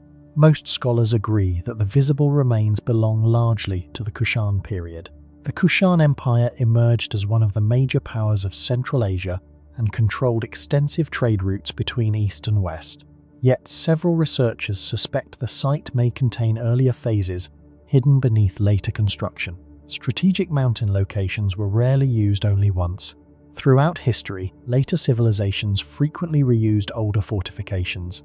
Walls were repaired, expanded, and rebuilt. If Yamchun followed this pattern, the fortress visible today may represent the final stage of centuries of development. The problem is that only limited excavation has been conducted compared with major archaeological sites elsewhere in Eurasia. Without extensive stratigraphic investigation and additional dating evidence, archaeologists cannot determine exactly how many construction phases occurred at the site. As a result, the identity of the original builders remains uncertain. Mikulchitz Valley is one of the most mysterious archaeological sites of early medieval Europe. Located beside the Morava River near the modern border of the Czech Republic and Slovakia, the site was one of the principal centers of Great Moravia during the 9th century. What makes Mikulchitz extraordinary is not simply its political importance, but the scale of its achievements. Archaeologists uncovered a fortified settlement containing palaces, massive defensive structures, specialized workshops, elite cemeteries, and at least 12 stone churches. More than 2,500 graves have been excavated. Luxury jewelry rivaling the finest craftsmanship of the period appeared here. Extensive trade connected the settlement to distant regions of Europe. Then, within a relatively short period, the center declined, and much of the knowledge behind its success disappeared. More than 1,000 years later, Mikulchitz continues to challenge historians and archaeologists. Modern excavations began in 1954 under Czech archaeologist Josef Pulik. What initially appeared to be a typical early medieval stronghold soon became one of the most important archaeological discoveries in Central Europe. Over decades of excavation, researchers uncovered a vast settlement complex extending across approximately 200 hectares. The finds transformed scholarly understanding of early Slavic societies. Instead of small tribal communities, the evidence revealed a highly organized center capable of coordinating large-scale construction, specialized production, long-distance trade, and religious activity. The greatest mystery of Mikulčice is how such an advanced center emerged so rapidly. During the 9th century, most settlements in Central Europe were dominated by timber architecture. Monumental stone buildings were usually associated with the Carolingian Empire or the Byzantine world. Yet Mikulčice contained at least 12 stone churches within a single settlement complex. This number is extraordinary. Many contemporary fortified centers possessed only one church. Even major regional centers rarely had more than 2 or 3. Mikulčice had 12. The concentration of churches suggests enormous wealth, political influence, and access to skilled builders. Several structures display architectural features linked to different Christian traditions, including influences associated with the Frankish and Byzantine spheres. This has led some researchers to propose that Mikulčice served as a major religious center connected to the missionary activities of Saints Cyril and Methodius during the second half of the 9th century. Others believe it may have been one of the principal capitals of Great Moravia. The problem is that written sources are scarce. Archaeologists possess the buildings, but lack the documents needed to explain exactly why so many churches were concentrated in one location. The second major mystery involves technological expertise. Excavations revealed evidence of blacksmithing, jewelry production, and specialized metalworking on a scale rarely seen in early medieval Slavic settlements. Elite graves contained gold and silver ornaments decorated using advanced techniques such as granulation, filigree, and precision soldering.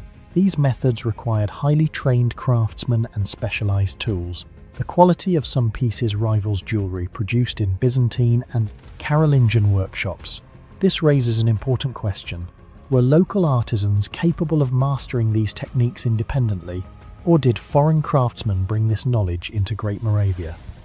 Archaeologists have successfully recreated parts of the manufacturing process through experimental archaeology, but no direct evidence explains where the craftsmen learned their skills. The workshops disappeared with the decline of Great Moravia, leaving behind remarkable artifacts, but almost no record of the knowledge system that created them. Another mystery concerns the economic power of the settlement. Mikulčice occupied a strategic position near important river routes connecting different regions of Central Europe. Archaeological evidence shows contacts with Bavaria, the Frankish world, and territories farther east. Imported goods, luxury objects, weapons, and high-quality materials indicate participation in extensive trade networks. Historian Dušan Třeštík proposed that Mikulčice may have been the market of the Moravians mentioned in medieval sources.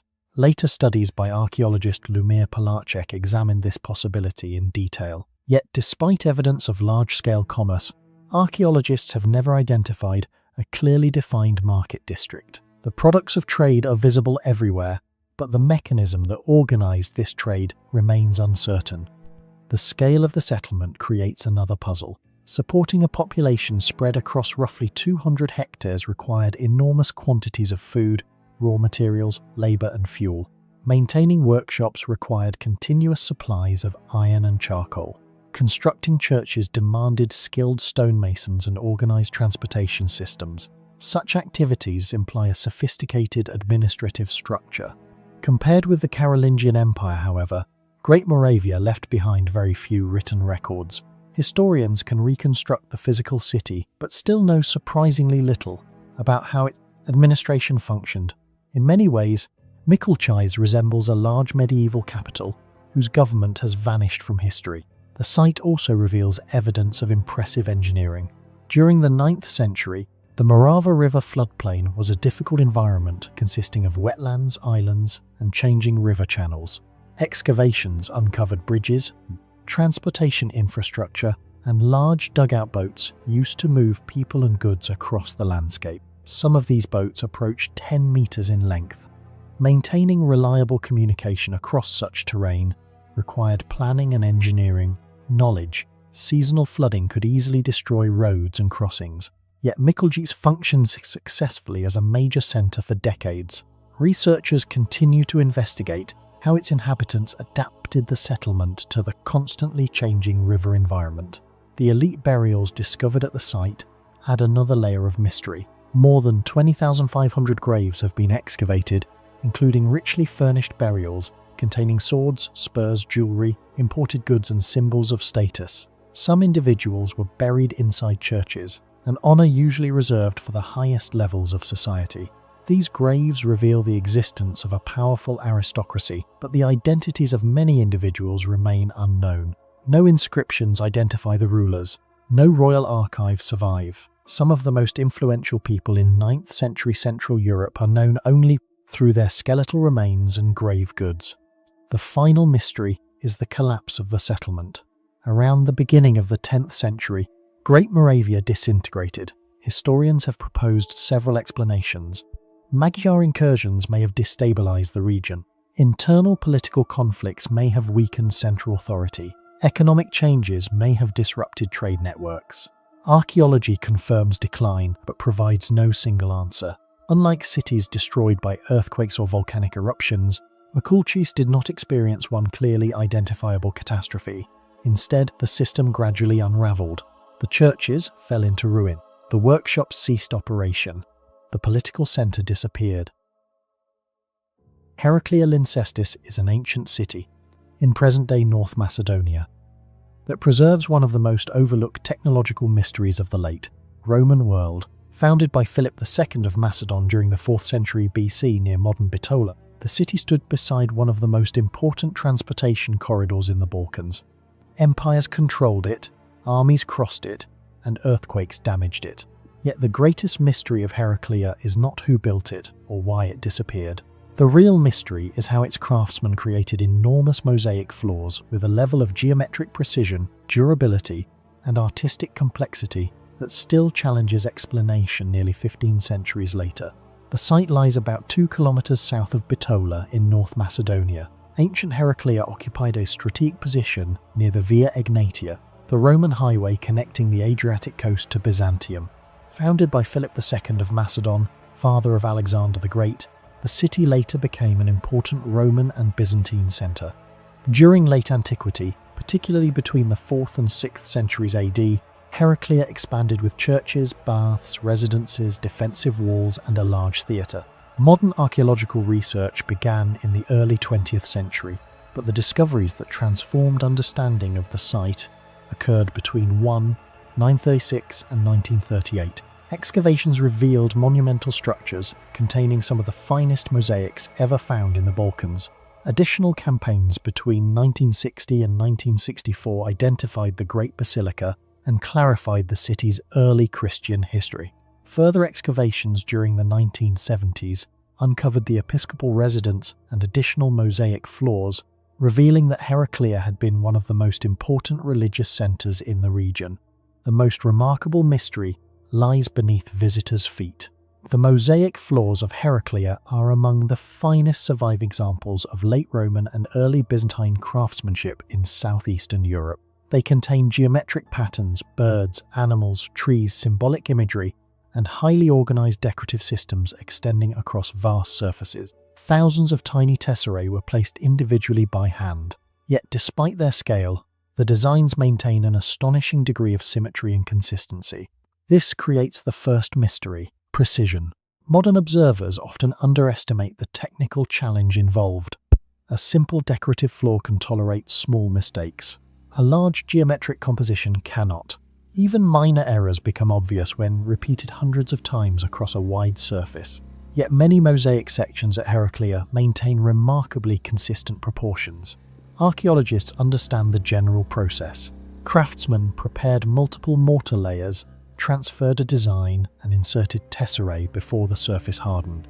The unanswered question is how they maintained such accuracy across large spaces without modern measuring instruments. The challenge becomes clearer when compared with other ancient sites. At many Roman settlements, decorative floors show visible irregularities caused by construction limitations or later repairs. At Heraclea, however, major geometric elements remain surprisingly stable. Circular patterns preserve their shape. Borders maintain proportional relationships. Repeating motifs remain aligned over long distances.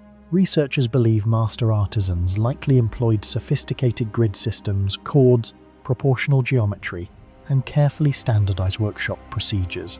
However, no technical manuals describing these methods have survived. The final result survives. The knowledge behind it does not. The second mystery involves the extraordinary durability of the mosaics. Many sections have survived approximately 1 to 500 years despite earthquakes, seasonal freezing, groundwater movement, and repeated episodes of destruction. Some colours remain remarkably vivid even today. The Great Basilica contains mosaics featuring birds, plants, deer, fish, dogs, and symbolic Christian imagery. Red, green, yellow, black, white, and blue colours remain identifiable despite centuries of exposure. This durability is not as simple as it appears. Coloured mosaics depend on the stability of pigments, minerals, and glass materials. Over time, chemical reactions normally cause fading, cracking, or discoloration. Yet many sections at Heraclea resisted these processes exceptionally well. The achievement becomes even more impressive when compared with environmental conditions elsewhere. Sites such as Ravenna in Italy benefited from different climatic conditions, while Heraclea experienced cold winters and significant seasonal variation. Temperature changes repeatedly expand and contract building materials, accelerating deterioration. Researchers attribute the preservation to several factors. The tesserae were carefully selected. The mortar foundations were exceptionally stable. Drainage systems reduced water accumulation beneath the floors. Together, these elements created conditions that allowed the mosaics to survive far longer than many comparable examples. However, the exact recipes used by the craftsmen remain unknown. Archaeologists can analyze the surviving materials, but they cannot completely reconstruct the practical knowledge used by the original workshops. The third mystery concerns the famous imagery itself. One of the most celebrated mosaics from the Great Basilica depicts an elaborate symbolic landscape filled with animals, birds, and vegetation. Unlike simple decorative floors, this composition was designed to communicate religious ideas through carefully organized imagery. Among the figures is a distinctive red dog, one of the most recognizable images at Heraclea. Other sections contain peacocks, fish, deer, trees, and vines associated with Christian concepts of paradise and eternal life. The mystery is not what the images represent. The mystery is where the artistic ideas originated. Similar themes appear throughout the Byzantine world, from Syria to North Africa and Italy. Yet the Heraclea mosaics possess distinctive regional characteristics not fully replicated elsewhere. Some scholars argue that local workshops created the mosaics while adapting artistic influences, arriving through trade and religious networks. Others suggest that highly trained craftsmen travelled from major Byzantine centres and worked temporarily in Heraclea. Both theories have supporting evidence. Neither can be proven. No inscription identifies the artists. No workshop records have survived. The individuals responsible for these masterpieces remain anonymous. The fourth mystery concerns logistics. Creating the mosaic floors required far more than artistic talent. Thousands of tesserae had to be manufactured, sorted, transported, and installed. Large quantities of mortar were required. Construction had to be coordinated with architects, builders, and church authorities. This level of organization would have been impressive even in major imperial cities. Heraclea, however, was a provincial center. The scale of investment suggests access to considerable wealth and administrative capability. During the 5th and 6th centuries, the city was an important bishopric and regional center of Christianity. The Great Basilica itself demonstrates resources far beyond what would normally be expected from an ordinary settlement. Archaeologists continue debating how these resources were assembled. Some researchers point to support from the Byzantine state. Others emphasize Heraclea's position along important trade routes connecting different parts of the Balkans. Both explanations likely contributed, but the exact mechanism remains uncertain. The final mystery is the disappearance of the craftsmen themselves. Historical sources record several disasters affecting the city. Heraclea suffered attacks associated with the Ostrogothic ruler Theodoric during the late 5th century. Reconstruction followed. Then a devastating earthquake struck the Balkans in AD 518. Although rebuilding occurred, the region entered a period of increasing instability. During the 6th and 7th centuries, repeated invasions and major demographic changes transformed the Balkans. Urban centers declined, administrative systems weakened, trade networks fragmented. The mosaics survived, the knowledge behind them did not. This is perhaps the most fascinating aspect of Heraclea. Archaeologists can measure the floors, identify the materials, and estimate construction dates. What they cannot recover is the practical expertise stored in the minds of the craftsmen. How were apprentices trained? How were geometric designs planned? Which measuring systems were used? How were colours selected? How were mistakes corrected before mortar hardened? The answers disappeared with the workshops themselves. Today, Heraclea Lyncestis remains one of the most important archaeological sites in North Macedonia. Its mosaics are celebrated as masterpieces of late Roman and early Byzantine art, yet they are also evidence of a lost technological tradition.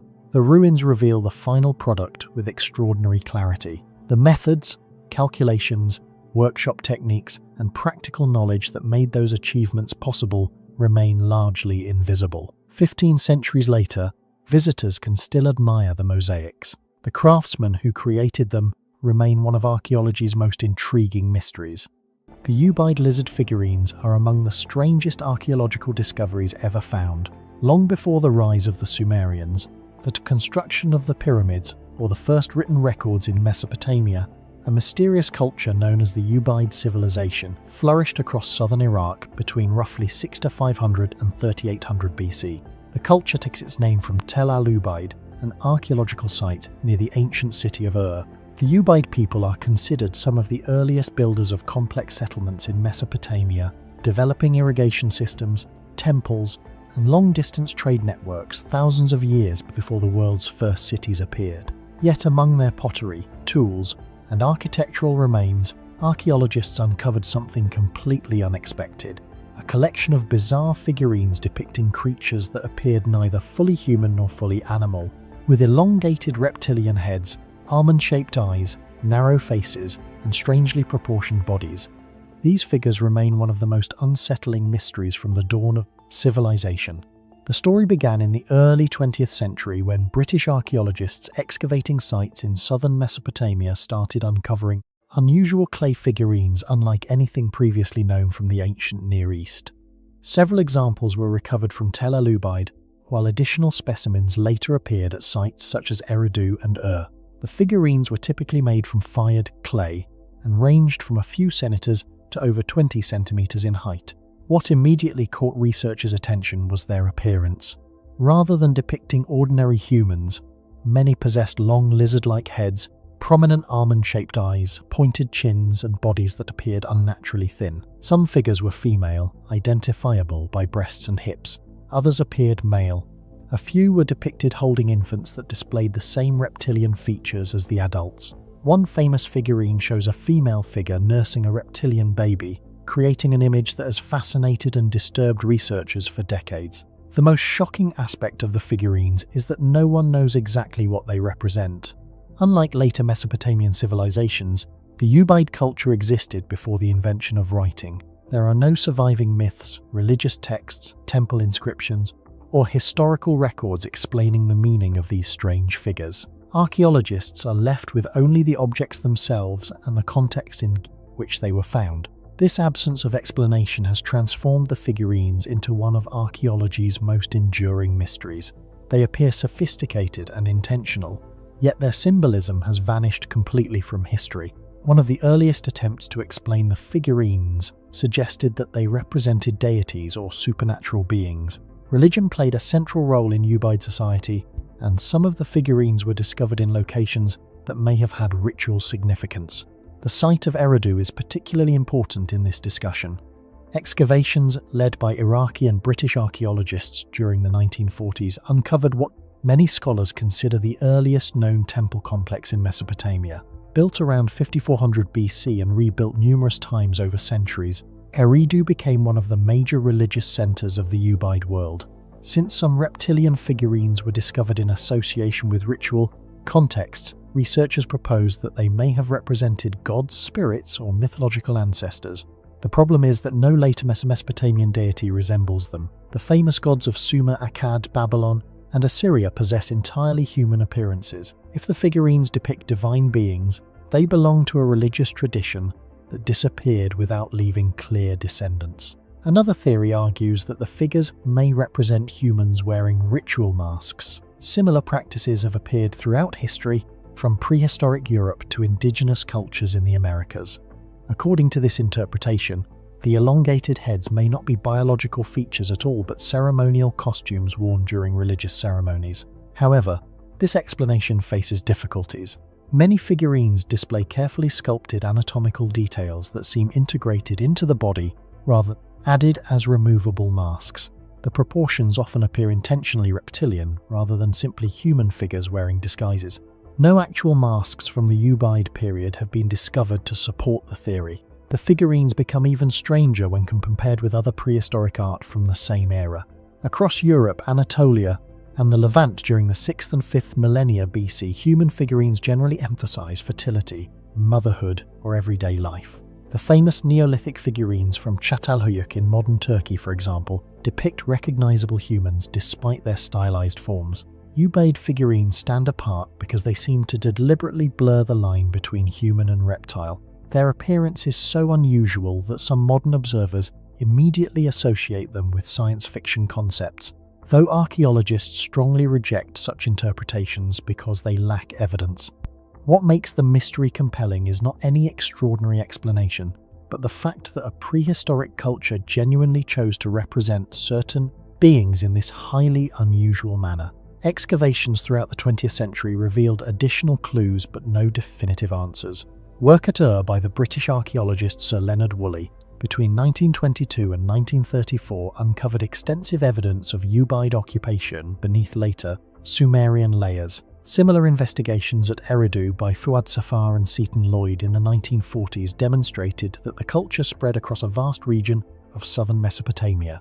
Archaeologists discovered Ubaid pottery as far away as Kuwait, Saudi Arabia, Syria, and the Persian Gulf Coast, indicating extensive cultural influence. Yet despite this wide distribution, reptilian figurines remained relatively rare. This rarity suggests they may have held special significance rather than representing ordinary people. If they depicted gods, priests, ancestors, or mythical beings, they were apparently important enough to be created, but not common enough to appear everywhere. One detail frequently discussed by researchers is the figurine's posture and behavior. Several examples appear seated in calm, composed positions. Others hold staffs or ceremonial objects. The famous nursing figurines portray family relationships rather than scenes of power or violence.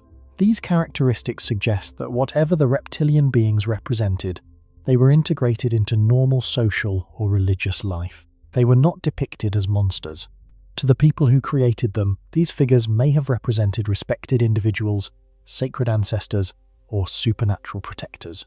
The unsettling appearance may reflect modern perceptions rather than ancient ones.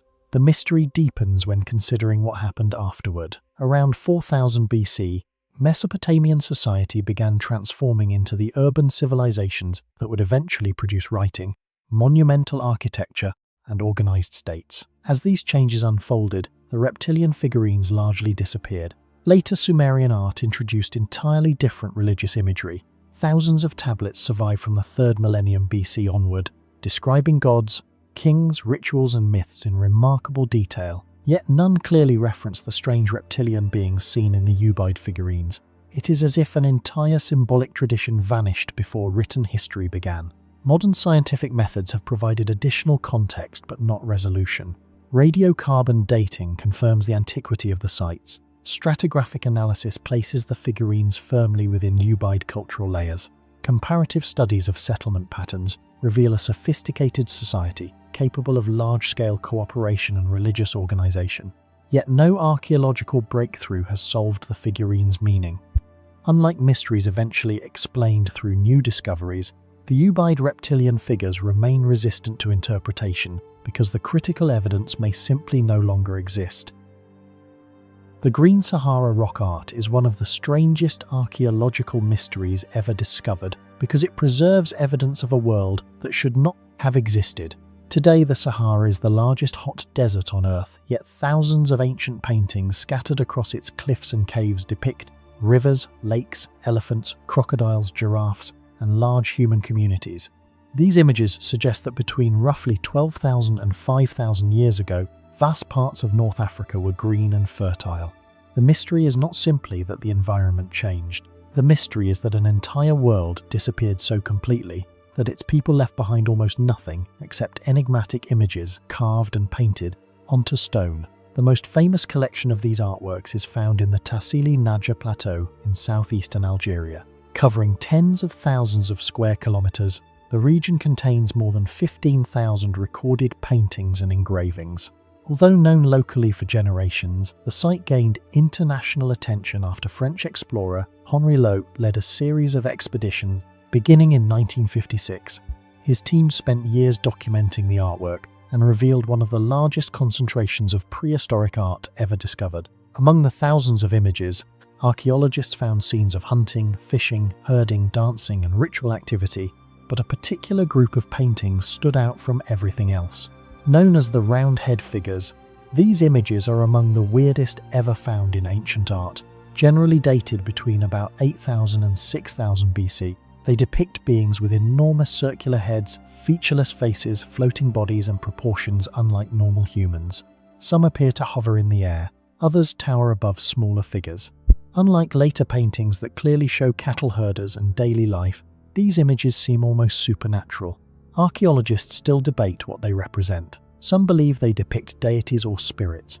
Others suggest shamans experiencing altered states of consciousness.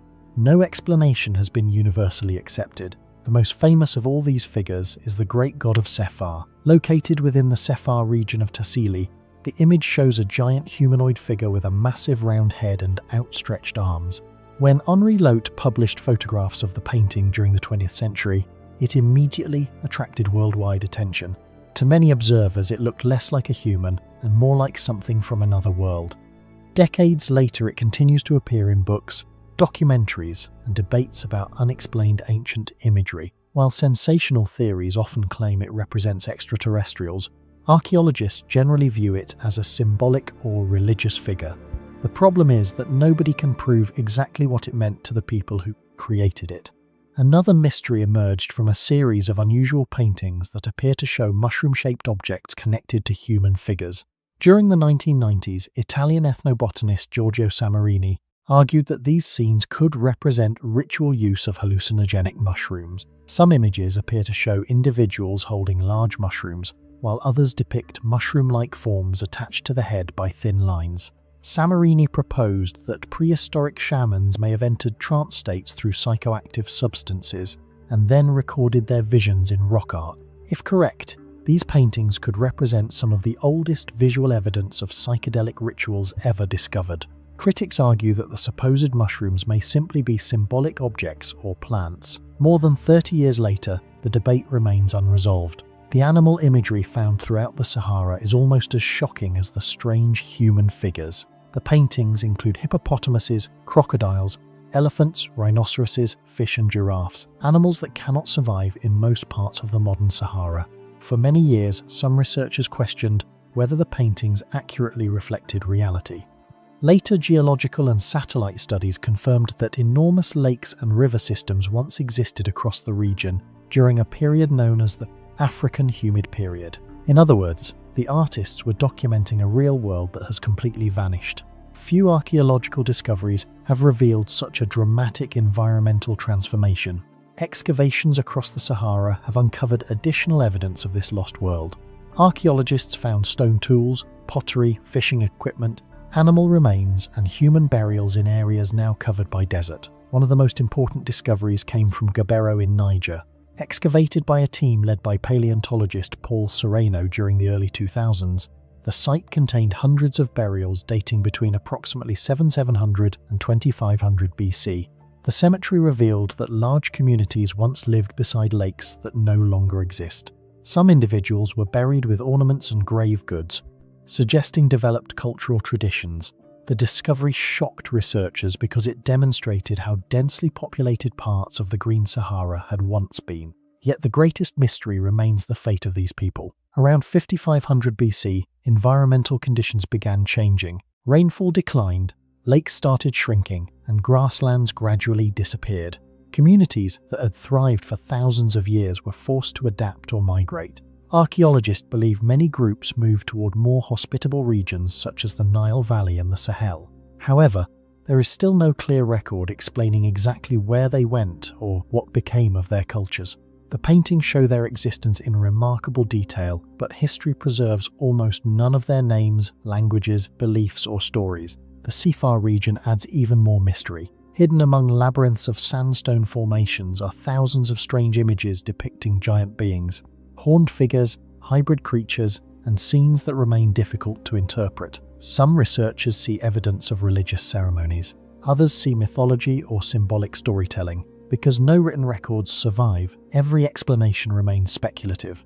The people who created these images left behind one of the largest artistic archives of prehistoric humanity, yet they never left a key to explain it. More than half a century after the major expeditions of Henri Loti, the Green Sahara rock art continues to challenge archaeologists. Scientists now understand that the Sahara was once green, that lakes and rivers covered regions now buried beneath sand, and that large populations lived there for thousands of years. Yet the strangest questions remain unanswered. Who were the creators of the round-head figures? What did the great god of Safar represent? Were the mushroom scenes evidence of ancient psychedelic rituals? And what happened to the societies that vanished as the desert expanded? The Green Sahara rock art is not simply a record of a lost environment. It is the surviving memory of a forgotten world, preserved on stone long after the people who created it disappeared from history. The Temple of the Seven Dolls is one of the strangest archaeological mysteries ever discovered in the ancient Maya world. Hidden within the ancient city of Chaltun in Mexico's Yucatan Peninsula, the structure appears relatively modest compared to famous Maya monuments such as Chichen Itza or Tikal. Yet a discovery made inside this small temple transformed it into one of the weirdest unsolved mysteries in history. Buried within the building were 7 bizarre clay figurines, unlike anything normally associated with Maya art. Their distorted bodies, unusual proportions, and mysterious placement have puzzled archaeologists for decades. More than half a century after their discovery, no one knows exactly who they represented, why there were 7 of them, or why they were sealed inside one of the most carefully aligned ceremonial buildings in ancient Mesoamerica. Chaltun was one of the largest Maya cities in northern Yucatan. Archaeological evidence suggests the settlement was occupied from around 500 BC and eventually grew into a major regional center with a population estimated at more than 20,000 people.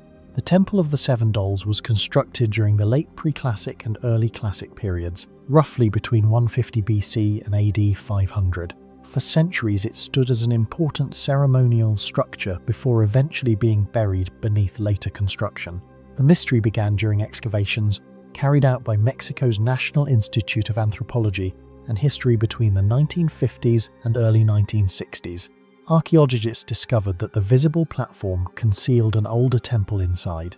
When they entered the sealed structure, they found 7 small clay figurines carefully placed as a ritual offering. The discovery immediately attracted attention because the figures looked nothing like typical Maya sculptures. Several of the figurines had oversized heads, elongated limbs, distorted faces, or exaggerated body features. Some appeared almost human, while others looked strangely unnatural. Unlike the refined carvings commonly associated with Maya civilization, these figures seemed intentionally odd. Archaeologists could not identify them as known gods, rulers, or mythological beings. Even today, there is no widely accepted explanation for what they represent. The number 7 only deepens the mystery. Maya culture placed great importance on numbers, astronomy, and sacred symbolism. Some researchers believe the 7 figurines represented the 7 directions of the Maya universe: north, south, east, west, the sky above, the underworld below, and the sacred center connecting them all. Others have suggested they were linked to fertility rituals, ancestor worship, or seasonal ceremonies. However, no inscriptions or written records have been found to confirm any of these theories.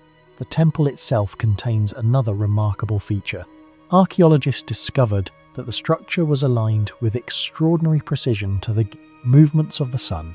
During the spring and autumn equinoxes, the rising sun shines directly through the eastern doorway and passes straight through the building.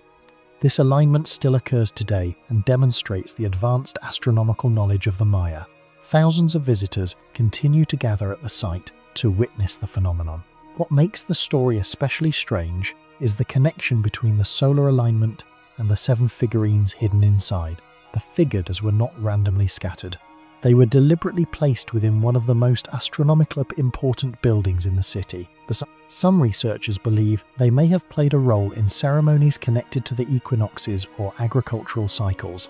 Others argue they could have represented supernatural beings associated with the sun. Yet despite decades of study, no evidence has provided a definitive answer. The mystery became even more intriguing when archaeologists examined the temple's history. At some point between AD 800 and 1000, the Maya intentionally buried the structure. Rather than demolishing it, they carefully filled the building with stones and debris before constructing a larger platform over it. This practice was not completely unusual in Maya architecture, but the care with which the temple was preserved suggests it remained sacred even after it was no longer actively used. Why the temple was buried remains unknown. Some scholars believe religious beliefs changed, and the structure was ceremonially retired. Others suggest political or social transformations within Zibil Chaltun may have altered its importance. Whatever the reason, the decision unintentionally preserved both the temple and its mysterious contents for more than 1,000 years. Excavations around the site revealed additional clues, but no clear solution. Archaeologists recovered pottery, ceremonial objects, shells, and trade goods from various parts of the city. Many of these artifacts demonstrated that Zibil Chaltun was connected to extensive trade networks across the Maya world. Yet none resembled the 7 dolls. The figurines remain unique, making them even more difficult to interpret. Researchers also found simple graffiti-like drawings on parts of the structure. These markings appeared surprisingly crude compared to the sophisticated artwork normally associated with Maya civilization. Their creators and purpose remain unknown. While not as mysterious as the figurines themselves, they add another layer of uncertainty to the site's history. The broader setting of Zibil Chaltun makes the mystery even more fascinating.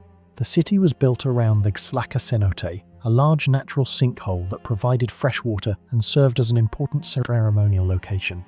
Excavations within the cenote uncovered thousands of artifacts, indicating that the area held religious significance for centuries. The Temple of the 7 Dolls was therefore not an isolated structure, but part of a larger sacred landscape, whose full meaning has yet to be understood. Compared with many famous archaeological mysteries, the Temple of the 7 Dolls stands out because archaeologists have already solved some of the basic questions. They know where the temple is located, when it was built, and how its astronomical alignment worked. The mystery lies in its purpose. The 7 figurines are real, carefully placed, and clearly important, yet their meaning has vanished completely from history. More than 60 years after their discovery, the 7 Dolls continue to challenge researchers. Every equinox, sunlight still passes through the temple exactly as it did centuries ago. Hidden within that carefully planned structure was a collection of strange figures unlike anything else found in the Maya world. Their creators left no explanation, no inscription, and no clear clues. What survives is a puzzle that has outlived the civilization that created it. In a culture famous for its written records, mathematical achievements, and astronomical knowledge, one of its most unusual discoveries remains unexplained, making the Temple of the 7 Dolls one of the weirdest ancient mysteries in history. Dargavs is one of the strangest ancient burial sites ever discovered. Hidden in the mountains of North Ossetia in the Russian Caucasus, the site is often called the City of the Dead. More than 90 stone crypts stand across a remote hillside overlooking the Fyagdon River Valley, creating the appearance of a silent village abandoned centuries ago. Archaeologists believe most of the structures were built between the 14th and 18th centuries by the Ossetian people, descendants of the ancient Alans. While many ancient cemeteries contain unusual graves or mysterious artifacts, Dargavs is different. Its greatest mystery is not how the dead were buried, but why so many people appear to have willingly entered these crypts and remained there until death. Even today, the site remains one of the most unsettling archaeological locations in the world. The history of Dargavs began attracting scientific attention during the 19th century when Russian explorers and ethnographers documented the isolated mountain communities of the Caucasus. However, large-scale archaeological investigations only expanded during the Soviet period. researchers discovered that the necropolis consisted of multiple family crypts constructed from local stone, each designed to house generations of the same clan. Some crypts rose 2 or even 4 stories high, an unusual architectural feature for burial structures. The buildings were carefully engineered with ventilation openings that allowed air to circulate through the chambers. This seemingly simple design would later prove critical in preserving human remains for hundreds of years. The most shocking discovery at Dargavs emerged when archaeologists entered the crypts and examined the burials. Instead of finding skeletons placed directly on the ground, many bodies had been laid inside wooden containers resembling small boats. This immediately raised questions. The Caucasus Mountains contain no major navigable waterways comparable to the Nile, Danube, or Volga. Why would a mountain people place their dead in boats? Researchers proposed that the practice reflected beliefs about the afterlife. Similar concepts existed in several ancient cultures, including Greek traditions surrounding the river Styx and the ferryman Charon. Yet no written records from medieval Ossetians explicitly explain the custom. The presence of dozens of these boat-like coffins remains one of the most unusual funerary practices ever documented in Eurasia. Excavations revealed another extraordinary detail. Many crypts contained entire family groups rather than individual burials. Adults, children, and elderly individuals were often found together, sometimes occupying the same chamber. Historical accounts collected from local traditions suggested a disturbing explanation. During outbreaks of plague and other infectious diseases, infected individuals may have voluntarily isolated themselves inside the crypts to prevent the spread of illness to surrounding communities. According to regional folklore, families entered these stone structures carrying food, water, and personal possessions, fully aware they would likely never leave alive. Although historians debate how literally these stories should be interpreted, archaeological evidence demonstrates that many people died within the chambers, rather than being placed there after death. This possibility transforms Dargavs from a cemetery into something far more unsettling, a place where entire families may have chosen self-imposed isolation in the face of epidemic catastrophe. The plague theory gained credibility because the Caucasus region experienced repeated outbreaks of disease during the late medieval period. The Black Death swept across Eurasia during the mid-14th century, killing tens of millions of people. Trade routes crossing the Caucasus connected the region to broader networks extending into Europe, the Middle East, and Central Asia. Researchers have suggested that waves of plague could have reached remote mountain settlements, forcing communities to adopt extreme survival measures. Unlike many plague cemeteries elsewhere in Europe, however, Dargavs appears to preserve evidence of a unique social response. Instead of mass graves hastily dug by survivors, the dead remained within carefully prepared family crypts that reflected both respect and fear. Archaeologists also recovered numerous personal belongings alongside the human remains. Clothing fragments, leather footwear, wooden objects, tools, ceramics, jewelry, and coins were discovered inside several chambers. These artifacts provided valuable information about everyday life in the Caucasus between the 14th and 18th centuries. Some individuals were buried with possessions that appeared intended for use in the afterlife. The presence of coins generated another mystery. Local legends claim that relatives would throw coins onto a stone near the cemetery.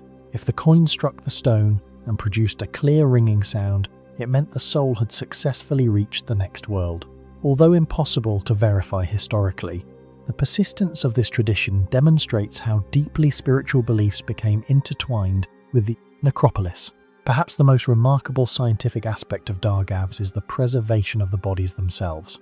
In many ancient cemeteries, only skeletons survive.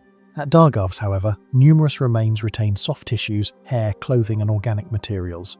Researchers concluded that the crypts functioned almost like natural preservation chambers. The high-altitude environment, low humidity, constant airflow, and cool mountain temperatures significantly slowed decomposition. This phenomenon has been compared to the preservation of bodies in European peat bogs, the naturally mummified remains of the Atacama Desert, and the frozen burials of Siberia. Yet Dargavs achieved similar preservation without deep-freezing chemical bog environments or desert conditions. The architecture itself played a crucial role in creating the unusual microclimate. Another factor contributing to the site's mystery is its reputation among local populations.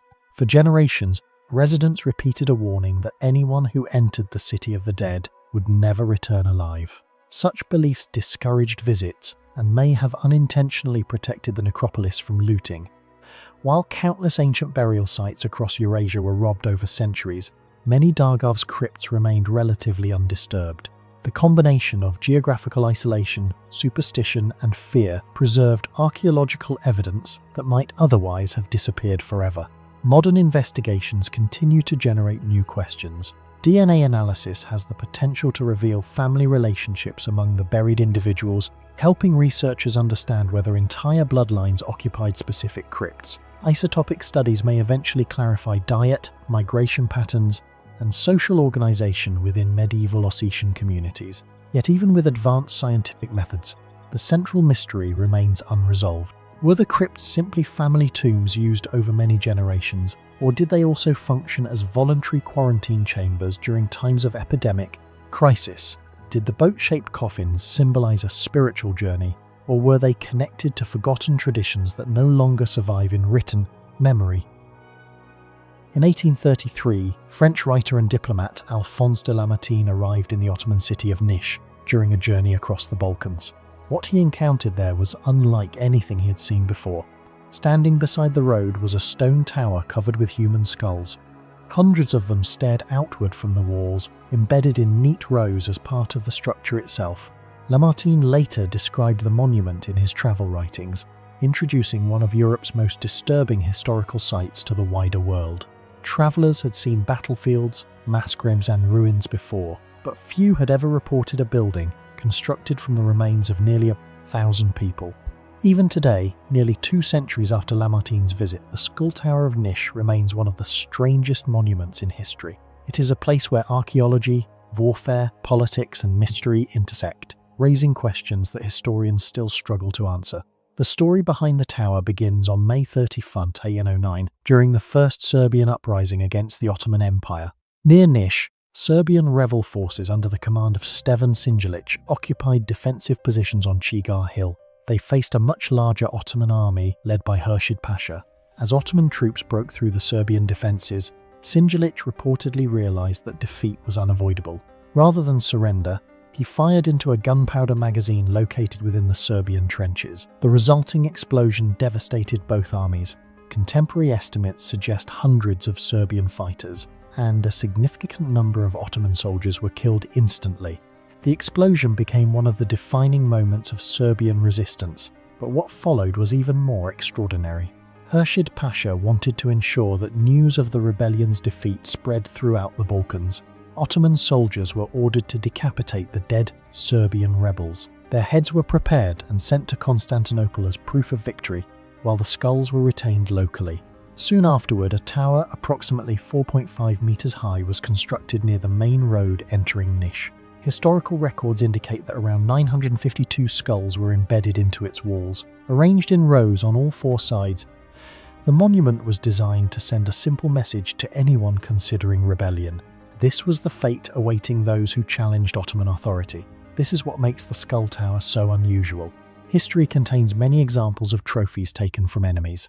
Ancient Assyrians depicted piles of severed heads in royal reliefs. Celtic warriors displayed enemy heads as symbols of power. Archaeologists excavating the Aztec capital of Tenochtitlan uncovered enormous skull racks known as zompantli, including discoveries made near the Templo Mayor between 2015 and 2020 that revealed hundreds of human remains. Yet the Skull Tower occupies a category almost entirely its own. Rather than serving as a temporary display or ritual structure, it became a permanent architectural monument built directly from human skulls. Few comparable examples exist anywhere in the world. One of the first mysteries concerns the famous number itself. Nearly every modern description repeats that the tower originally contained 952 skulls, but historians cannot verify the figure with complete certainty. Ottoman military records from the campaign are incomplete, while 19th century travellers often reported different estimates. Some descriptions suggest fewer skulls, while others imply additional remains may have been added later. Because most of the original skulls disappeared long ago, researchers may never determine the exact number. The most frequently cited figure could be accurate, partially accurate, or simply a symbolic number that entered historical tradition? The next mystery is even more fascinating. Where did the missing skulls go? During the 19th century, many local Serbian families reportedly attempted to recover the remains of relatives from the tower. Whenever possible, skulls were removed and given proper burials. Others were damaged by weather exposure. Some disappeared during periods of political instability. Additional losses occurred in 1861 when Ottoman authorities began dismantling parts of the structure. Today, only around 50 skulls remain visible. More than 900 are missing. Archaeologists know they once existed, yet the fate of most can no longer be traced. Some may rest in unmarked graves, others may have been destroyed. A few may still survive in private collections somewhere in Europe. Another enduring mystery centres on the skull believed to belong to Stefan Sinjelic himself. Inside the chapel surrounding the tower, visitors can see a skull traditionally identified as the Serbian commander.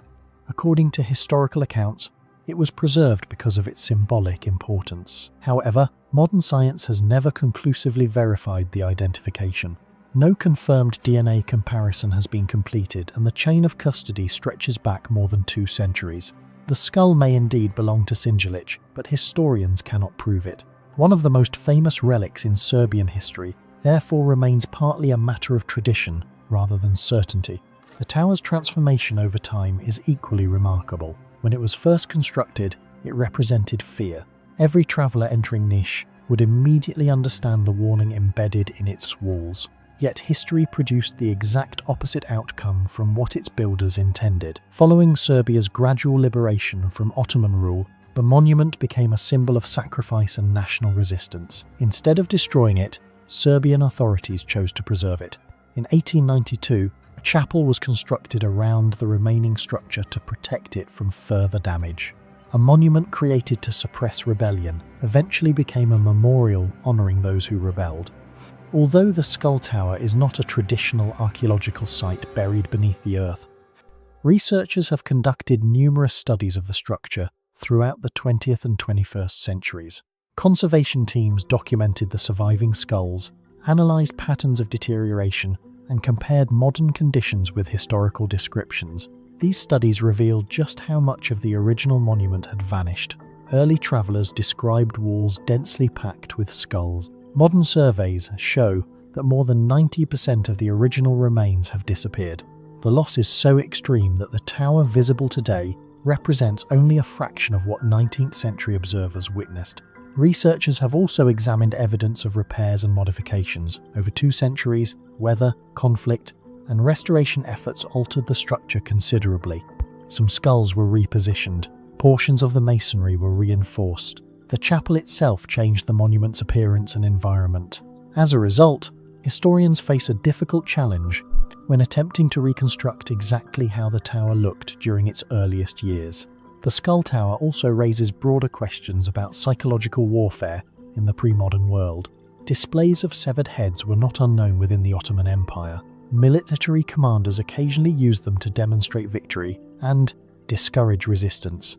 However, constructing a permanent skull monument of this scale was unusual even by Ottoman standards. Historians continue debating whether Khurshid Pasha intended the tower primarily as punishment, propaganda, intimidation, or all three simultaneously. The monument's uniqueness suggests that it was designed to create a lasting impression, unlike anything local populations had encountered before. The Nazca trophy heads are among the strangest archaeological discoveries ever made. Long before the rise of the Inca Empire, the Nazca civilization flourished along the southern coast of Peru between roughly 100 BC and AD 800. Today, most people know the Nazca for the enormous Nazca lines carved into the desert, but another aspect of their culture is arguably far more mysterious. Across temples, cemeteries, ritual centers, and ancient artworks, archaeologists have uncovered hundreds of severed human heads that were carefully modified, preserved, and displayed. Known as trophy heads, these remains have puzzled researchers for more than a century. Were they war trophies taken from defeated enemies, sacred religious objects, human sacrifices offered to supernatural powers? Despite decades of excavation and scientific analysis, no explanation fully accounts for why an entire civilizations became so obsessed with severed human heads. The mystery first emerged during archaeological investigations in southern Peru, at the beginning of the 20th century. In 1901, German archaeologist Max Euhl conducted important excavations in the Nazca region and helped establish the culture's chronology. Over the following decades, researchers repeatedly encountered human shells showing nearly identical modifications, as the heads had been deliberately separated from their bodies.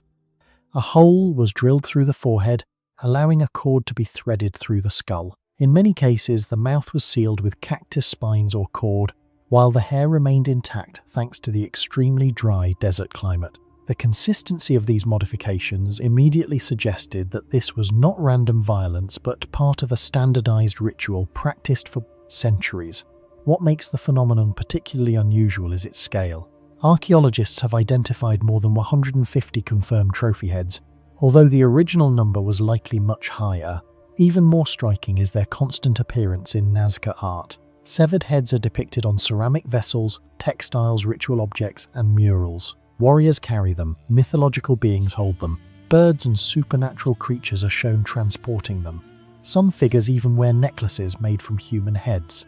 Few ancient cultures incorporated severed heads into their visual world as extensively as the Nazca did. One of the most important sites connected to the mystery is Kawachi, a massive ceremonial center in the Nazca Valley that flourished between roughly 1 BC and AD 500.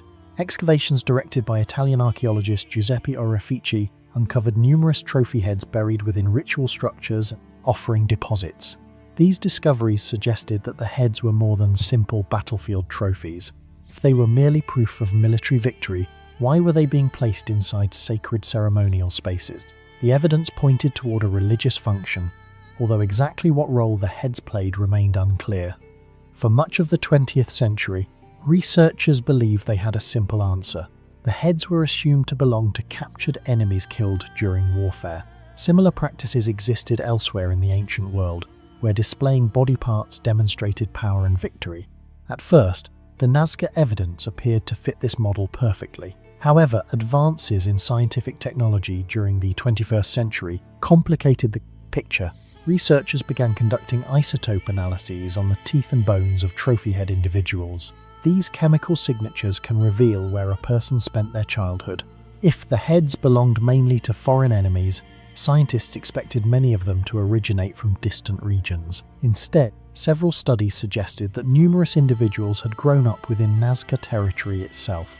In other words, some trophy heads may have belonged not to outsiders, but to members of the same communities that displayed them. This discovery transformed the mystery. If the Nazca were not simply taking heads from enemy warriors, then who were these people? Some archaeologists proposed that they were ritual sacrifices selected during religious ceremonies. Others suggested they represented revered ancestors whose remains continued to play a role in community rituals. Another theory argues that the heads were connected to agricultural fertility ceremonies intended to bring rain and successful harvests to one of the driest landscapes on Earth. The fertility theory gained support from Nazca artwork. Many ceramic scenes link severed heads with plants, seeds, and symbols of growth. In several images, heads appear alongside sprouting vegetation, while blood is portrayed as a life-giving substance. To modern observers, a severed head represents death. To the Nazca, it may have symbolized renewal and regeneration.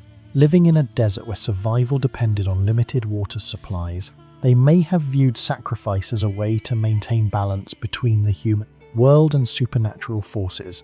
Another shocking revelation came from studies of the individuals themselves. Researchers discovered that not all trophy heads belong to adult men. Some belong to women, adolescents, and possibly children. This finding creates a serious problem for the traditional warfare explanation. If the heads represented military victories, why would women and children appear among them? Their presence suggests that multiple rituals and social practices may have been involved rather than a single purpose. The mystery becomes even stranger when considered alongside the Nazca lines. These gigantic geoglyphs stretch across hundreds of square kilometers of desert and depict animals, geometric figures, and enormous symbolic forms. Scholars have debated their purpose for decades. Some researchers believe the lines were part of ceremonial processions connected to religious rituals. Although direct evidence remains limited, a number of archaeologists have suggested that trophy heads may have been carried during ritual gatherings associated with these sacred pathways. If true, two of the greatest Nazca mysteries may actually be connected. Excavations during the late 20th and early 21st centuries uncovered further surprises. Researchers found evidence that many trophy heads were repeatedly handled long after death. Wear marks around suspension holes indicate that they were carried, displayed, and transported over long periods. Rather than being immediately buried, they appear to have remained active ritual objects used during ceremonies. This is one reason the heads continue to fascinate archaeologists. They were simultaneously human remains and sacred artifacts. Comparisons with other ancient cultures highlight just how unusual the Nazca practice was. Iron Age Celtic societies sometimes displayed enemy heads, while the Moche civilization of northern Peru practiced ritual decapitation centuries later. However, neither culture integrated severed heads into art and religion as extensively as the Nazca. The sheer frequency with which trophy heads appear in Nazca imagery suggests they occupied a central position in the civilization's worldview. More than a century of research has produced an enormous amount of evidence. Archaeologists know how the heads were prepared. They know many of the places where they were deposited. Scientific testing has revealed information about age, sex, diet, and geographic origin. Yet the most important question remains unanswered. Why did the Nazca place such extraordinary importance on severed human heads?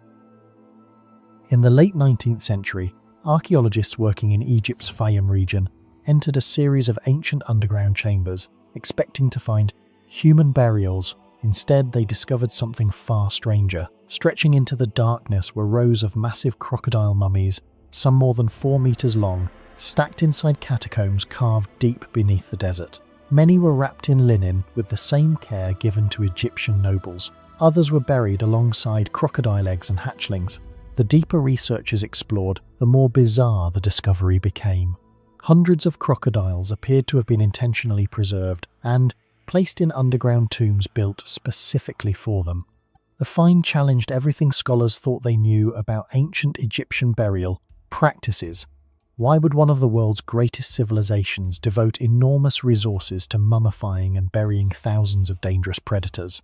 More than a century after their discovery, the crocodile catacombs remain one of the weirdest mysteries in ancient history. The mystery centers on the worship of Sobek, the crocodile-headed god of ancient Egypt. Sobek's cult emerged thousands of years ago and became particularly influential during the Middle Kingdom and later the Ptolemaic period. Ancient Egyptians associated him with fertility, military strength, royal power, and the life-giving waters of the Nile. Yet Sobek was inspired by an animal that people genuinely feared. Nile crocodiles were among the largest predators in Africa and frequently attacked humans. Instead of treating them solely as threats, Egyptians elevated them into sacred beings. Major centers of Sobek worship developed at Crocodilopolis in the Fayum Oasis and at Komombo near modern Aswan. Ancient Greek historian Herodotus visited Egypt during the 5th century BC and described sacred crocodiles adorned with jewelry and cared for by priests, suggesting that crocodile worship was already an established tradition more than 2,400 years ago. What makes the crocodile catacombs so unusual is not simply the existence of crocodile worship, but the astonishing scale at which it occurred. Throughout the 19th and 20th centuries, excavations across Egypt uncovered enormous numbers of crocodile mummies. Archaeologists working in the Fayum region reported chambers containing hundreds of preserved crocodiles. Additional discoveries at Komombo revealed large collections of mummified reptiles associated with the Temple of Sobek. Unlike royal tombs, which housed only a few individuals, these sites appeared to represent a massive and organized system operating over generations. The sheer number of crocodiles raised a disturbing question. Where did they all come from? One possibility is that temple authorities captured wild crocodiles from the Nile. However, many researchers believe the numbers involved may have been too large for simple hunting operations. Evidence from ancient texts suggests that sacred crocodiles were sometimes kept inside temple pools, where priests could feed and care for them. Some scholars have proposed the existence of breeding facilities dedicated to producing animals for religious purposes. Yet despite decades of research, no large-scale crocodile farm has ever been conclusively identified. If thousands of crocodiles were mummified over centuries, one of the largest animal management systems in the ancient world somehow left surprisingly little direct evidence behind. The mystery became even stranger when modern scientific analysis began examining the mummies themselves. During the early 21st century, researchers used X-rays and CT scanning technology to study crocodile mummies preserved in museums and collections. The results were unexpected. Some mummies contained complete crocodile skeletons preserved in remarkable detail. Others contained only fragments of bones. Several appeared to be constructed from pieces belonging to multiple animals. A few contained almost no crocodile remains at all, instead being filled with reeds, mud, plant fibers, or miscellaneous organic material arranged into crocodile-shaped bundles. These discoveries suggested that not every crocodile mummy represented an actual crocodile. This finding introduced a new theory. During the Late Period and Ptolemaic period, Egypt developed a vast religious economy based on animal mummification. Pilgrims visiting temples could purchase mummified animals as offerings to the gods. Archaeologists have discovered millions of mummified ibises, cats, dogs, falcons, and other sacred animals across Egypt. Experts such as Salima Ikram have argued that some animal mummies may have been produced in large quantities to satisfy growing demand from worshippers. If this interpretation is correct, some crocodile mummies may have functioned as symbolic offerings rather than actual preserved animals. The crocodile catacombs therefore may represent not only a religious phenomenon, but also one of the largest ritual industries in the ancient world. One of the most important discoveries occurred near the Temple of Kom-Ombo. Built primarily during the reign of Ptolemy VI Philometor in the 2nd century BC, the temple became one of the major centers of Sobic worship. Excavations around the site uncovered numerous crocodile burials, but one of the most significant finds came in 2012, when Egyptian archaeologists announced the discovery of more than 50 exceptionally preserved crocodile mummies.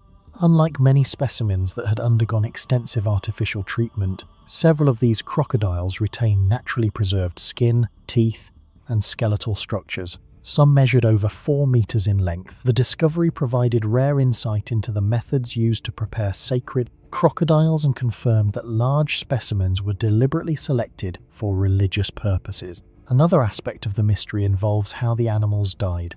Detailed examinations have produced conflicting evidence. Some crocodiles appear to have died naturally and were subsequently mummified with great care. Others show signs of injuries that may indicate deliberate killing. Researchers have identified fractures, skull damage, and trauma patterns consistent with sacrificial practices. This inconsistency has fueled an ongoing debate. Were these animals revered as living manifestations of Sobek and honored after death? Or were they bred specifically to be sacrificed as offerings? Ancient texts provide clues but no definitive answer. Perhaps the most unsettling discoveries involve crocodile eggs and hatchlings. Archaeologists have repeatedly found juvenile crocodiles buried alongside adults. In certain cases, eggs containing unborn crocodiles were included within the burial assemblages. These finds suggest symbolic meanings connected to fertility, rebirth, and the continuation of divine life. Yet no surviving inscription clearly explains why entire crocodile families were entombed together. Modern interpretations remain largely speculative. The catacombs themselves add another layer of mystery. Constructing underground burial chambers required planning, labor, and resources. These were not random deposits of dead animals. Many crocodiles were carefully wrapped in linen, treated with expensive resins, and placed within specially prepared tombs. Similar techniques were used in elite human burials. For a civilization already famous for monumental architecture, the decision to invest so much effort into preserving dangerous reptiles remains difficult to explain. The crocodiles were not food animals, work animals, or household companions. They were apex predators capable of killing the very people who worshipped them. Compared with other Egyptian animal cults, the crocodile cult stands apart for its relationship with fear. Cats represented domestic protection. Ibises symbolized wisdom. Falcons embodied kingship. Crocodiles, however, were creatures that genuinely terrorized communities along the Nile. Rather than eliminating that fear, Egyptian religion incorporated it. The predator became sacred. The threat became divine. The result was an extraordinary system in which one of the most feared animals in Africa was transformed into a messenger between humans and gods. Newgrange is a prehistoric monument located in County Meath, Ireland, about 50 kilometres north of Dublin. Today it appears as a large circular mound measuring roughly 85 metres in diameter and 13 metres in height. surrounded by 97 massive curbstones, some decorated with intricate carvings. Archaeologists estimate that it was built around 3200 BC during the Neolithic period, making it older than Stonehenge by nearly 1,000 years and older than the Great Pyramid of Giza by more than 5 centuries. For much of recorded history, however, nobody knew exactly what Newgrange was. The monument disappeared beneath vegetation and accumulated soil for thousands of years before being rediscovered in 1699, when local labourers quarrying stone accidentally uncovered part of its entrance. What initially appeared to be an ancient burial mound would eventually become one of the strangest archaeological mysteries ever investigated. The most astonishing feature of Newgrange is hidden behind its narrow entrance. A stone passage approximately 19 metres long leads into a cruciform central chamber constructed from enormous slabs of stone. The chamber remains sealed in darkness for most of the year, yet every winter solstice, around December 21, something extraordinary happens. As the sun rises above the horizon, a beam of sunlight enters a small opening above the entrance known as the roof box. The light travels the entire length of the passage and gradually illuminates the inner chamber. The event lasts only about 17 minutes before the chamber returns to darkness. This alignment was confirmed dramatically in December 1967 by Irish archaeologist Michael J. O'Kelly, who was conducting excavations at the site. O'Kelly became the first recorded person in modern history to witness the winter solstice illumination from inside the chamber. His observations demonstrated that the alignment was intentional rather than accidental. The discovery shocked many researchers because Newgrange had been constructed more than 5,000 years ago. The builders possessed no metal tools, no writing system, and no known advanced measuring instruments. Yet they successfully designed a monument capable of tracking one of the most precise solar events of the year. The alignment is so accurate that even small construction errors could have prevented sunlight from reaching the chamber. The obvious question remains unsettling. How did Neolithic farmers in prehistoric Ireland achieve this level of astronomical precision? Excavations conducted between 1962 and 1975 under the direction of Michael O'Kelly revealed that Newgrange was far more complex than anyone had imagined. Archaeologists uncovered thousands of artifacts, including stone tools, bone pins, pendants, beads, fragments of pottery, and human remains. Among the most significant discoveries were cremated human bones deposited within the central chamber. This evidence suggested that Newgrange had some funerary function. However, the burial evidence created a new mystery rather than solving one. If Newgrange was simply a tomb, why was so much effort devoted to creating an astronomical alignment visible only during the winter solstice? Most prehistoric tombs do not function as giant solar observatories. The excavation also revealed the extraordinary scale of the construction project. Researchers estimate that the monument contains more than 200,000 tons of stone and earth. Many of the stones originated far from the site. Granite cobbles appear to have been transported from the Wicklow Mountains, roughly 70 kilometers away. Dark gabbro stones likely came from the Cooley Peninsula, while quartz used in the striking white facade may have been carried from Wicklow as well. Transporting such materials would have required enormous labour and organisation. Yet the society responsible left behind no written records explaining how the task was accomplished. Another strange aspect of Newgrange involves its artwork. The monument contains some of the most famous examples of megalithic art in Europe. Spirals, zigzags, lozenges, arcs, and geometric patterns are carved into many stones. The entrance stone alone contains a series of triple spirals that have become iconic symbols of prehistoric Ireland. Despite decades of study, nobody knows exactly what these carvings represent. Some scholars suggest they may encode astronomical cycles.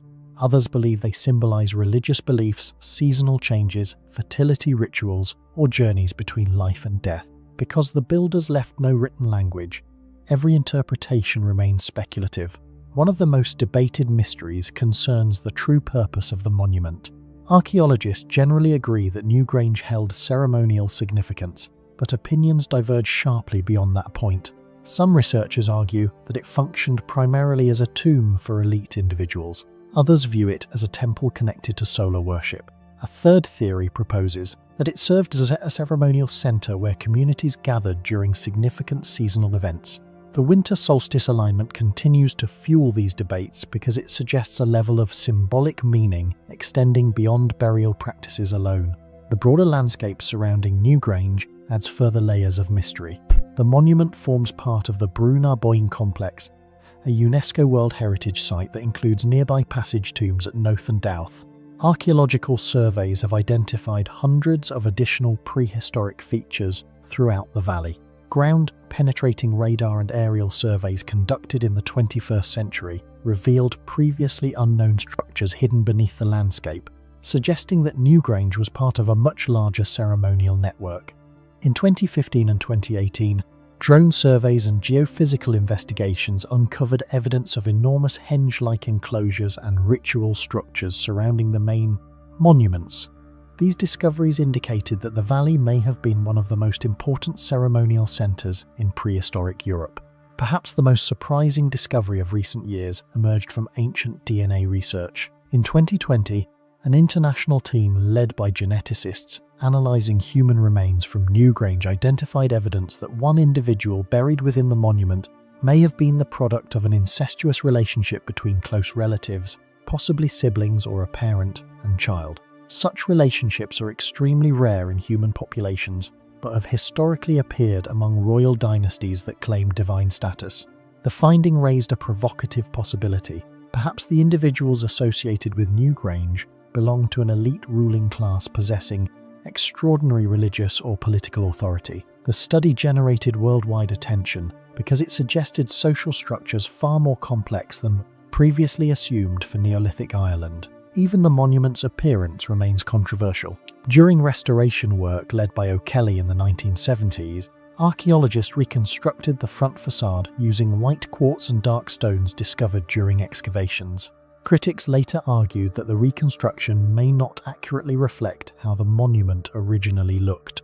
Some described it as one of the most debated restorations in European archaeology. As a result, visitors today may be seeing a version of Newgrange that differs significantly from its prehistoric appearance. Pecos Pueblo is one of the most important ancient settlements in North America, yet it remains one of the least known to the general public.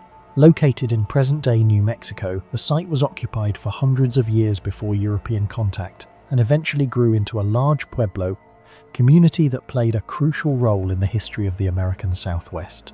Archaeologists believe the settlement began around the 12th century and expanded steadily over the following centuries into a complex of multi-story adobe buildings housing hundreds and later thousands of people. Today, only weathered ruins remain, but beneath those ruins lies the story of a community that controlled major trade routes, connected distant cultures, and then mysteriously faded from power. The greatest mystery of Pecos Pueblo is not how it was built, but how a settlement located on the edge of the Great Plains became one of the most influential centers in the region, and why that influence eventually disappeared. The location of Pecos Pueblo was unlike most major ancient settlements. It was positioned near a natural passage through the mountains, creating a gateway between the Pueblo communities of the southwest and the nomadic groups of the Great Plains. This location gave Pecos access to people, goods, and ideas coming from multiple directions. Archaeological discoveries have revealed evidence of an enormous trade network passing through the settlement. Researchers have found turquoise, obsidian, pottery, shells, and other materials originating far from the site itself. Some items travelled hundreds of kilometres before reaching Pecos. Such discoveries suggest the settlement was not simply a farming village, but a major commercial centre linking different cultures across a vast area of North America. This trading role forms the first major mystery surrounding the site. Pecos was influential far beyond what its size alone would suggest. Unlike ancient empires that relied on military conquest, there is little evidence that Pecos controlled surrounding regions through force. Instead, archaeologists believe its power came from its position within regional trade networks. Exactly how the community maintained this influence remains unclear. Some researchers argue that Pecos acted as a neutral marketplace, where different groups could exchange goods safely. Others believe the settlement controlled important travel routes that gave it economic advantages. Whatever the explanation, the scale of its influence continues to surprise archaeologists. The first Europeans to record Pecos Pueblo arrived in 1540, with the expedition of Spanish explorer Francisco Vázquez de Coronado. According to Spanish accounts, Pecos was one of the largest and most prosperous communities in the region. The settlement contained impressive multi-story structures and supported a substantial population. To the Spanish, it appeared to be a thriving centre of commerce and culture. Yet these same records also mark the beginning of a dramatic decline that would eventually lead to the abandonment of the site. European contact brought diseases that spread rapidly through indigenous populations. Communities that had never been exposed to smallpox and other illnesses suffered devastating losses.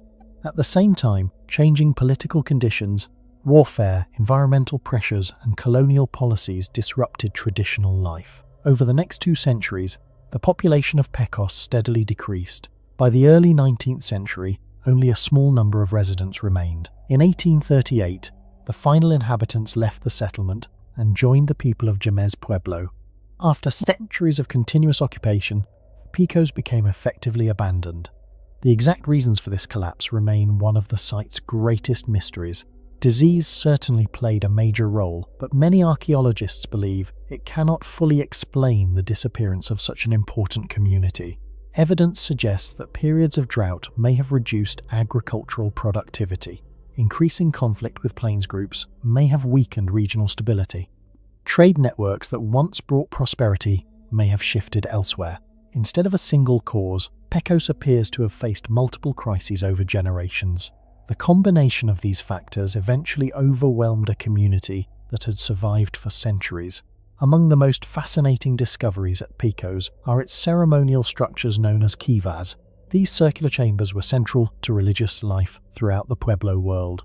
Several kivas have been excavated at Pecos, revealing complex construction techniques and evidence of long-term ceremonial use. Some were rebuilt multiple times, suggesting they remained important for generations. Archaeologists have identified ventilation systems, ritual features, and carefully designed layouts, but many questions remain unanswered.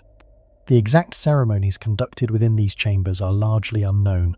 Much of the spiritual world of Pecos disappeared before it could be recorded in detail, leaving only architectural clues behind. Large-scale archaeological excavations began in the early 20th century under the direction of Alfred Vincent Kidder, one of the most influential archaeologists in American history.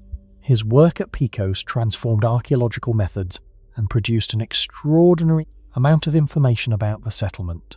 Excavations uncovered thousands of artifacts, numerous buildings, and extensive burial areas. The discoveries revealed that Pecos had undergone centuries of growth, change, and adaptation. Yet the findings also raised new mysteries. Why were certain buildings expanded while others were abandoned? Why did some cultural practices change dramatically over time? How much influence came from neighboring communities? One of the most important discoveries involved human burials.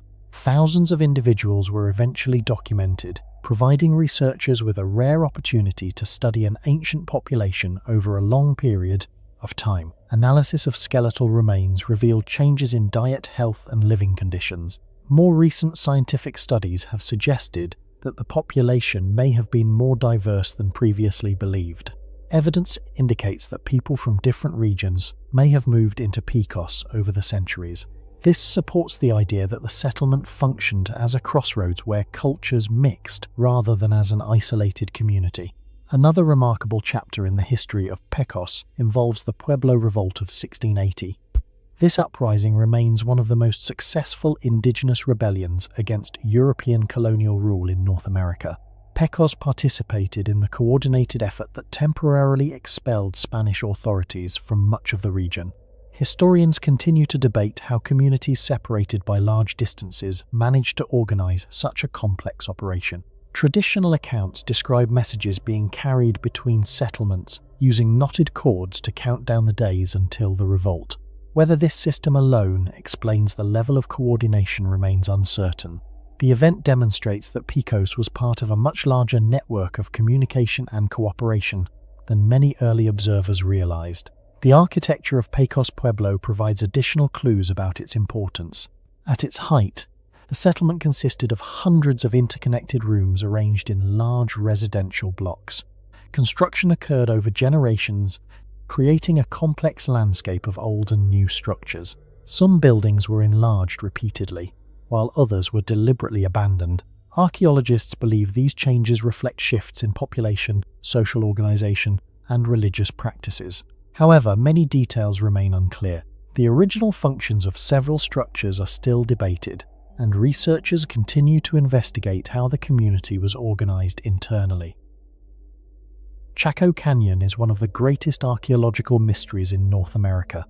Located in the desert of present-day New Mexico, it was the center of the Chacoan culture between roughly AD 850 and 1150. At its peak, the canyon contained some of the largest buildings ever constructed north of Mexico before European contact. Massive stone complexes known as great houses dominated the landscape, the most famous being Pueblo Bonito, a structure containing more than 600 rooms and several stories in height. The scale of construction was extraordinary, especially considering the harsh environment. Rainfall was limited, farmland was scarce, and natural resources were relatively poor. Yet for more than 3 centuries, people invested enormous amounts of labor into transforming this remote canyon into one of the most important centers in the ancient Southwest. Archaeologists first began seriously studying the ruins during the late 19th century and were immediately confronted by a difficult question. Why was such a large center built here at all? Most major ancient civilizations developed beside rivers, fertile valleys, or major trade routes. Chaco Canyon offered none of these advantages. Excavations throughout the 20th century only deepened the mystery. Researchers discovered sophisticated masonry, carefully planned architecture, extensive trade networks, and evidence of social organization on a scale few had expected. The canyon seemed to function as the heart of a much larger regional system, but exactly how that system worked remains debated today. One of the most impressive aspects of Chaco was the construction effort itself.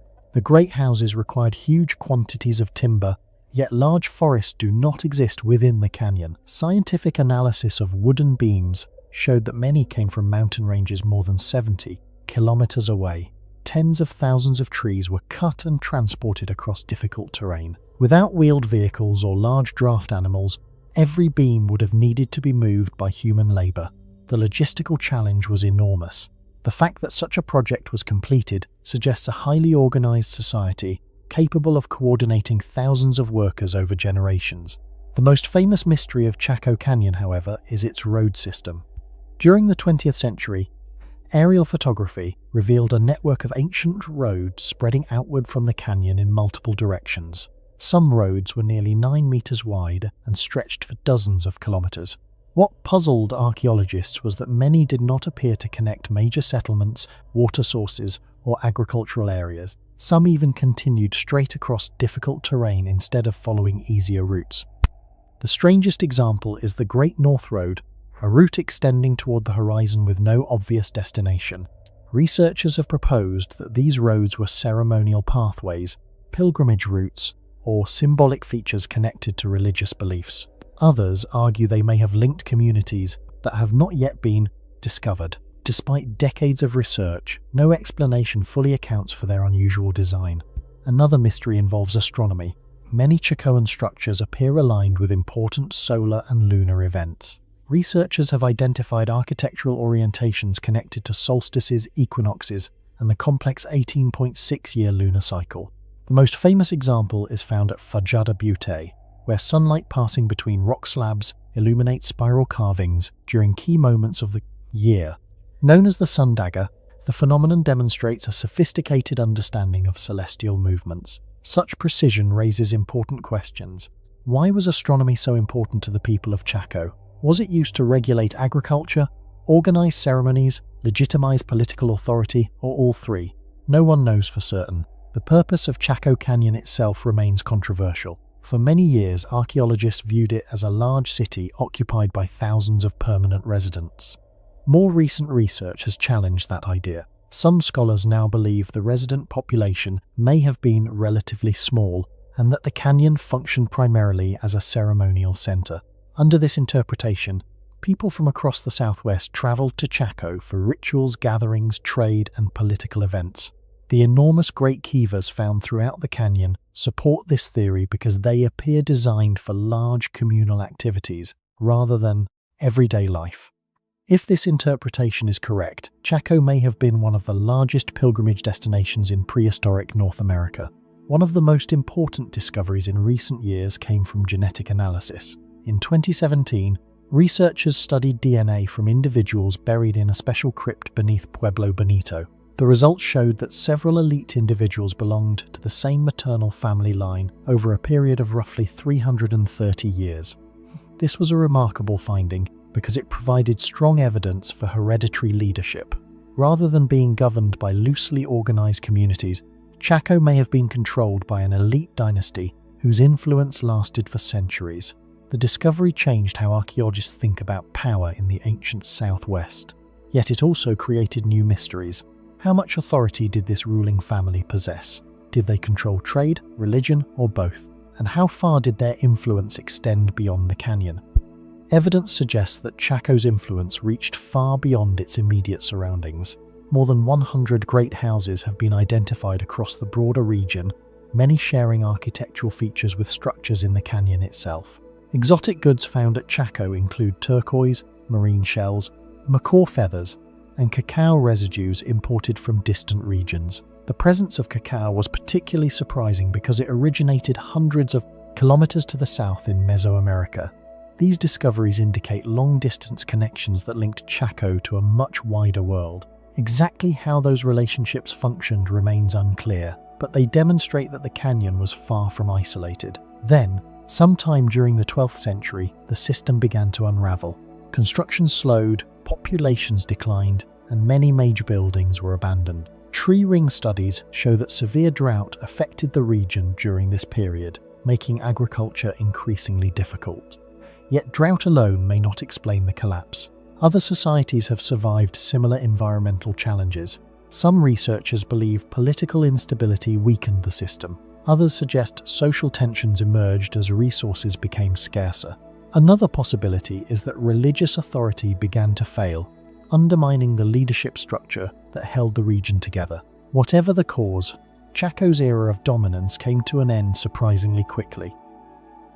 Eski is one of the most unusual ancient settlements ever carved into stone.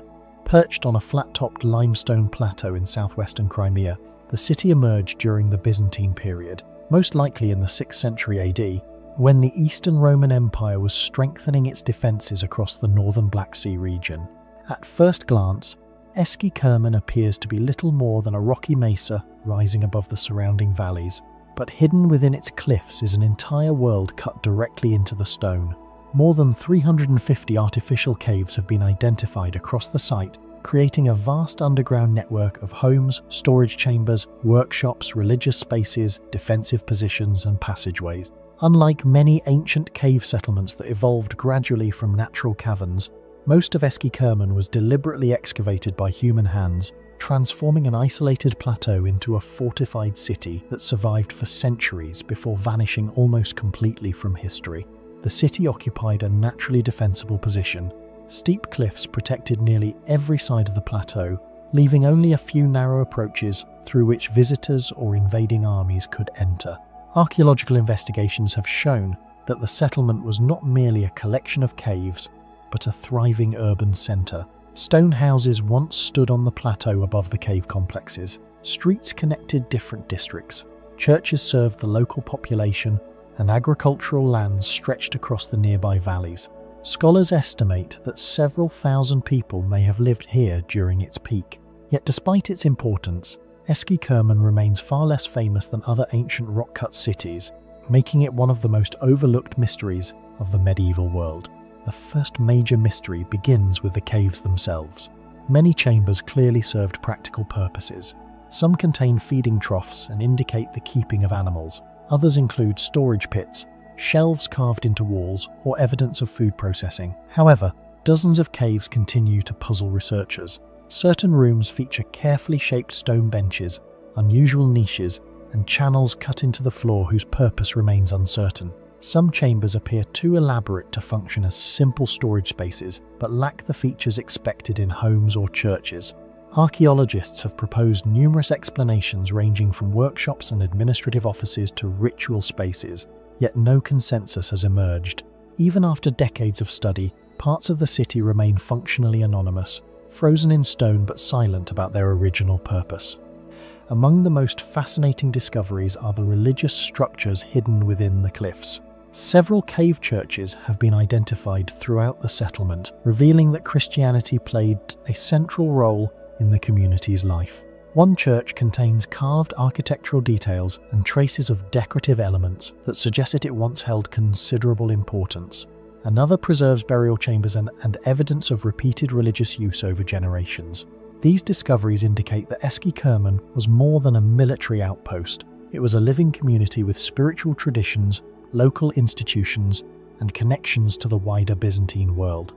Yet historical records describing the people who lived here are surprisingly scarce. We know the churches existed, we know thousands of people occupied the plateau, but the identities, languages, and daily lives of many residents remain frustratingly obscure. The city's defensive system presents another remarkable mystery. Excavations have revealed a settlement seemingly designed to withstand attack. Observation points were carved into strategic positions overlooking the surrounding landscape. Defensive walls once guarded key entrances. Narrow access routes could easily be controlled by a relatively small number of defenders. Some cave complexes appear specifically engineered for military purposes, including chambers overlooking approaches to the city. The question is why such extensive defences were considered necessary. During the early medieval period, Crimea stood at the crossroads of numerous powers including Byzantines, Khazars, steppe nomads, and later various Turkic groups. Eski Kerman may have been constructed as a response to this unstable frontier environment, but the scale of its fortifications suggests that its inhabitants anticipated serious threats. The city seems to have been built with siege warfare in mind, as though danger was not an occasional possibility, but a constant expectation. Perhaps the most impressive feature discovered by archaeologists is the city's water system. Water is the fundamental challenge for any settlement located atop a rocky plateau. Without a reliable supply, even the strongest fortress becomes vulnerable. For years, researchers wondered how Eski Kerman sustained its population. Excavations eventually revealed one of the site's most extraordinary engineering achievements, a deep siege well carved directly into the bedrock. Reached through a steep staircase descending into the cliff, the well provided access to groundwater even during prolonged blockades. The amount of labour required to create such a structure was enormous. Workers had to remove vast quantities of stone while maintaining the stability of the surrounding rock. The existence of this well demonstrates advanced planning and significant organisational capacity, yet it also raises another mystery. Who possessed the authority and resources to coordinate such a massive project in this relatively remote region? Modern archaeological research has gradually uncovered more details about the city. Investigations during the 20th century documented residential districts, churches, defensive structures, and extensive cave networks. Excavators recovered ceramics, metal tools, household objects, and religious artifacts that helped reconstruct life within the settlement. These finds revealed a community engaged in agriculture, trade, craftsmanship, and regional exchange. Imported goods indicate connections extending beyond the immediate area, suggesting that Eski Kerman was integrated into broader economic networks. At the same time, evidence of local production demonstrates a degree of self-sufficiency. The city was not an isolated refuge, but an active participant in the medieval world. Yet the greatest mystery surrounding Eski Kerman concerns its destruction. Archaeological evidence points toward a catastrophic end during the late 13th century. Layers of burning, collapsed structures, and abandoned possessions suggest a sudden and violent event rather than a gradual decline. Many historians associate this destruction with the campaigns of the Mongol commander Nogai Khan, whose forces operated across Crimea during this period. According to this interpretation, Eski Kerman was overwhelmed during a military campaign and never recovered. The evidence appears compelling, but questions remain. Why was the city abandoned so completely afterward? Other settlements devastated by warfare were often rebuilt. Eski Kerman, however, seems to have entered a long silence. The population disappeared, the streets fell empty, and nature gradually reclaimed the plateau. A place that had endured for centuries effectively vanished from history. This disappearance contributes to the site's haunting atmosphere today. Visitors encounter hundreds of empty chambers cut into silent cliffs, remnants of churches whose congregations are long gone, and defensive works that no longer guard anything. Unlike famous ancient cities that left extensive written records, Eskikirman survives primarily through archaeology. Stone preserves the physical traces of its inhabitants, but their voices have largely been lost. Every excavation answers one question while creating several more. Why were certain caves designed in unusual ways? How exactly was the city governed? What cultural groups formed its population over the centuries? What events unfolded during its final days? And why did such an impressive settlement fade so completely from historical memory? What makes Eskikirman especially compelling is that its mystery is grounded not in legend, but in tangible evidence. The caves are real, the churches are real, the siege well is real, the destruction layers are real. Archaeologists can walk through the city's streets and document its structures, yet fundamental aspects of its history remain uncertain. The result is a rare kind of ancient mystery, one built not on speculation but on the gaps that still exist between what survives in stone and what has been lost in time. More than 1,000 years after its creation and centuries after its abandonment, Eskikirman continues to challenge researchers, standing as a forgotten city carved into a mountain and a reminder of how entire communities disappear while leaving only fragments behind for future generations to decipher. Kalavantin Durg is one of the most extraordinary mountain fortifications in India, standing atop a narrow basalt pinnacle in the western Ghats of Maharashtra. Rising approximately 686 meters above sea level, the site overlooks ancient routes that once connected the Konkan coast with the interior Deccan Plateau. Today, it is famous for a staircase carved directly into the mountainside, a structure so dramatic that many visitors initially assume it must be a modern creation. Yet despite its growing popularity, the true history of Kalavantin remains surprisingly uncertain. No surviving inscription identifies its builders, no detailed record explains its construction, and no contemporary document reveals exactly why such an immense effort was devoted to a summit that appears almost impossible to reach. Most historians believe Kalavantin was connected to the nearby hill fortress of Prabalgad, a strategic stronghold that controlled trade and military movement through the region. Various kingdoms occupied the area over the centuries, including the Yadavas, Bahmani rulers, and later the Marathas. Historical sources suggest that Prabalgad played an important military role, but Kalavantin itself remains far more mysterious. Unlike many famous forts that contain palaces, temples, inscriptions, or extensive ruins, Kalavantin offers remarkably little evidence regarding its original purpose. What survives is the mountain, the staircase, and a series of unanswered questions. The feature that makes Kalavantin famous is its incredible rock-cut stairway. Hundreds of steps snake upward along the exposed cliff face, following the natural contours of the basalt pinnacle. In several places, the path narrows dramatically, leaving sheer drops on both sides. Even today, the climb is considered dangerous, especially during the monsoon season when the stone becomes slippery. Modern visitors often require extreme caution to reach the summit. This immediately raises a fascinating question. If climbing the mountain is difficult with modern footwear and equipment, how did medieval builders carve hundreds of precise steps into solid rock while suspended on such steep terrain? The challenge becomes even more remarkable when the geology of the site is considered. Kalavantin consists largely of basalt, an extremely hard volcanic rock formed millions of years ago during the eruptions that created the Deccan Traps. Basalt is durable and resistant to weathering, but it is also difficult to cut. Every step visible today required workers to remove large quantities of stone using hand tools. Archaeologists and historians can see the finished result, but the construction process itself remains largely unknown. There are no surviving descriptions explaining how workers reached the upper sections of the pinnacle during excavation, how materials were transported, or how accidents were prevented. The staircase stands as evidence of a major engineering project whose methods have largely vanished from history. One of the biggest mysteries surrounding Kalavantin is the question of purpose.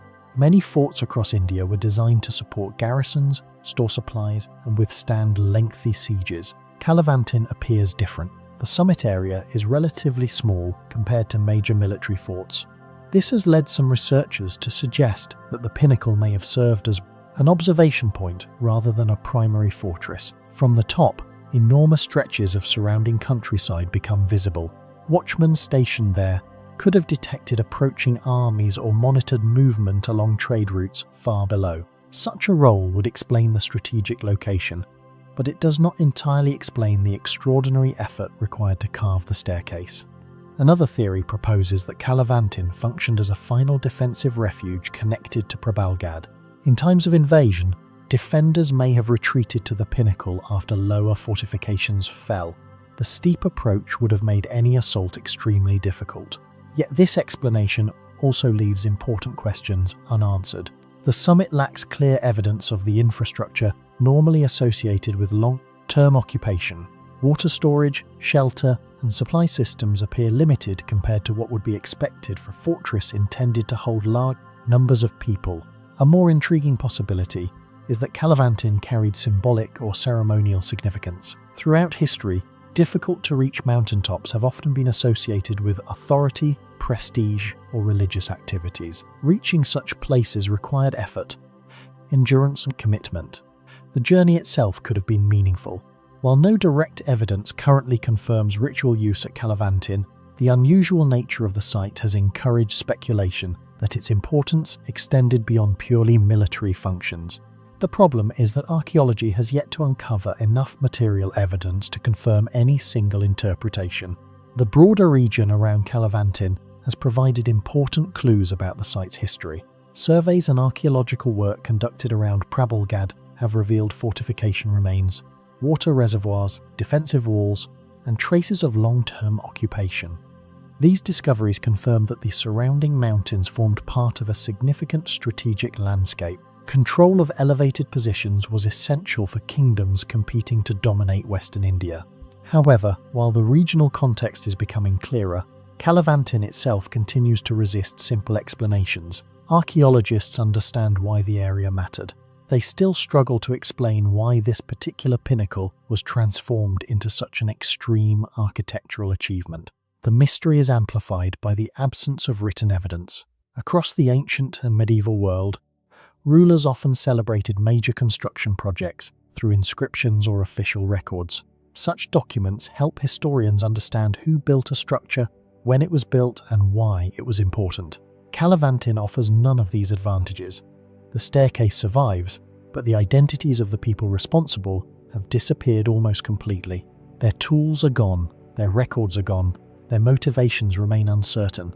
The result is a rare situation in which the engineering achievement is obvious, but the human story behind it has largely vanished. Modern drone photography has only increased fascination with the site. Images captured from above reveal how improbable the staircase truly is.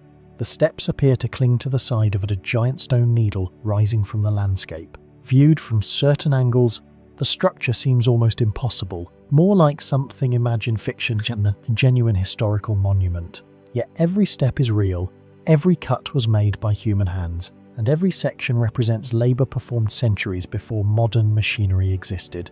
Unlike many historical mysteries that rely on legends or supernatural claims, the mystery of Kalavantin is rooted in reality. The unanswered questions are practical rather than mythical. Who designed the staircase? Which kingdom financed the project? How many workers participated? How long did construction take? What exact role did the summit serve within the wider defensive network? These questions remain open because the available evidence is incomplete. Beit Shearim Catacombs is one of the most unusual archaeological sites ever discovered in the ancient world. Located in the Lower Galilee region of northern Israel, the site began as a Jewish town during the Hellenistic period and continued to flourish under Roman rule. At first glance, there is little to suggest that it was different from countless other settlements scattered across the eastern Mediterranean nearly 2,000 years ago. Above ground, the remains consist of houses, public buildings, streets, and fortifications typical of the period. The true mystery, however, lies beneath the surface. Hidden under the limestone hills is a vast underground necropolis containing dozens of interconnected catacombs, hundreds of chambers, and thousands of burials. What makes Beit Shearim extraordinary is not simply its size, but the astonishing role it came to play in the ancient world. Somehow, a relatively modest town became one of the most desired burial destinations in the Roman Empire, attracting the dead from places hundreds and even thousands of kilometers away. The question that still fascinates archaeologists today is simple. Why did so many people go to such extraordinary lengths to be buried here? The story begins in the 2nd century AD, during a turbulent period in Jewish history. Following the destruction of Jerusalem by the Romans in AD 70 and the failure of the Bar Kokhba revolt in AD 135, Jewish religious and political life shifted northward into Galilee. During this period, Beit Shearim became associated with one of the most influential figures in Judaism, Rabbi Judah Hanasi, the scholar traditionally credited with compiling the Mishnah, one of the foundational texts of Rabbinic Judaism. Historical sources indicate that he lived in the town and was buried there around AD 220. What happened afterward appears almost unprecedented. Within a relatively short period, Beit Shearim transformed into a sacred burial center whose reputation spread across the Jewish diaspora. Wealthy families, religious leaders, merchants and pilgrims from distant regions began transporting their remains to this small settlement. The phenomenon became so widespread that some historians have compared it to a form of ancient religious tourism centered not on the living but on the dead. The scale of the underground cemetery remained unknown until the 20th century. In 1936, a member of a local kibbutz accidentally discovered one of the entrances while exploring the hillside. The find led to systematic excavations directed by Israeli archaeologist Benjamin Mazar beginning in the late 1930s. What emerged from the darkness shocked researchers. Instead of isolated tombs, they found an enormous network of catacombs carved directly into the bedrock. Some chambers contained dozens of stone sarcophagi. Others opened into large halls supported by pillars. Long corridors twisted through the hill, connecting burial rooms that had remained sealed for centuries. To date, more than 30 catacomb systems have been identified, though archaeologists believe additional sections may still remain undiscovered. One of the most remarkable aspects of the site is the sheer diversity of the people buried there. Inscriptions found throughout the catacombs reveal names and origins from across the Mediterranean world. Some individuals came from Phoenician cities such as Tyre and Sidon. Others arrived from Syria, Egypt, Mesopotamia, and Arabia. The inscriptions appear in multiple languages including Hebrew, Aramaic, Greek, and Palmyrene. This linguistic mixture provides direct evidence that Beit Shearim served an international community. In some chambers, the inscriptions read almost like a map of the ancient world. Few cemeteries from the Roman period contain such a broad representation of distant populations. The discovery raises a fascinating mystery. Transporting a body over long distances in antiquity was difficult, expensive, and often dangerous. Why were so many families willing to undertake such a journey merely to secure a burial place beneath these hills? The most widely accepted explanation centers on the burial of Judah Hanasi. Many scholars believe that his tomb transformed Beit Shearim into a sacred destination whose prestige spread throughout Jewish communities abroad. Being buried near such a revered figure may have been viewed as spiritually beneficial or socially prestigious. Yet the evidence is far from complete. No tomb has been conclusively identified as belonging to Judah Hanasi. Ancient traditions point towards several possibilities, but none have been definitively proven. Ironically, the man whose presence may have created the entire necropolis remains one of its great mysteries. Archaeologists know that thousands came because of the site's sacred reputation, but the precise origin of that reputation remains elusive. Another surprising feature of the catacombs is their artwork. Visitors expecting simple religious burials often encounter something entirely different. The stone sarcophagi are decorated with elaborate carvings including lions, eagles, wreaths, geometric patterns, mythological motifs, and architectural designs inspired by Greco-Roman culture. One of the most striking discoveries was the appearance of Medusa imagery, a figure from Greek mythology traditionally associated with protection and the warding off of evil.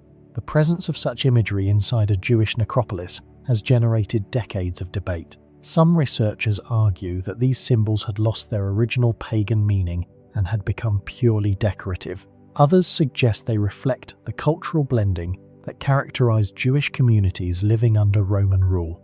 Whatever the explanation, The artwork challenges simplistic assumptions about ancient religious identities and reveals a world far more interconnected than many imagine. The catacombs also contain evidence of immense wealth. Many of the stone sarcophagi weigh several tons and required considerable labor to carve, transport, and install. Some chambers were carefully planned and decorated on a monumental scale. The investment of resources is difficult to ignore. Above ground, Beit She'arim was never one of the largest cities in the region. Yet below ground, the necropolis rivals some of the most ambitious burial complexes of the Roman world. This imbalance has puzzled archaeologists for decades. It appears that the town's true importance was not as a centre of commerce or politics, but as a destination for the dead. In effect, the economy and reputation of the settlement may have become tied to burial activity itself. Excavations have uncovered countless personal stories hidden within the chambers. Inscriptions reveal references to community leaders, merchants, scholars, and entire families. Some epitaphs express grief and affection in surprisingly emotional language.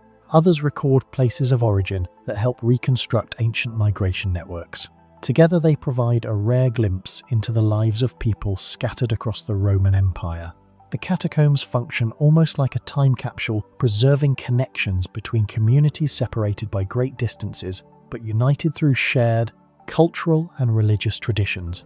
Not every mystery at Beit She'arim has been solved. Many sections of the necropolis remain only partially explored. Some chambers were looted in antiquity, leaving behind unanswered questions about their original contents.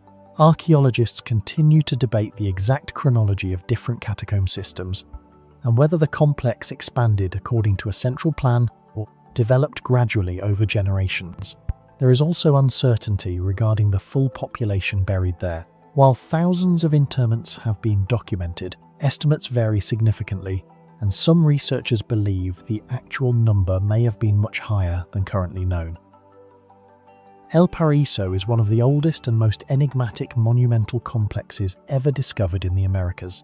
Located in the Chillon Valley near modern-day Lima, Peru, the site was occupied between roughly 3000 and 1800 BC, making it contemporary with some of the earliest pyramids of ancient Egypt and among the oldest large-scale ceremonial centres in the New World.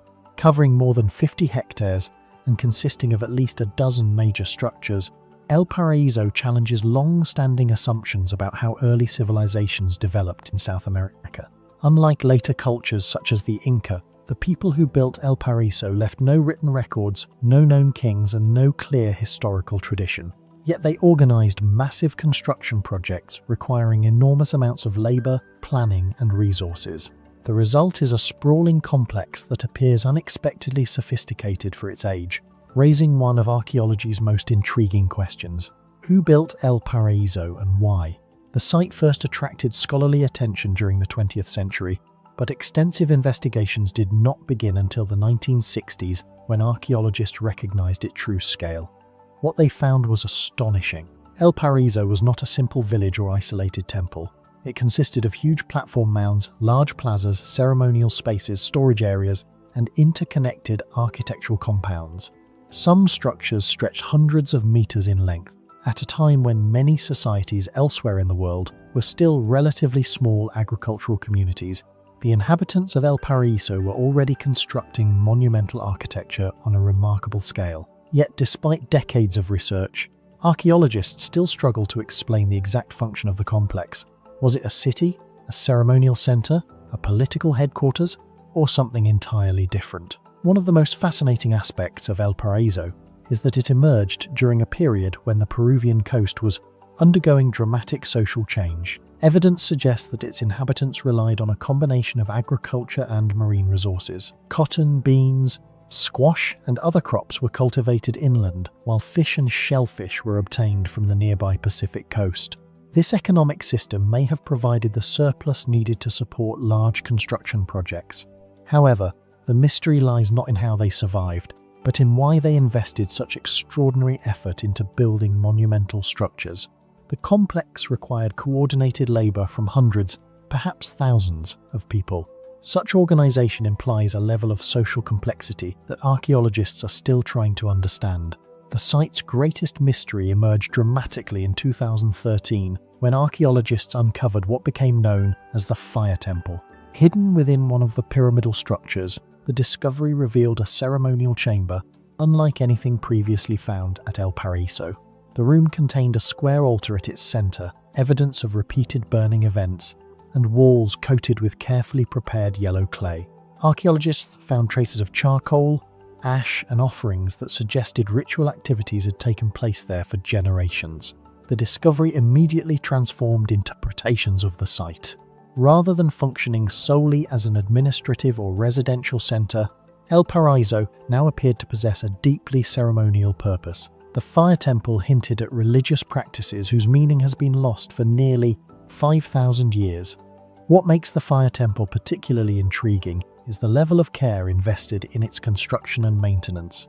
The repeated use of fire appears to have been deliberate and symbolic rather than practical. Some researchers believe the chamber served as a sacred space where rituals connected communities across the region. Others suggest it may have been associated with elite religious specialists who controlled access to ceremonial knowledge, yet no consensus exists. Unlike many later civilizations, the builders left no inscriptions, no sculptures depicting gods, and no written explanations of their beliefs. The altar continues to raise more questions than answers. Another enduring mystery concerns the unusual architectural practices observed throughout the complex. Excavations have revealed that certain rooms and structures were intentionally buried beneath layers of stone and fill material. In many cases, these spaces were not destroyed by natural disasters or warfare. Instead, they appear to have been deliberately sealed before new construction was built above them. This pattern has been documented at several ancient Peruvian sites, but its purpose remains uncertain. Some archaeologists interpret it as a ritual act similar to retiring a sacred building after its ceremonial life had ended.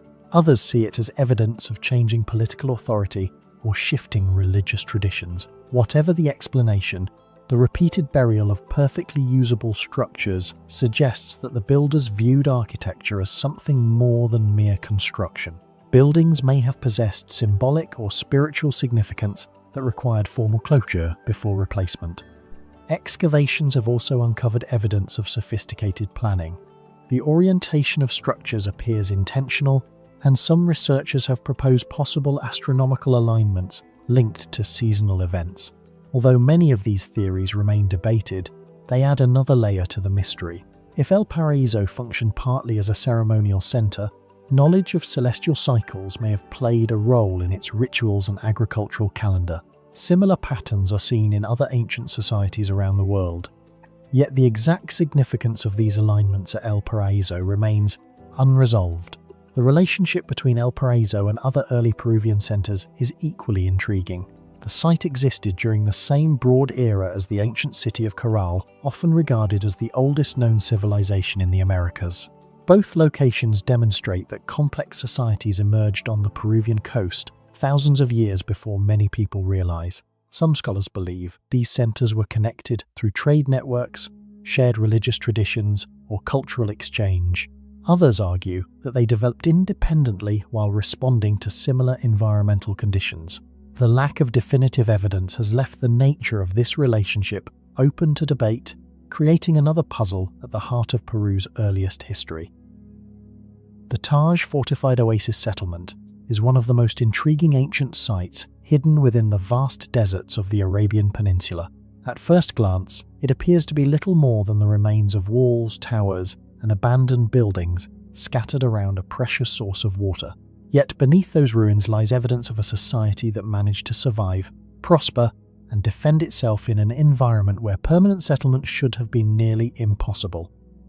Located within a region dominated by extreme heat, scarce rainfall, and shifting sands, the settlement formed around an oasis that served as a lifeline for both local inhabitants and travelers crossing the desert. Archaeological evidence suggests that the site flourished during a period when long-distance trade routes connected southern Arabia with Mesopotamia, the Levant, and beyond. What makes the settlement remarkable is not simply its existence, but the enormous effort invested in fortifying and organizing a community in a landscape that appears hostile to large-scale habitation. The earliest investigations of the site revealed a complex arrangement of defensive walls surrounding cultivated land and residential zones. Unlike many ancient settlements that relied on rivers or fertile valleys, the people of Taj built their community around a limited and fragile water source. Archaeologists quickly realized that the settlement was not a temporary encampment, but a carefully planned oasis center. Thick defensive walls enclosed large portions of the inhabited area, suggesting that protection was considered essential from the very beginning. The question that immediately emerged was simple but fascinating. Who were they defending themselves against? The desert was not empty. Ancient Arabia was crossed by merchants, nomadic tribes, caravans, and competing regional powers. Yet the scale of the fortifications implies a level of concern that may have extended far beyond ordinary raids. Some researchers believe the walls protected valuable agricultural land and water supplies. Others suggest they may have served as symbols of authority, marking control over one of the most precious resources in the desert. As excavations expanded, archaeologists uncovered evidence of sophisticated water management systems. This discovery transformed the settlement from a simple fortified village into a genuine mystery of ancient engineering. The survival of a large population in such an arid environment required more than a natural spring. Researchers found traces of irrigation channels, storage facilities, and agricultural zones carefully organized around the oasis. Every drop of water appears to have been managed with extraordinary precision. The settlement demonstrates a level of environmental adaptation that rivals some of the most famous hydraulic civilizations of the ancient world. Yet unlike Egypt, Mesopotamia, or the Indus Valley, the people of Taj achieved this without the benefit of a major river. The ability to sustain crops, livestock, and permanent residences in the middle of the desert remains one of the site's most impressive achievements. One of the most interesting aspects of the settlement is its position within broader trade networks. Ancient Arabia occupied a strategic location between Africa and the Mediterranean world. Caravans carrying incense, aromatics, precious stones, metals, and luxury goods crossed the region for centuries. The oasis likely functioned as a crucial stop along these routes. Archaeological finds indicate contact with distant cultures, suggesting that Taj was not an isolated outpost but part of a much larger economic system. This raises another mystery. If the settlement occupied such an advantageous position, why was it eventually abandoned? Many ancient cities declined because of war, environmental collapse, or economic disruption. Yet no single explanation fully accounts for the disappearance of the community. The fortifications remained. The oasis continued to exist, but the people eventually left.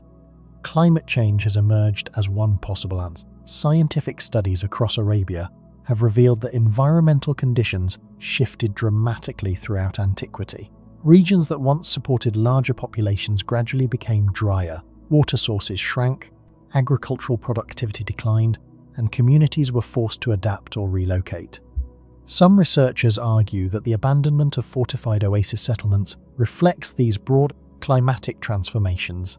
Others point out that human societies often survive environmental stress for centuries. If climate alone were responsible, why did some settlements disappear while others endured? The evidence suggests that multiple factors may have interacted, creating a slow process of decline rather than a sudden collapse. The defensive architecture presents another unresolved puzzle. Excavations revealed substantial walls that required considerable labor and resources to construct. Building such structures in a desert environment would have demanded coordination, planning, and social organization. This suggests the existence of a powerful local authority capable of mobilizing large numbers of people. Yet archaeologists still know surprisingly little about the political system governing the settlement. Was it controlled by a local elite, a tribal confederation, a regional kingdom? The physical remains demonstrate authority and organization, but written records are scarce. As a result, much of the settlement's social structure remains hidden behind the walls its inhabitants left behind. Perhaps the strangest mystery surrounding the site is what it reveals about ancient Arabia itself. For generations, deserts were often imagined as empty spaces separating major civilizations. Modern archaeology has dramatically changed that perception. Fortified oasis settlements like Taj demonstrate that the Arabian Peninsula supported complex communities, trade networks, engineering projects, and political systems long before many historians once believed. The site challenges traditional narratives by showing that deserts were not barriers to civilization but environments where unique forms of civilization emerged. The people who lived here developed strategies for survival that were perfectly adapted to their surroundings. They transformed a fragile oasis into a thriving center of human activity and maintained it for centuries.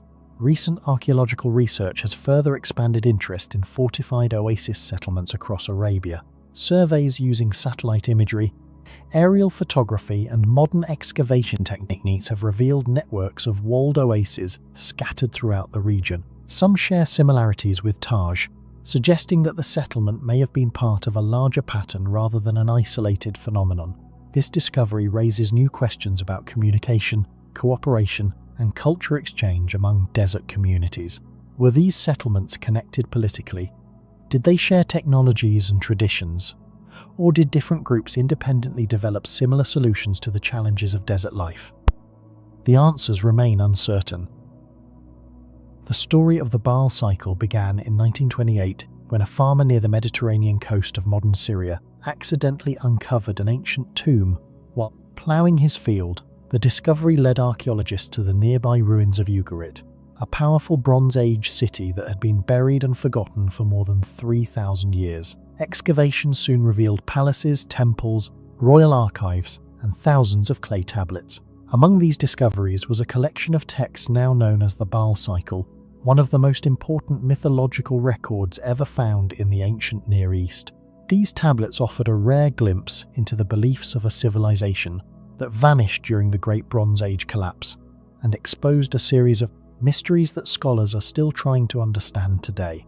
Ugarit flourished between roughly 1450 and 1200 BCE as a wealthy trading kingdom connecting Egypt, Anatolia, Mesopotamia, and the Levant. Merchants from across the ancient world passed through its harbour, making the city one of the region's most important cultural crossroads. Yet despite its significance, Ugarit disappeared so completely that its name vanished from memory. When archaeologists uncovered its archives, they found something unexpected. The tablets were written in a unique alphabetic cuneiform script containing only around 30 symbols. At a time when neighbouring civilizations relied on writing systems containing hundreds of signs, Ugarit had developed one of the earliest known alphabet-based scripts. The question remains how such a remarkably simple system emerged and whether it helped influence later alphabets used throughout the Mediterranean world. The most famous texts discovered at Ugarit tell the story of Baal, the storm god worshipped throughout much of the ancient Levant. At first glance, the story appears to be mythology, but many researchers believe it may preserve deeper memories of environmental disasters, political struggles, and the way ancient people understood the forces shaping their lives. The narrative begins with a challenge from Yam, the god of the sea. Yam seeks authority over the divine world and demands that Baal submit to him. Instead, Baal prepares for war. Armed with magical weapons forged by the craftsman god Kothar-Wakazis, he confronts Yam in a dramatic battle and ultimately defeats him.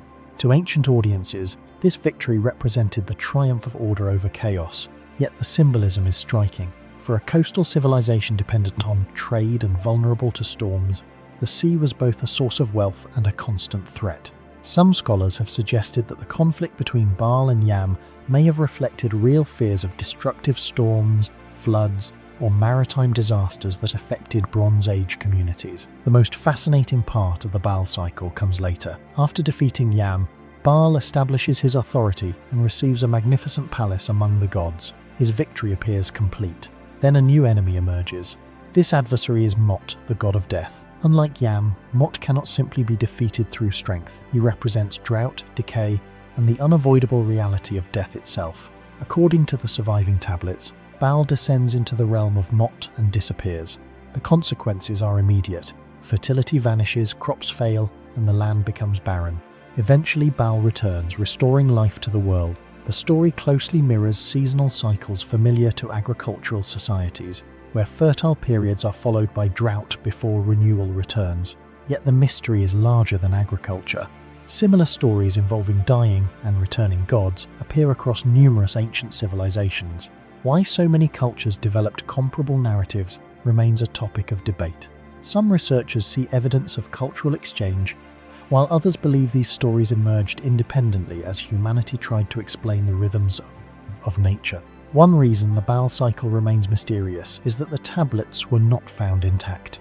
Many survived only as broken fragments scattered throughout the ruins. Scholars spent decades translating and reconstructing the text piece by piece.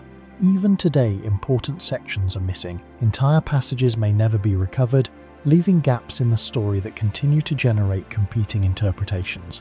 Some details about the gods, the sequence of events, and the original meaning of certain passages remain uncertain. Every newly discovered fragment has the potential to alter long-standing theories about the text. As excavations expanded throughout the 20th century, archaeologists uncovered far more than mythology. The archives of Ugarit contain diplomatic correspondence, trade records, legal agreements, and administrative documents. These texts revealed a kingdom deeply connected to the major powers of its era. Among the most dramatic discoveries were letters written during the city's final years. Several messages suggest that enemy forces were approaching while Ugarit's defences were weakened. The tone of these documents is urgent and desperate. They read almost like warnings sent in the final moments before disaster struck. These letters have become some of the most chilling records from the end of the Bronze Age because they appear to capture a civilization witnessing its own collapse in real time. The destruction of Ugarit remains one of archaeology's greatest unsolved mysteries. Around 1200 BCE, the city was destroyed and never rebuilt. Archaeological evidence confirms a sudden catastrophe, but the exact cause remains unknown. Some historians blame the mysterious Sea Peoples, groups often associated with widespread destruction across the eastern Mediterranean. Others point to earthquakes, famine, economic collapse, or a combination of multiple disasters occurring simultaneously. Whatever happened, Ugarit vanished during a period when several major civilizations collapsed within only a few decades. Trade networks disappeared, kingdoms fell, and entire regions entered centuries of decline. The fall of Ugarit became part of a larger historical mystery that scholars are still attempting to solve. Perhaps the most surprising aspect of the Baal cycle is how much influence a forgotten civilization may have had on later traditions. The tablets contain themes that appear repeatedly throughout the ancient Near East. Divine councils, cosmic battles between order and chaos, storm gods wielding immense power, and struggles against forces represented by the sea or death. These similarities have led researchers to investigate how stories and religious ideas travelled between neighbouring cultures. Rather than existing in isolation, Ugarit appears to have been part of a much larger network of shared myths and beliefs stretching across the ancient world. More than 3,000 years after the city was destroyed, the Baal cycle remains one of the most remarkable archaeological discoveries ever made. It preserves the voice of a civilization that vanished from history and reveals how its people understood life, death, nature, and the universe around them. The greatest mystery is not whether Baal truly existed, but how an entire religious tradition that once influenced millions could disappear so completely that only broken clay tablets remained. Buried beneath the ruins of a lost city, these fragments survived the collapse of kingdoms, the rise of empires, and thousands of years of silence before finally telling their story again. Today, the Baal cycle stands as both a mythological masterpiece and a reminder that some of history's most important civilizations can vanish so